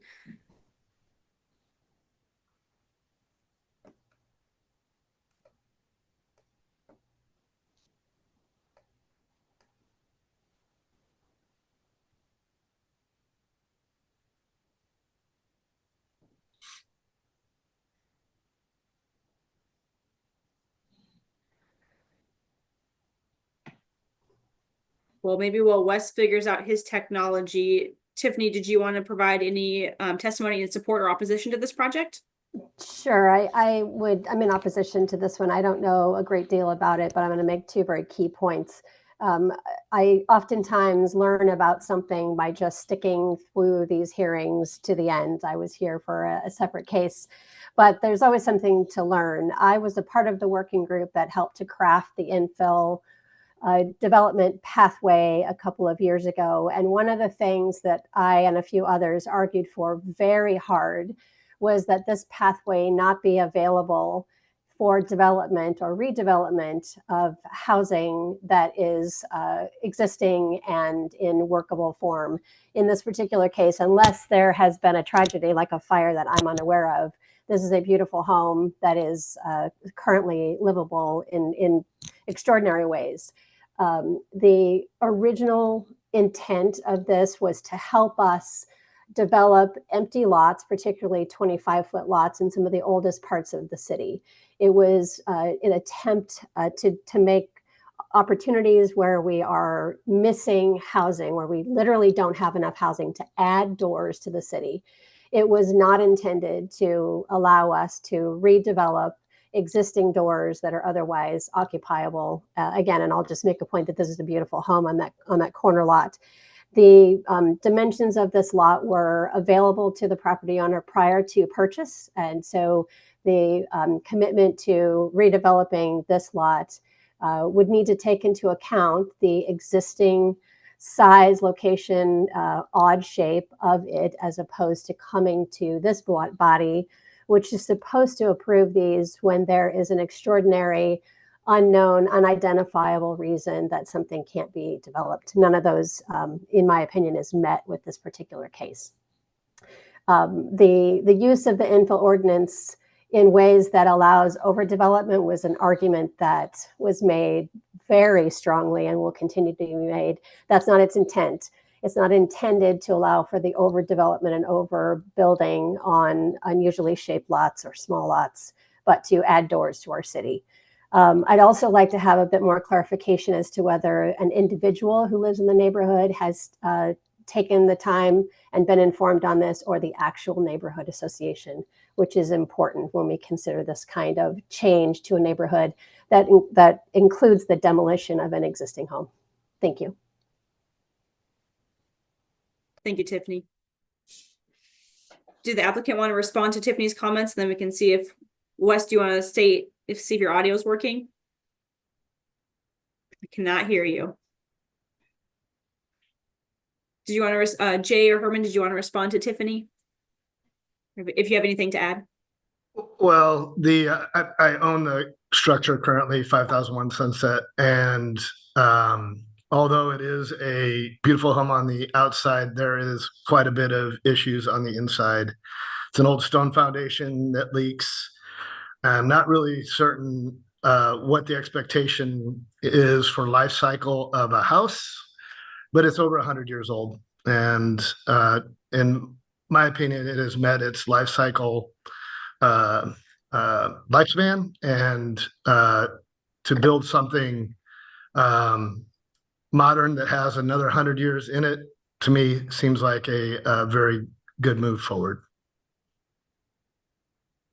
I guess I would add, it's a one-bedroom house currently, and it's sort of odd that way. Not necessarily saying that that's, that there wouldn't be somebody to come along that would like that, but it's odd. Wes, are you now able to talk? Yeah, can you hear me now? Perfect. Yeah. Let's get you sworn Okay. in. So Sorry. raise your right hand again. No worries. Do you Yes. solemnly swear or affirm to tell the truth and nothing but the truth during this meeting today? I do. And then please state your full name and your address for the court reporter. Wes Grammer, 4940 Summit. Thank you. Yeah, I just thought I'd weigh in just real quick. Appreciate all the conversation. I will say I am the president of the Homeowners Association, Rockwell Homes, around 150 homes, generally the area from Warnell, Long Wharf Parkway. And I'll just say a couple things. First, we don't usually get involved in individual residential situations. We're a voluntary HOA. We have a really unique mix of houses within our neighborhood. So we have, yeah, it's very diverse, and we have a very diverse group of people that live by us too, which is great, and that's why we're all here. And so, from the HOA's perspective, I will say I've talked to a number of people about this. I would say maybe five that live in and around us. No one has really had any, I haven't heard any negative comments at all about it. I personally, my wife and I and our family, we do live immediately south of this property, very close, and near to Herman, and we're absolutely in support. It's a challenging lot. I'm also in real estate development. It's triangular shaped and odd. But Jay's come up with an awesome plan to make it work. And so I guess, and just to add on, as far as like preserving homes in the neighborhood, there are definitely homes that should be preserved. I know, for example, the houses that are on the east side of Loose Park, those are in a historic district for a reason, and they follow a city process. In our area, we're not in a historic district. My house, for example, is on the historic register, and I would assume if I tried to tear my house down, people would be extremely upset. I think it's a case by case basis throughout our neighborhood. We've spent an unbelievable amount of money trying to restore our house. And as Jay said, that it's a one-bedroom house, and so his plan will come up with a new house that'll stand the test of time and probably be there for 100+ years more. There are a number of people in our neighborhood also that love the diversity of the modern homes fitting in next to the historic homes, and so yeah, it's just part of our neighborhood, I guess. So yeah, that I just wanted to add that. Thank you, Wes. Board members, do you have other comments or questions? Did someone say that the existing home would require the same variances, or is it the same footprint, or how does the new home compare to the existing home as far as size? Yeah, so it's my understanding that as far as the front setback is concerned, it's currently 19 feet, which is what's also being proposed for the new construction. As far as the actual size, the square footage and everything, I'll allow Jay and Herman to speak to that. Jay, the existing one, what do we say? I think was it 2,300? Am I right about that? I think that's total. I think it's 1,400 square feet on the footprint on the ground. Right. And then it has a lower level and a partial upper level. So I think Herman, it's in the mid 2000s, and what my wife and I hope to build is a 2,700 square foot floor plate. So this is not a McMansion in any way. It's just a different shape. I might also mention that two more curious things about this property. It slopes 25 feet from the back corner to the street. So it's, I term it in a kind way, it's kind of a billy goat hill. It's pretty steep, which makes it harder to navigate in terms of building on it. Further, it has a vertical easement on it. So the easement states, is I think you can't go higher than, I don't know, I don't remember that number, but most single family residential properties do not have a vertical easement on them. So this little triangle is hemmed in just about every way you could in terms of designing a house on it.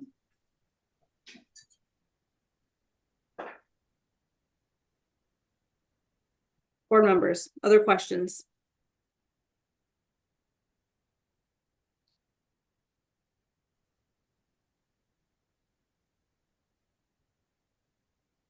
I will note, Tiffany, I do appreciate your comments in terms of the infill ordinance and what we're trying to accomplish with that. I'm happy that this particular project is not exceeding the height requirements, which has been something we've seen as a major issue in other neighborhoods of our city where the infill ordinance is trying to address that. There are some things here, obviously, that the existing conditions already align with what's being proposed, and it is just new. So it is a little more of a unique situation. Board members, questions or a motion? I'll make a motion on docket item number 17, case number 2024-205. I move that we grant the requested variances in accordance with the site plan and staff report. I have a motion from Ms. Moran. Do I have a second?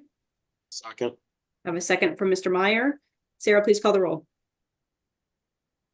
Gorens, Aye. Moran, Aye.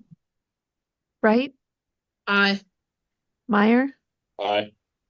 McStorf. Aye. Your project is approved. Good luck. Thank you very much, everyone. All right, that moves us Thank you. to docket number 18. Docket item number 18 is case CD-BZA 2025-2, a request to approve a variance to the maximum size of a monument sign plus any additional variances on about 39.64 acres generally located at 14655 Prospect Avenue. Connor Tomlin is the staff planner on this case also. If you are the applicant or a member of the public who would like to speak on this case, please raise your hand to be promoted to a panelist position. I have Rita Lukonen. I'm going to promote to panelist.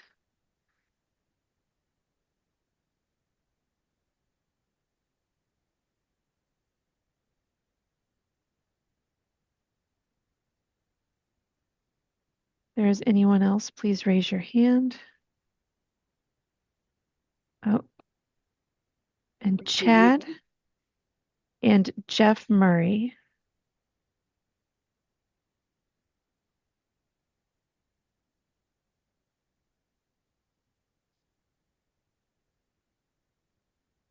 See Rita, I see Chad.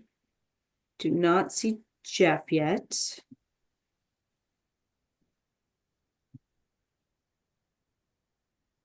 There's Jeff. And if you can all turn on your cameras and unmute your microphones. Perfect. I'm going to administer the oath if you'll all raise your right hand. Do you solemnly swear or affirm to tell the truth and nothing but the truth during this meeting today? If so, please state I do, your full name, and your address for the court reporter. Rita? Rita Lukonen, I do. My address at Masters Transportation is 800 Quick Trip Way, Belton, Missouri. Thank you. Chad? Chad Grauer, I do. Address 12701 Burr Street, Leawood, Kansas. Thank you, Chad. Jeff? I do. Jeff Murray, KC Sign Express, 5033 Mackey, Overland Park, Kansas, 66203. Perfect. Thank you. And who will be speaking on this case? For all three of you? Chad. Okay, perfect. And have you all reviewed the staff report associated with your case? Yes. Do you have any issues with me admitting exhibits 1 through 9? No. No. Perfect. Those will be admitted. We will turn it over to the staff planner to present the case.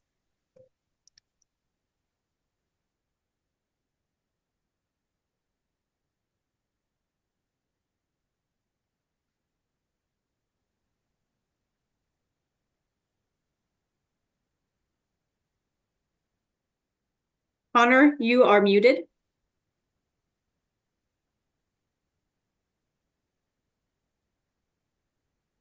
Sorry about that. I will start over. Thank you. Okay, so today we have docket 18, CD BZA 2025-00002. I'm not sure where the location and summary went on that. It was there this morning, but it is 14655 Prospect Avenue. This is the general location of the site, very far southern Kansas City. This is the location of the site itself. This is the plan that was submitted for the monument sign. This is the site plan of where the sign is going to be proposed. It's probably a little easier to view in your staff report where you can zoom in.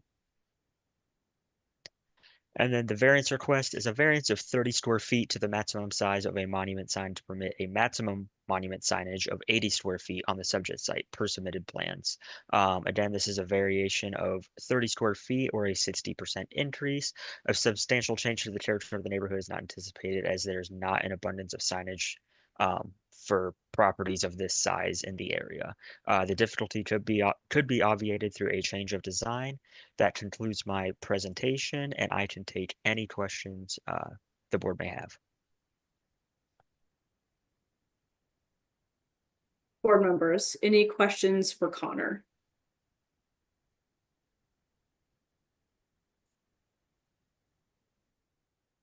I guess I have one question. So I would need to do the math, I guess. So I'm looking at this elevation and I see the master's piece, which is the text in black. Yes. Is that the 80 square feet, or is it the total sign, including the masonry that's below into the Yeah, sign? so the 80 square feet is the sign itself, the part that is advertising the business. The rest of it is the base supporting the sign. Okay. Thank you for that clarification. Yep.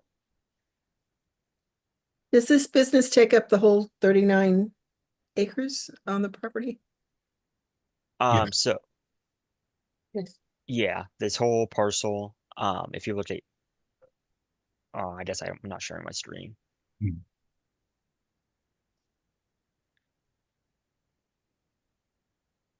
So yeah, everything outlined in yellow here is the property. And then the sign would be roughly right around where my mouse is. Okay, so there's only one business on the property. At the moment, I believe that's the case. Yes.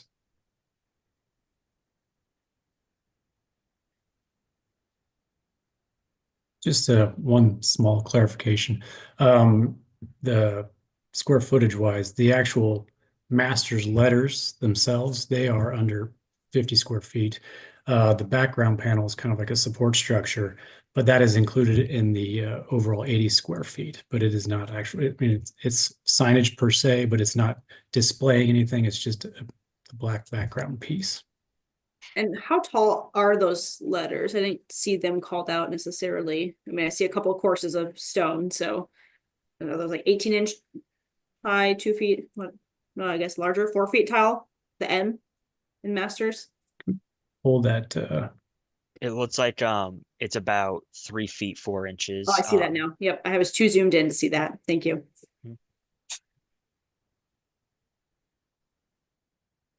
And have you, I guess, any other questions for city staff? If not, we'll go to the applicant. No? Okay. Why should we approve your request today?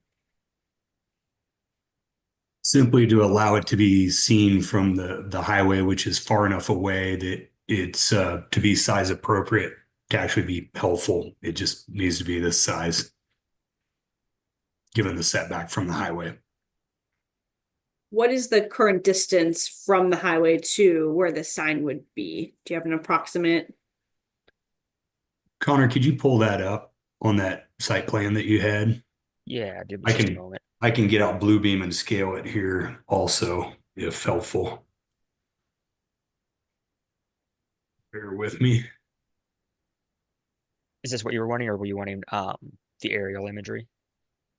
Yeah, like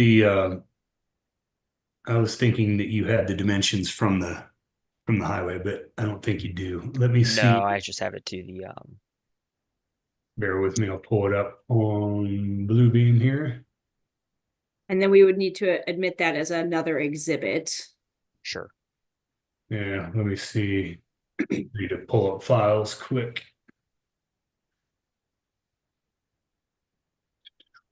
If you're sharing your screen, if you're just looking at a dimension, you can just state the dimension. Yeah, I'm just getting plans pulled up to find that. It might take me a minute here. Gotta get it loaded. Were there any other sizes of text considered? Obviously, you just talked about the importance of tall letters to be seen from the road, and we're kind of getting that dimension of how far away we really are. did you do some studies at what a 2-foot tall kind of wording looks like versus 2.5 versus 3 as you worked your way up to that 3, almost 3.5 foot height? We based our design off of the designs from the I construction. know that the architect did, and she's been called. We all have, I guess, most of the day, and she had to step away. So she's spent a ton of time on this, and with Finkel Williams Architects, she would be able to speak to the iterations and how we landed on the height, but it's well thought through to be able to see it vantage point wise from the highway to be helpful. Let's see, set my scale here. Another situation that occurs is when using Masters branding, we can only reduce the letter size so much because it has the serif tips on the edge. So if you reduce any more, you're running the risk of not being able to produce them as internally illuminated letters while keeping their branding, which I know is important. Mm-hmm. Madam Chair, I did promote Anne to a panelist position. Nice. If that's the right Anne, Yep, please should remember be. that she would need to be sworn in. Perfect. And if you could raise your right hand for me. And do you solemnly swear or affirm to tell the truth and nothing but the truth during this meeting today? If so, please say I do, your full name and your address for the court reporter. I do, Ann Norgard, and our firm address is 8787 Renner Boulevard, Lenexa, Kansas. Thank you, Ann. We did several studies on rendering views, and there's the hill goes up there, up from the corner of the site. There's kind of a mound, and it just looked really small. It had to be bigger. It kind of gets hidden into the hill, and the highway, 150 highway, people are driving 60 mile an hour. We just felt that it needed to be this size to be visible. We've done everything we can to make it look really nice. It has a nice limestone base that matches the building. It has the metal panel that also kind of matches the building. We'll be landscaping it really nicely. So we think it will look really nice, and we want people to be able to see the business as they're driving by at 60 miles an hour. And we had discussed how far it is from the highway, and I pulled up the site plan and scaled it off of Bluebeam, and it looks like it's approximately 165 feet from the nearest point of Highway 150. Does that sound about right to you? And I can share this if helpful. That looks about right. Okay. Thank you for that. Just helpful as a frame of reference if we're looking 50 feet off a highway or how far back we are. That's far enough back that it's vantage point wise, we feel it appropriate to have the letters the size they are.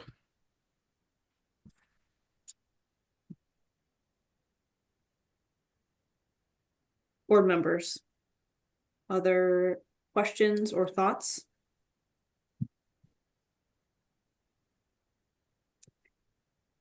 Sarah, has there been any others that raised their hand in the audience for this case? Yes, we had Tiffany Moore raise her hand to provide testimony. Hi, Tiffany. Do I need to swear her in? Should I swear her in again? Maybe you can just have her identify herself for the court Perfect. reporter since she has been sworn in. Tiffany, please state your name and Sure, your address again for the court reporter. Yeah, Tiffany Moore, 6581 Rock Hill Road. And I don't know if I stated this in the previous case, but I'm also the chair of the Neighborhood Advisory Council, which is where a lot of this background comes from, where a lot of my questions come from. Also, just want to add, I'm having significant technical difficulties. Every time I go in or out, all of my windows close. So bear with me. It took me a few minutes to get to something I could look at. I cannot understand visually or through the documentation what kind of sign this is. And again, the Neighborhood Advisory Council has a really long history with keeping eyes on lit signs, digital signs. We have a very strict requirement for any sign, marketing signs. So this kind of monument sign related to businesses, schools, churches in terms of whether or not they're digital, if they comply with that requirement, what the programming of that looks like, because we don't allow moving images or messaging on digital signs. So I understand that they're looking for an expansion of the size. Very familiar with that stretch of 150 highway, used to work down there, so I can understand the scale issue of the positioning, but I also want to understand what the sign is and that it complies with other aspects of the signage requirements in Kansas City, Missouri. Connor, could you bring the staff report back up that showed the overall elevation? Yes, the presentation. Yes. Okay. Yeah, so we're looking at a monument sign, and I'll allow the applicants to speak to, internal illumination or, how it's going to appear. If you aside of just don't, being, monument sign. if you don't mind, allow me to interrupt. This is the problem when you do the presentation. If I'm in as a panelist, I can't see anything. And if I leave, then I can't speak. So this is really awkward. I have no idea what you're showing to anyone. Oh. To help clarify a little bit, this is not a digital sign. It's not an electronic message center. It consists of internally illuminated channel letters on a metal background piece that goes onto a limestone wall. So it's a static message just displaying their branding. That's very helpful. And that if there were, you said at this time there's only one tenant on this property or one business on this property. So if there were additional tenants or businesses, they wouldn't be adding messaging through a digital interface. This is a static monument sign. Is that correct? Correct. That's very helpful. I appreciate that. That answers my questions. I see the confusion now as well, Tiffany, if you can't see the screen. So that makes it much more difficult.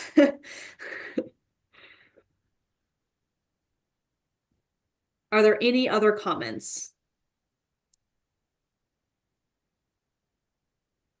If not, I would entertain a motion. I'll make a motion. I also want to say thank you for choosing Kansas City, Missouri to grow. This will, go to Rita, but thank you for choosing Kansas City, Missouri city limits to grow the business.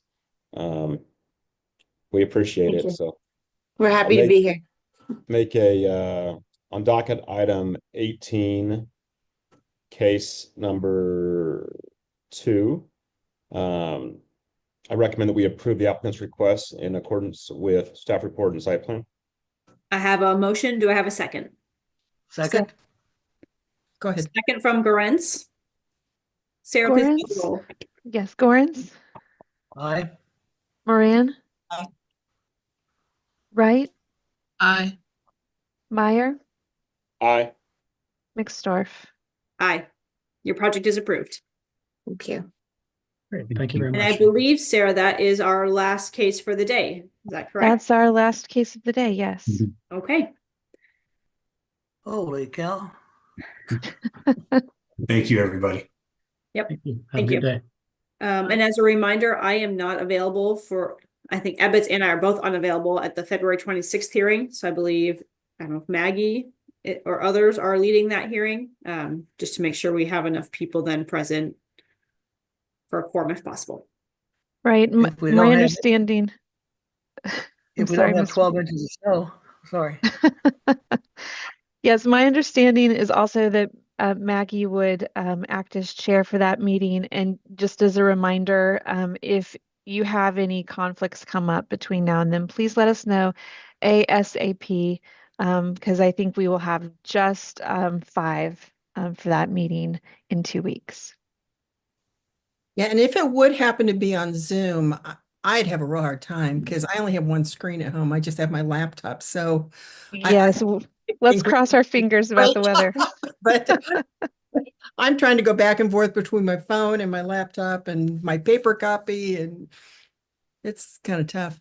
Randy, do you have some kind of script you could send me? I've had one that Anna sent me in the past, so I will have Anna or Sarah, if you could send that to Maggie. Sure, we can do that. Okay. Perfect. Thank you all. Thank Everybody you. be safe. Bye. Thank Yes. you. Stay warm. See ya.